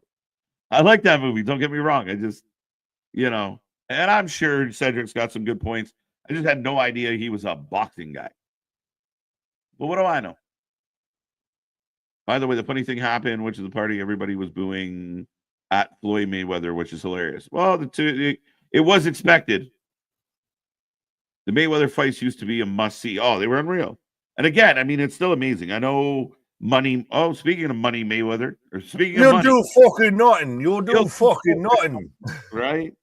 But I mean, again, Mayweather in his heyday, the fact, again, not the power guy, but he was almost unhittable. Floyd Mayweather was the greatest defensive boxer of all time. Like almost unhittable. There's three names, like I said, that you mentioned when you talk about boxing. They are Muhammad Ali, Mike Tyson, and Floyd Mayweather. Right. Mayweather, he has his status in that he was the greatest defensive boxer of all time. Yeah. He will make what should be a 1-round fight into a 12-round fight. Yeah. They just re-showed the Woolley knockout and then the Silva knockout or knockdown. Yeah, that's great. Cool. Show me something that actually can, when you were facing an actual boxer. Yeah. See, I thought Fury had a shot. I thought Fury might. He was the most that he faced that was an actual legitimate boxer. Yeah. Stepping in with good form and such. Yes. Well, yeah, he's out there. He's the brother of the world champion, Tyson. Right. And Diaz. We knew Diaz wasn't. Yeah, bro, 100%. We're just sign me up. We're gonna have a payday. We're just gonna throw hands. My God, yeah. That's the difference between boxing and everything like that when it comes to MMA versus boxing. Like that is still always the difference. For sure. Is stand and bang where all you got to do is stand and bang versus stand and bang to where you got to defend a takedown. 100%. I don't disagree with that at all. The Mike Perry one to me was kind of legit, like because they just showed that to where he took down bare knuckle homie. Like he was like champ upon champ with Mike Perry and everything. So like that's to me the closest of like, hey, maybe he could make a run with this. Like if this is his way to backdoor into fighting and into boxing and it makes it relevant again, I'm all the way for it. It's like when you saw Canelo versus in Mayweather for like when Mayweather was on his last run. Yeah. Hey, Logan hugging it out with Jake. Of course. It's always good to see brothers hug it out at a funeral. Yeah. I mean, of course. And people online kind of made me laugh of like, I bet you Logan's there. Well, yeah. Like, no, right? Like, I swear to God, I will, as again, buffering. Well, it's had some buffering issues. Well, no, to me, it's just like 1080p. And I know it's showing, you know, old school boxing and old school Tyson, but I didn't think that was that still, you know, right frames a second. But I just want Jake Paul to come out to why can't we be friends? Why can't we be friends? He should, man. If he was smart. It's just, but that's the thing is he's so good at just being the troll with it. Of like he's an entertaining troll. He's a talented troll, which is weird to say. Right. I mean, again, like even they have him come to WrestleMania and do the part of the pre-show, and he's heckling the fans from the stage. Like the fans are giving him shit. He's heckling them.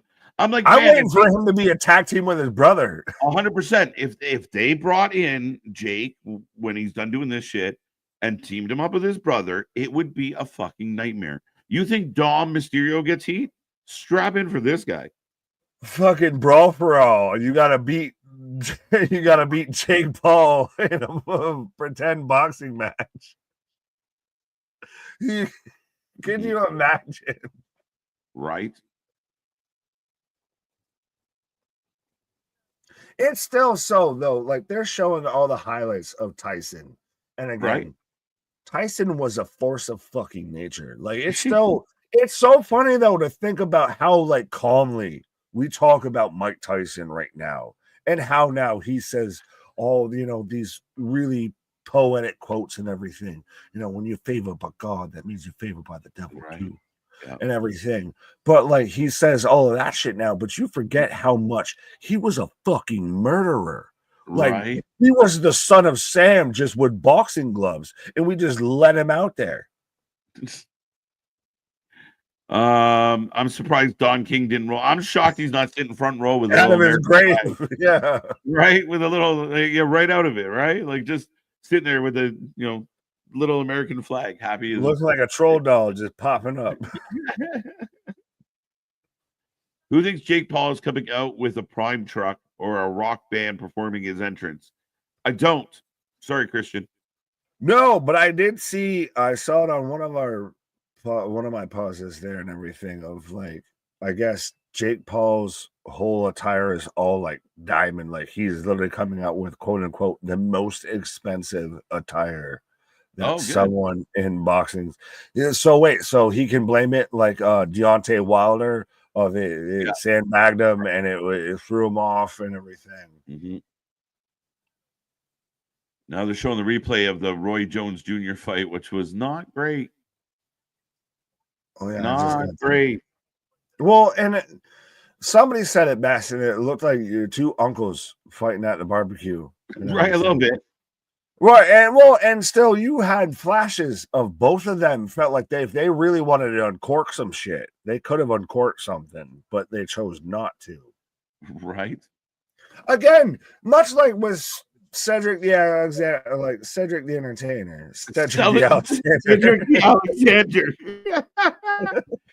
But you have Morrow, Rosie Perez, and Roy Jones Jr. is your ringside commentary team. Like one of these things just doesn't belong here. It's a little bit like you go up until the fucking balcony there. 100%. KJ and Nick, I bet you guys were young during. Yeah, absolutely. The end of his right around the ear biting, I was early teens. Like, I mean, I was young for his run, and you were even younger. What the fucking comment is that? Of like, I bet you were young in the past. No shit. Yes, I was younger before today. Thank you for that. I bet. Yeah, no, we're good. No shit, Sherlock. Respectfully, Christian, I love you, but yes, we've talked about this.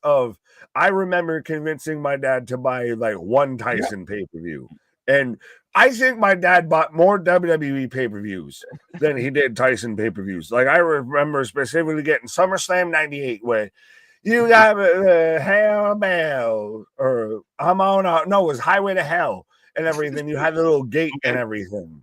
All right. With all of that.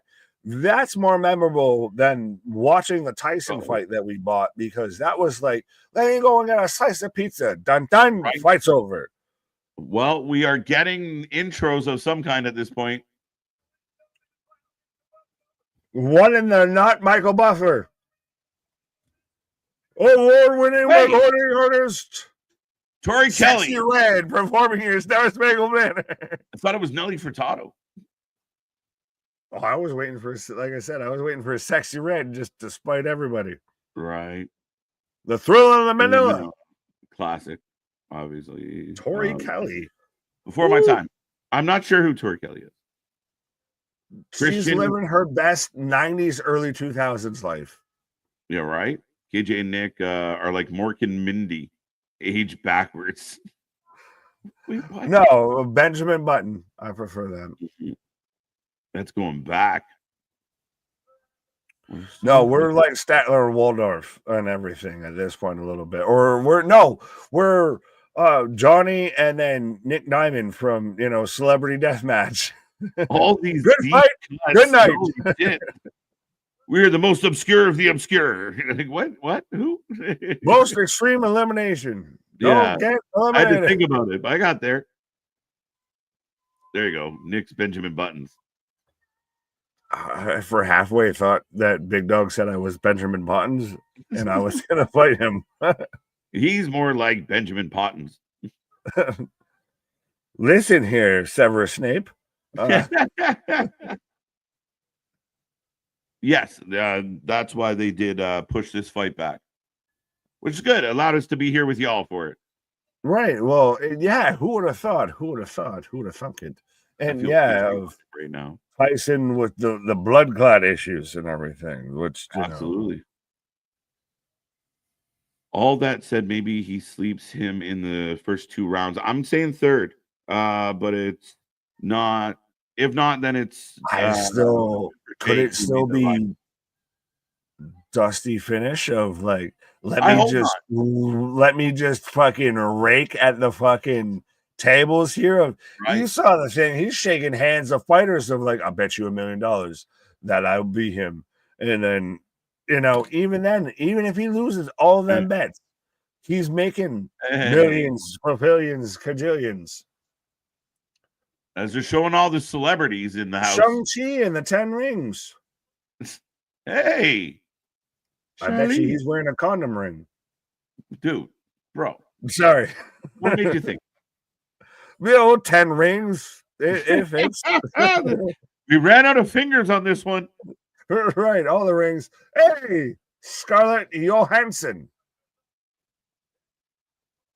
Oh, Karate Kid. They could take time. Yeah, but they already showed them. Why do we have to go back to them? They're not really that celebrity anymore. I'm just agreeing with you. Nick, look at my avatar. Do you really want to fight that? Bring it on. We're back to the Gronk. I'm just agree. Oh, I got that one. We're just showing everybody that we've shown before. Here we go, folks. King Gronk, the former host of WrestleMania, Rob Gronkowski, is out here at Jake Paul versus Mike Tyson. Again, who the fuck would have had this on your 2024 bingo card? If you would have told me that in 2024 I'd be sitting on YouTube watching a Mike Tyson fight against a YouTuber, or a guy from the fucking Disney Channel, I'd tell you you're crazy. Come on, are you serious? I'm Jake Paul. This is the Disney. Right? Like shit. What am I? What like, is? Think about this. What? How if 2020 KJ could talk to 2024 KJ of like, hey, by the way, Logan Paul is going to be probably the best celebrity wrestler in wrestling, and it'd be a former U.S. champion and everything, and then Right. Jake Paul is going to fight Mike Tyson. Yeah. Like, you'd be like, shut up, 2022 KJ. You're stupid. You're high. Right. No, I mean, again, it's crazy that like here I am. So 14-ounce gloves, 2-minute rounds, no 3 knockdown rule, fight official after 4 rounds. Yep. Former WWE superstar Grimes. So this fight's going 4 rounds for sure. No. They're getting that official tag on this one. Or maybe that's Honestly, what Jake, if he fucking starches them in the second round, then Jake can say, wasn't officially a fight. Still, if this he'll fucking amp it up if I got punched out by Mike Tyson. Like he's out, he'll Ashton Kutcher the shit out of this. I just got knocked out by fucking Mike Tyson. Right. Like if this goes 4 rounds, Jake Paul's winning. It might, because if it goes 4 rounds, then Mike Tyson's gonna end up gassed and more. I'm wondering, holding and everything. I'm really curious to see Mike's gas tank. That'll be. But that's why I think this is going to be. I throw a fist, I throw a punch, done, fight over. Oh, the Jonas Brothers are in town. Cake by the ocean. Do you want to come with us? I'm sure the Jonas Brothers are in town. No, I checked. No. Here he comes. I like how insane is it that the idea that started this of Jake Paul versus Mike Tyson was Jake Paul on ayahuasca fighting that he had a vision fighting Mike Tyson, which sounds like Mike Tyson on ayahuasca. Right. Having a vision that he was fighting Jake Paul.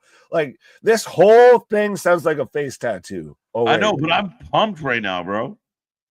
Yeah, but that's the thing. When's the last time you gave a fuck about boxing like this? It's crazy. The energy is just insane. And it's just like, what am I watching? Look at this, bro. Are you fucking for reals? From the Pepsi Tower. Oh. Is he coming out with, oh, look at his brother. What? Look at this. WWE, eat your heart out. Look at fucking lowrider. Are you doing Eddie Guerrero right now? Eddie. He's doing Dom Dom. That would be the faction in 2025. The Logans and Dom Dom. Yeah, but they're coming out in like the coolest, like lowridery color, like in the most Caucasian-y way. Wait, he has doves, by the way, in a cage. But do you hear the song? No. In the air tonight. Nah, Toto. Well, how ironic is that song choice? Well, yeah, I mean, Toto. That is fucking hilarious. Yeah, well, bro, why does this have a cage on the back? In the air tonight. When you call my name. So right now we got Jake Paul with his brother, a friend, and a driver coming down. His brother's just spraying him down for no reason. Right. About some shit. They're the young bucks of boxing. No, because they've done more for boxing than the Young Bucks have done for AEW. Facts. Sorry, AEW. Look, they're giving us it, dude. Toto. So funny. What a great song choice by Jake on this one. I can't hate. How long is this fucking entrance going to take? Well, I got the hands up and everything like that. I'm making sure we're same-ish. All right. They haven't even hit the turn to the ring. No, they're just in the elbow now. I'll walk from here. Thanks, Uber. Right. Yeah. Keep it about like, all right. So what else you got to talk about before we're get to the ring here? All right. Yeah. Right? No, get out here. Yeah, how fucking WWE is this? I'm in. But that's part of boxing, Right? honestly. Like that's part of it. Like think about it. Like this is Apollo Creed. This is that type of shit of Right? boxing's pomp and circumstance of Right? Oh, this that's is like part of the show. That's part of the gig.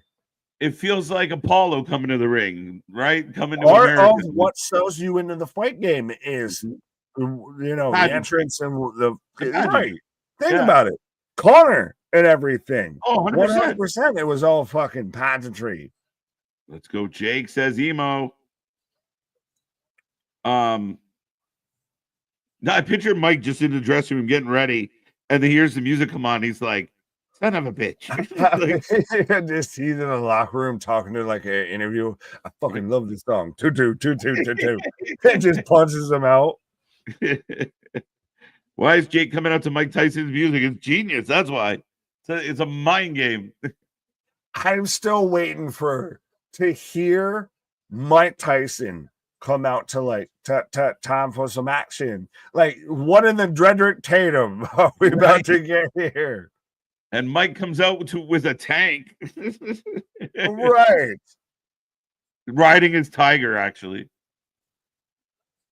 But yeah, like so everyone in Jake Paul's corner is just wearing all of like the diamonds, just shine bright like a diamond.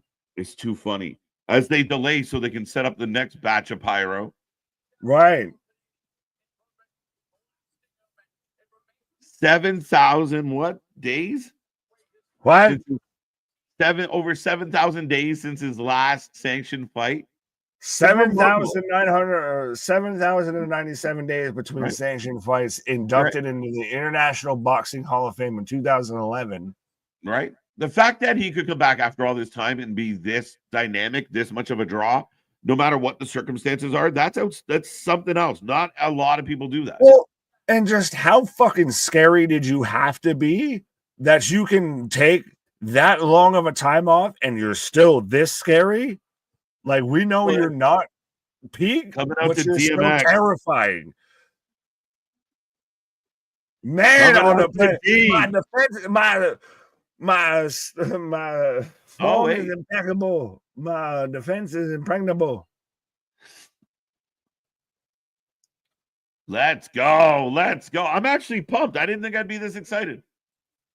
But still, there's so much of that. Like that's still Mike Tyson. Listen to the crowd. I got goosebumps. Time for some action. Corner. Dude, this is unreal. What is the discount Bruce Buffer, though, is this motherfucker? You couldn't pay the $1 million for him? No, that Michael Buffer? No. Brett the Hitman Clark.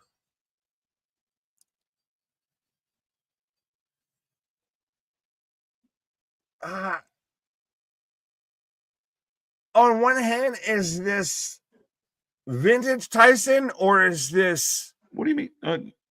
Well, no, I'm saying with like the cutoff thing. Is this vintage Tyson or is this like throwback? Like, okay, cool. So I can go and hop on, 2K24 and I can go and face, Roman Reigns versus Hulk Hogan type of shit.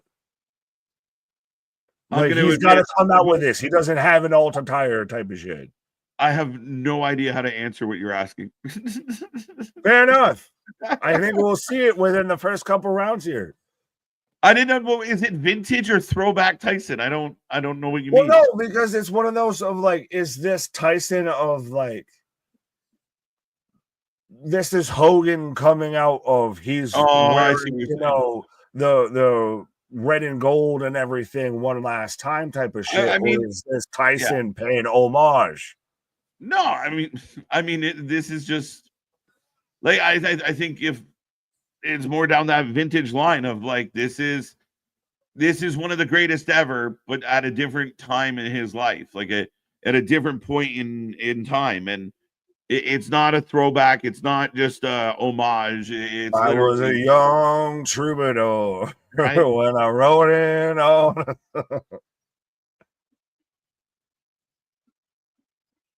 I'm telling you right now, if this goes past 3 rounds, like if this makes it out of the third, Jake Paul's winning. It'll be interesting, man. But the crowd is on their feet. And not Buffer is giving the announcement. Big Mo. Shout out Big Mo. I got Big Nick. You got Big Mo. There we go. Big Mo, don't you know? Jake Paul for the win. Mine's holding up okay right now. Are you buffering at all? No, well, I'm more at like 480p. I'm not buffering, but I'm certainly not in HD. Right. Lita and Trish at the Jake Paul and Mike Tyson fight. Yeah, I saw them on social media. See, this is when I feel like you need, and now it's time for the main event of the evening. Fighting. Well, let's see how not Buffer does. Yeah, well, Mark What is the lady behind? Like, what is happening? Blink if you're being held hostage. Lane? Listen to the crowd, bro. Bro, he looks like if Ben Bishop merged with Michael Buffer. All due respect, Ben, but keep it a buck. The Boo Birds are out, Nikki. The blonde behind Big Mo.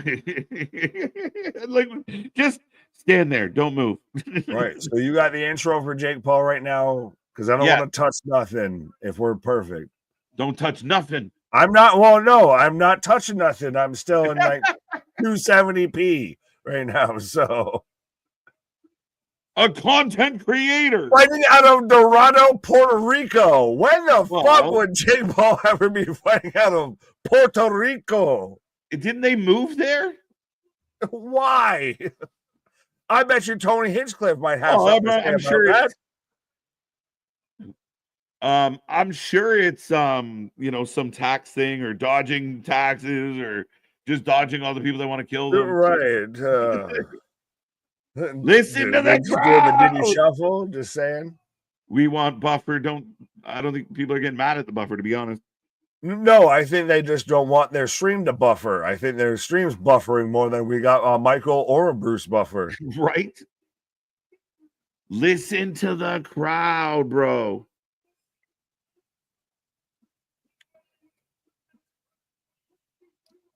But this is Mike Tyson. This is Muhammad Ali when he showed up to fight Joe Frazier.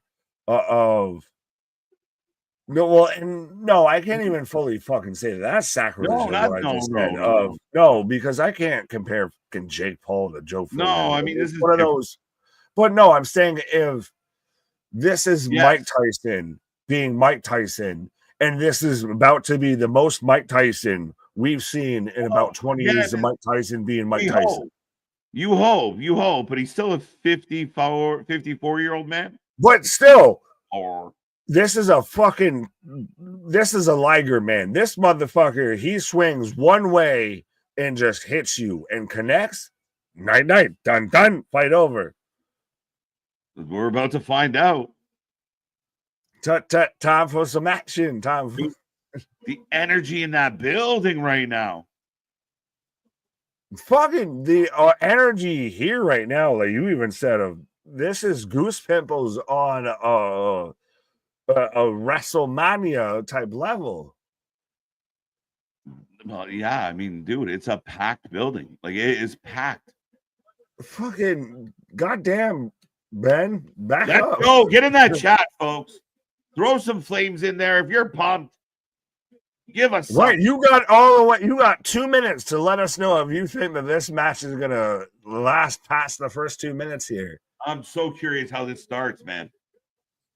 Now, like I'm like pumped now. I'm actually I'm glad I still also though, as much as I worry about Tyson's gas tank of Paul's had to put on some weight to fight at a heavyweight. So maybe I said I'm wondering if Paul overextends. That's all he has to do is overextend and get caught with something. Oh, here we go. Ding, ding, ding. We are underway, folks. 157, 56, 55 in the first round. And again, Tyson. Wait. Let me know when you get to 140.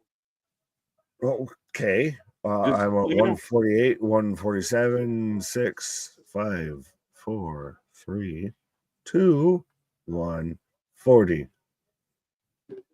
Okay. As well, both men coming off the ropes, folks. If you're just tuning in, we got Tyson, we got Paul. Something I never thought I'd be covering. Very much so. Tyson controlling the center of the ring. And again, he looks good, bro. Well, he looks super explosive. And again, I still thought he's got about 3 rounds that he's going to be super explosive. And then gas, we'll see. That's what I'm kind of thinking of. Can Jake Paul keep the distance? Can he play the gas tank game? And I don't know. It keeps leaning on him, right? Like we'll see. But can I bait out a 57-year-old and everything? Swings. Big swing. Jab. 45 seconds on the clock. 40, 39, 38. But still, Mike looks explosive. That was a good one by Jake. I won't lie though. As explosive as Mike looks, he does look a little bit like Abe Simpson of like I got my trunks pulled up super tight. I'll throw the jabs. I stay within my little pocket. I control the center, but little buffer. But yeah, Mike getting a little. No way. Let's go. Round's over. What was I gonna say? Round been over. My round just ended. How did you do that? No. Again, I don't know if we're hearing the bell first. I don't know. That's twice. No, they stopped the clock and then they pulled the bell and everything like a good 20 seconds or so after that. So it was like round's been over. Right. Pretty nothing. Now I buffer. Tyson won that round. Yeah, I'd say slightly more active, threw more punches. Paul landed that one right. Yeah. Nice jab. Buffering. Can I hit refresh? Ooh.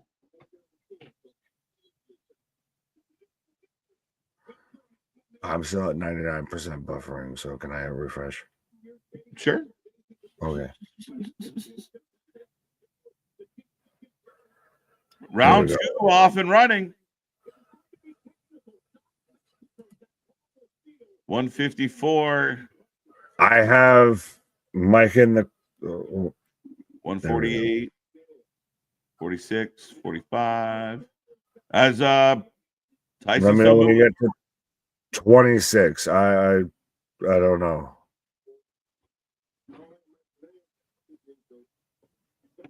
Nah. Oh no, wait. I'm waiting. There you go. Now 25, 24. Yeah. And Jake out there hitting him with a little kind of the little okey doke of like, see. That's the thing, is I think he's playing the distance game. Yeah. Oh, he has to.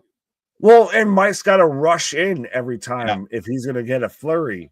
So you're going to dump that gas tank a little bit more. Tyson is biting his glove. Tyson is biting his gloves. He's hungry.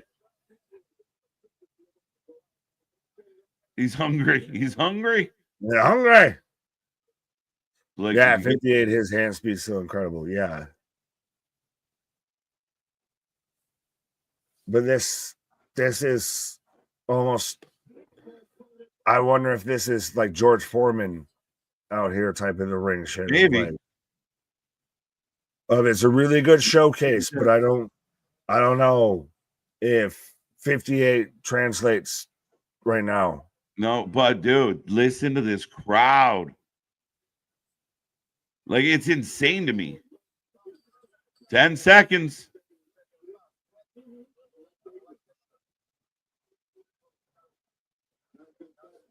Oh, and Yeah. Mike was a little bit slower in that round. I'd almost go 2 rounds, Jake. I could see it being 1-1, but I could see where it would be 2-0. And I could agree with that. I could see everything from 1-1 to 2-0 either side. Interesting. Like nothing to me is clear right now. No, outside of the distance game, I think Jake's playing. Oh, for sure. Paul's just running around like a baby back bitch. If I'm gonna win, that's what I'm gonna do to an extent. I'm gonna make Mike rush in on a flurry, and especially this is where it gets the question of this is what 24, 20. How old is Jake Paul? Right. Taking on a 58-year-old Mike Tyson. Yeah. As round 3. Oh! I said 3rd round. Don't buffer. Don't you dare buffer. Tyson averaging more punches, and I'm buffering to death. Right.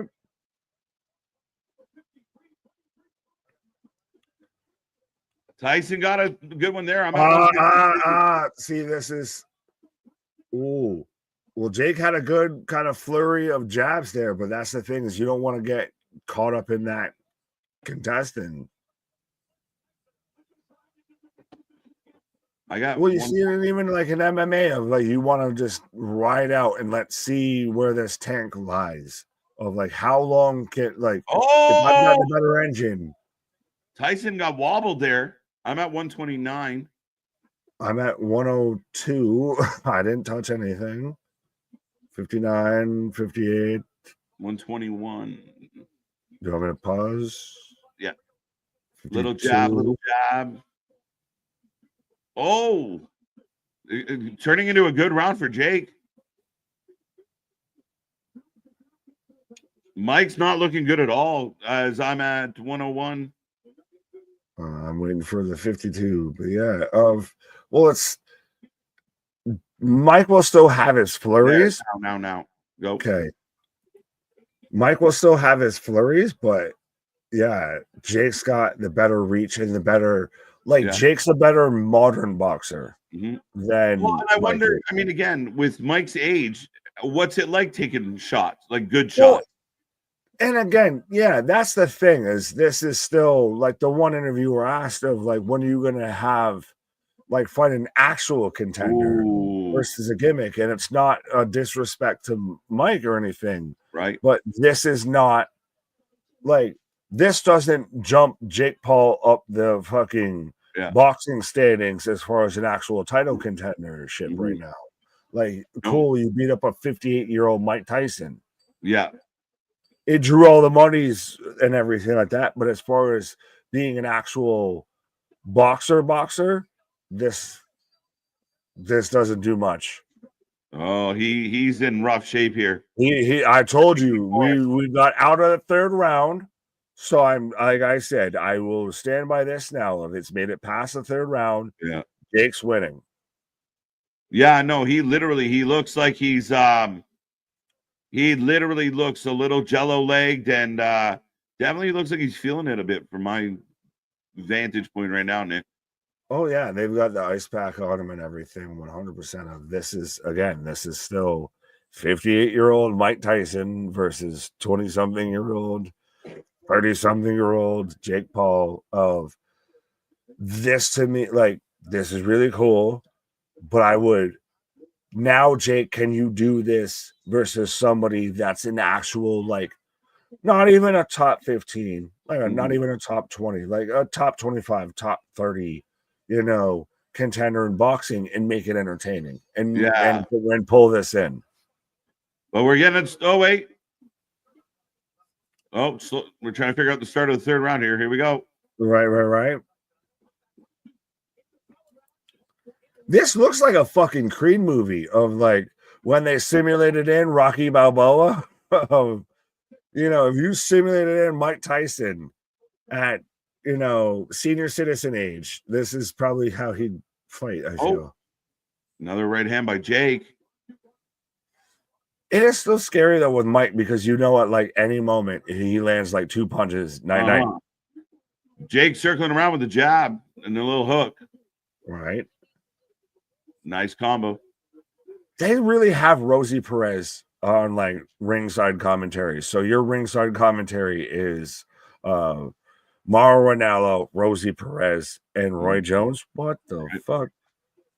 We need I need a secondary commentary of Cedric the Alexander and Rosie Perez just doing their solo boxing commentary. Right. As we're halfway through the round, folks.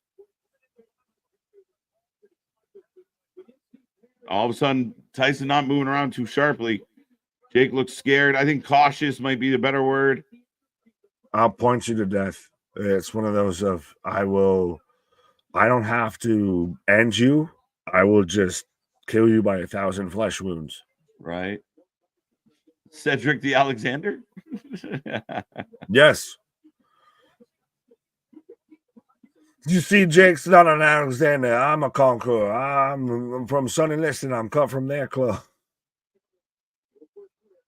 Jake backing Tyson up a bit here. Well, and it's the constant fadeaway body shot is the main thing that Jake's using as an offensive. He's doing enough to say that he's landed shots. Crowd starting to not boo. Doing enough to actually engage anything. Yeah, we're starting to get some boo birds out there at the end of the fourth round. People not loving what they're getting. The nanny? No, not the nanny. That's Fran Drescher. But yeah, no, this is not a bad game plan from Jake. Like, I can't be mad at it, but it's not. This is almost like the halfway things that you would get at times with Tyson fights. You either get like dun knockout, or you get like dud. What the fuck was that? Right? Because this is just body blow and then back away. 30-27 could be. All right, seconds out, I guess. I like how we're scoring it like MMA rounds and everything with a 30-27. They're scoring it like boxing rounds. I don't remember too many boxing rounds that were 30-27s and type of shit. Like, that's more. No, I think that was total. I think it was total. There's 10-9s. Yeah, that's what I think he was giving the total. Oh, okay, fair enough. But we're off and running. Jake does look a little more spry at the moment, but I think Tyson's trying to get up onto his toes. Yeah, but it still feels like Mike's pretty much just waiting for Jake to step into something. He's not aggressing. He's not pushing anything. Oh, got him again twice. Could you imagine if Jake Paul knocks out Mike Tyson? I don't want to hear it. Dude, it's going to be insufferable. Yeah, I don't want to say nothing, but I mean, if there's someone right now that I think that's more likely to knock out the other opponent, it goes Jake Paul's way, respectfully. Just going for the jabs, keeping him at distance. So we're in the 5th of 8 rounds, folks. Oh, Tyson gets one in. See, but Tyson's still doing a little hoppy froggy.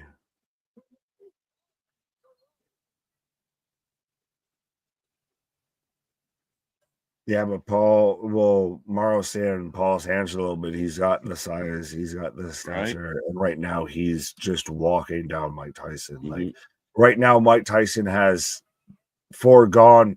The big thing that's telling to me is Tyson's given up the center of the ring. Right now, Jake Paul's controlling the center of the ring. The woman fight was way better. The ladies didn't fuck around. Come on. Oh, misses. Oh, he might have slipped that through the crack there. But yeah, well, that was for all of the titles. All of the titles. Right. All of the titles. This is for pride. And like I said, to me, the biggest tie turner there was towards the end of that round, Jake Paul was controlling the center of the ring.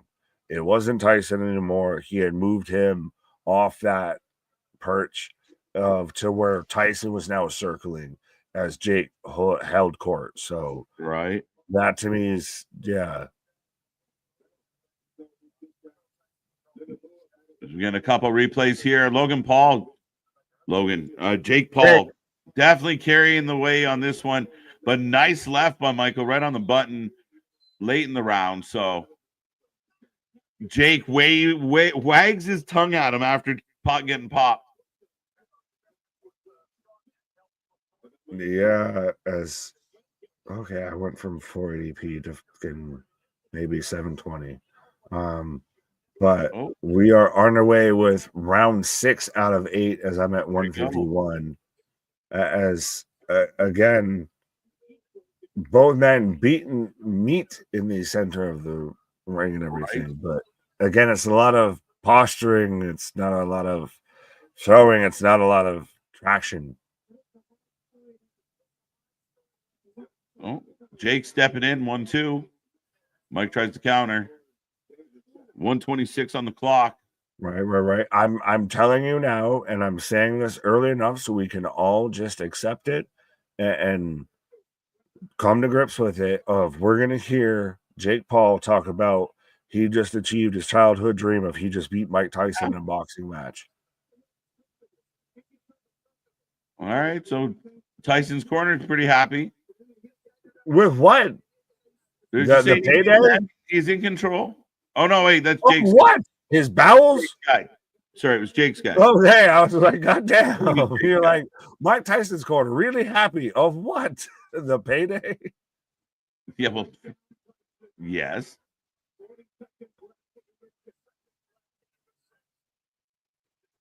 Not much happening late in the sixth.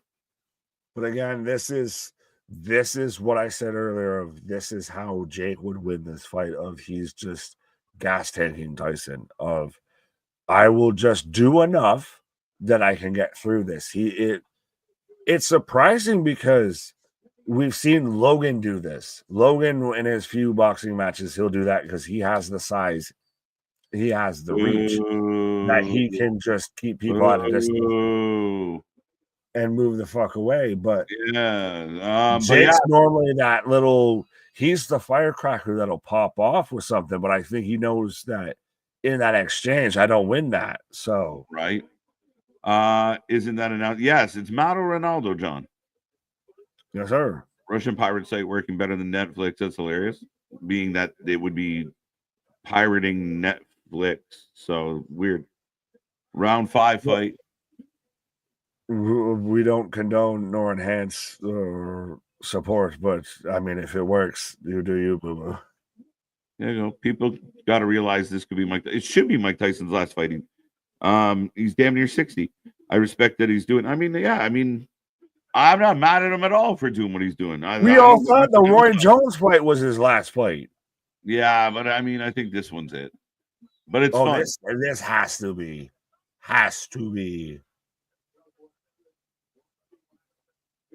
Shout out Mike Epps just randomly in the front row there. Right. All right, round 7.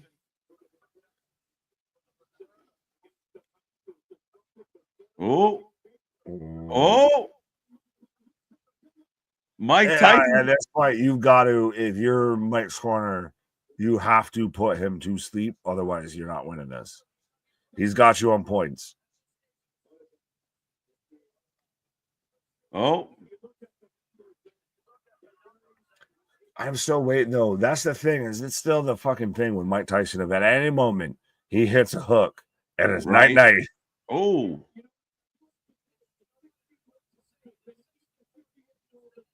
There you go. Nice.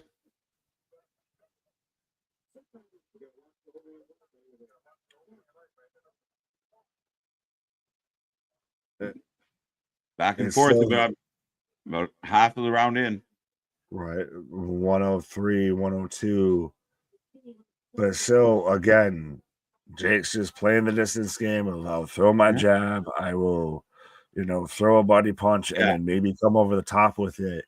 But I will keep you out of distance, sir. Right. Because I will not get caught up in this Tasmanian devil. Yeah. Yeah. Oh, that one rocked him a little bit.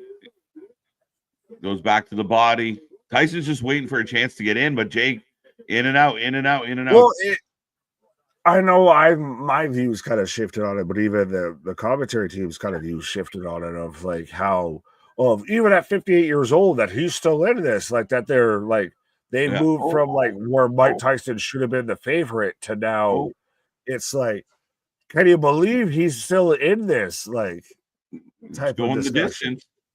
Jake lands another jab. Crazy, folks. Yeah, this is. Yeah, you're about to see Jake Paul beat Mike Tyson. Sorry, not sorry. One more round. Do you believe in miracles, folks? Just younger, faster. Oh, that was an ugly face, Mike. Yeah. So we'll see. We'll see. This is what happens when your uncle says he'll beat your cousin up at the cookout. This is what will actually happen. Right. People are going to criticize Jake for not standing in the pocket a little more. Nah, he played the best boxing game that he could have. To me, that's smart. That's yes. Everyone else's Netflix is lagging 100%. This is not making me feel prosperous for Rob. Yeah. Last round, folks. Here we go. Yeah, I think everyone's Netflix is lagged at times, my guy. I had to refresh a few times. Right. I don't. Like I said, the most that I get away from this is I want to see Jake Paul versus somebody that's top 50 at least in his weight class, whatever weight class he wants to actually box at. I want to see him fight somebody that's 3 in a row from Jake. Yeah, man. Big right hook or left by Tyson. Oh, Tyson waiting to Tyson dying to step in. But I don't know, man. 1 minute left. I think he thinks the step's there and the step ain't there. Right.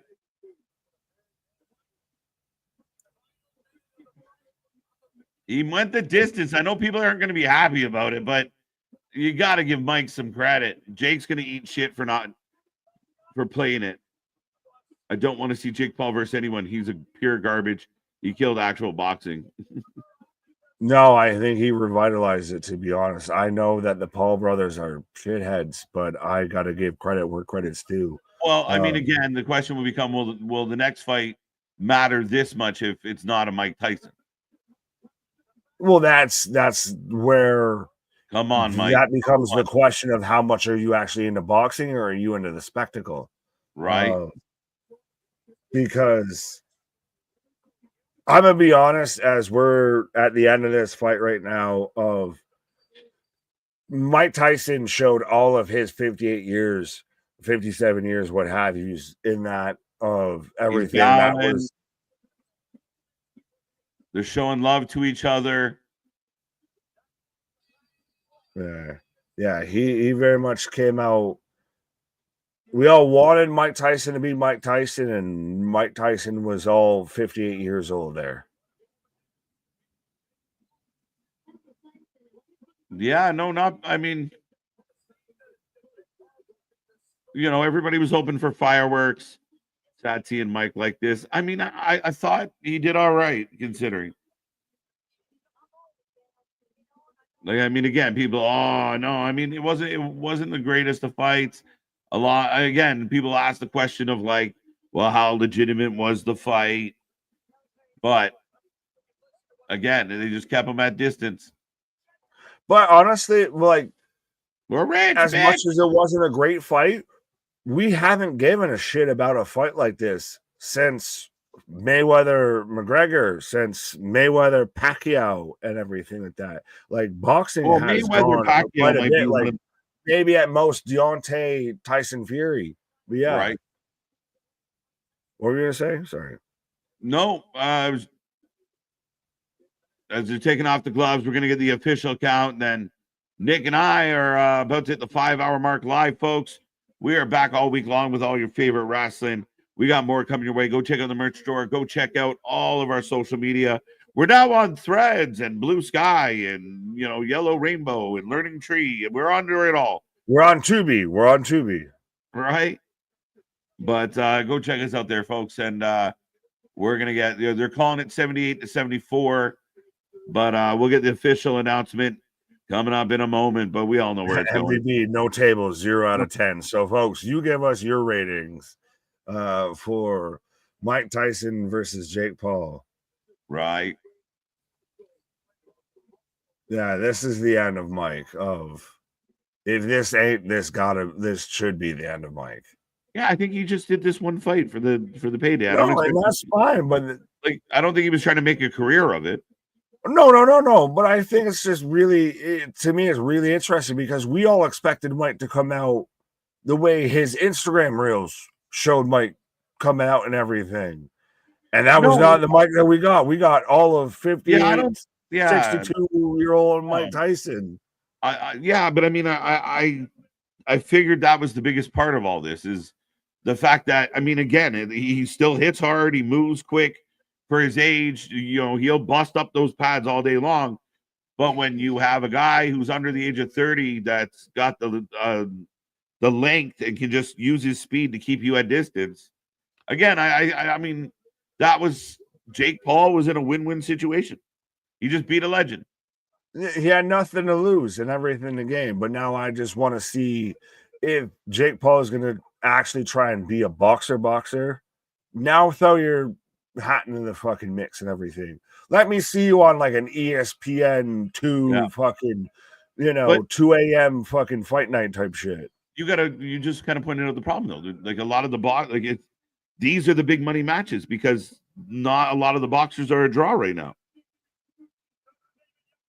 Yeah, well, 80 to 72, 79 to 73, unanimous. I swear to God, that's Ben Bishop with a haircut that's doing the fucking ring announcement. What in the fucking shit was Logan doing? Like spraying him down. Yeah, but no, I it's so weird because I feel like Jake was actually trying to be more like respectful and like just like treating this as like boxing like I just won. Right. And Logan's like X, bro. X. Right. I'm still cool.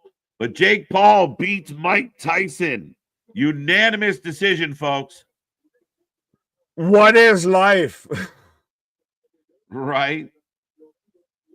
Jake Paul lost this fight in the sense that he should have. Yeah, I mean, again, if you let Mike hang around, you couldn't knock him down, you couldn't knock him out. You might have made his legs a little jello a couple times, but you didn't do a whole lot of damage against the man, double your age. How many? Well, 100%, but also still, how many times can we be mad at somebody like a GSP or whatever of like Jake fought the smarter fight of we talked about it. I said it from the jump of like the only way Jake wins is if he gas tanks him, and that's exactly what he did. Of I'm going to pick my shots. I'm going to stay away from the fucking Tasmanian devil shit. Mm-hmm. But I mean, again, a statement could have been made, as you said. Tyson got a little tired that Jake wasn't able to just step in and put Mike Tyson down. But again, that's still a hard fucking task to climb. Like, that's easier said than done. Right. And B, like, if you got Mike Tyson to fight you, and like this is probably clearly his last hurrah, and you're mollywopping him a little bit. Like, do I need to put him out on the lights? Like, do I need to leave him looking up at the lights, or can I just win this on points?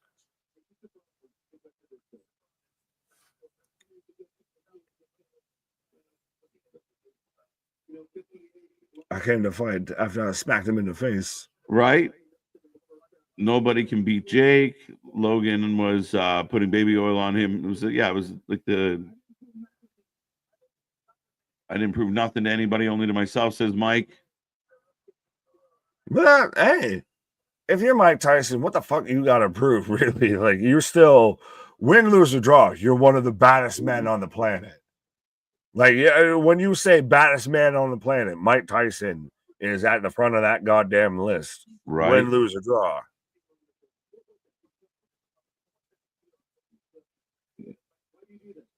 Why do you bite your gloves? Why are we asking that right now? When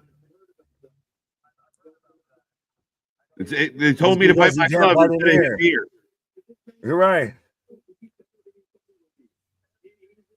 But Logan Paul versus Goldberg, the people who bought a ticket to the show got suckered. No, because it's still a good experience and everything. Yeah. Yeah, Mike has a bit. Yeah, they told me to bite the glove, not the ear.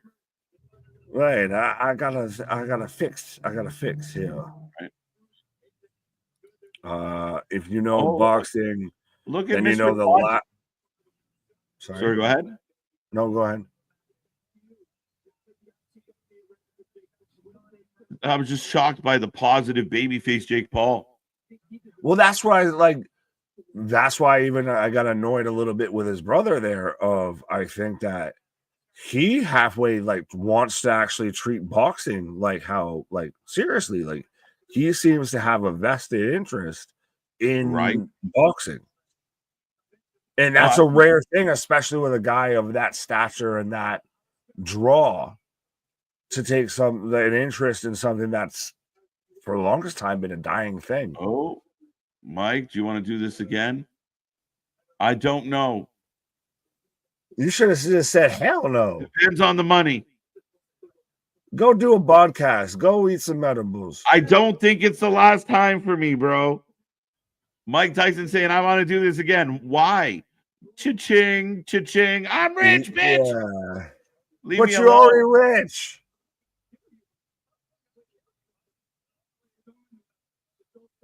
Jason.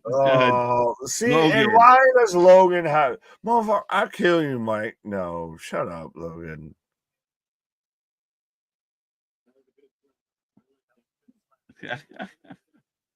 Who would have thought in 2024, we're in the winning months of 2024, and one of your visuals that will be burned into your mind when it comes to 2024 is Jake Paul and Mike Tyson shaking hands after Jake Paul beat Mike Tyson in boxing. What in the ayahuasca dream is that shit? Yeah, no, for sure.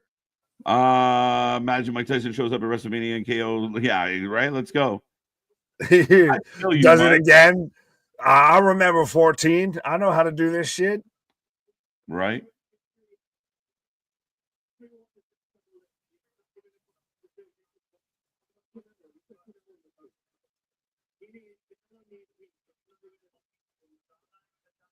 Canelo needs me. Jake Paul versus Canelo. Could you fucking imagine? It's dude, big money fights, and we'll see what they can do with it.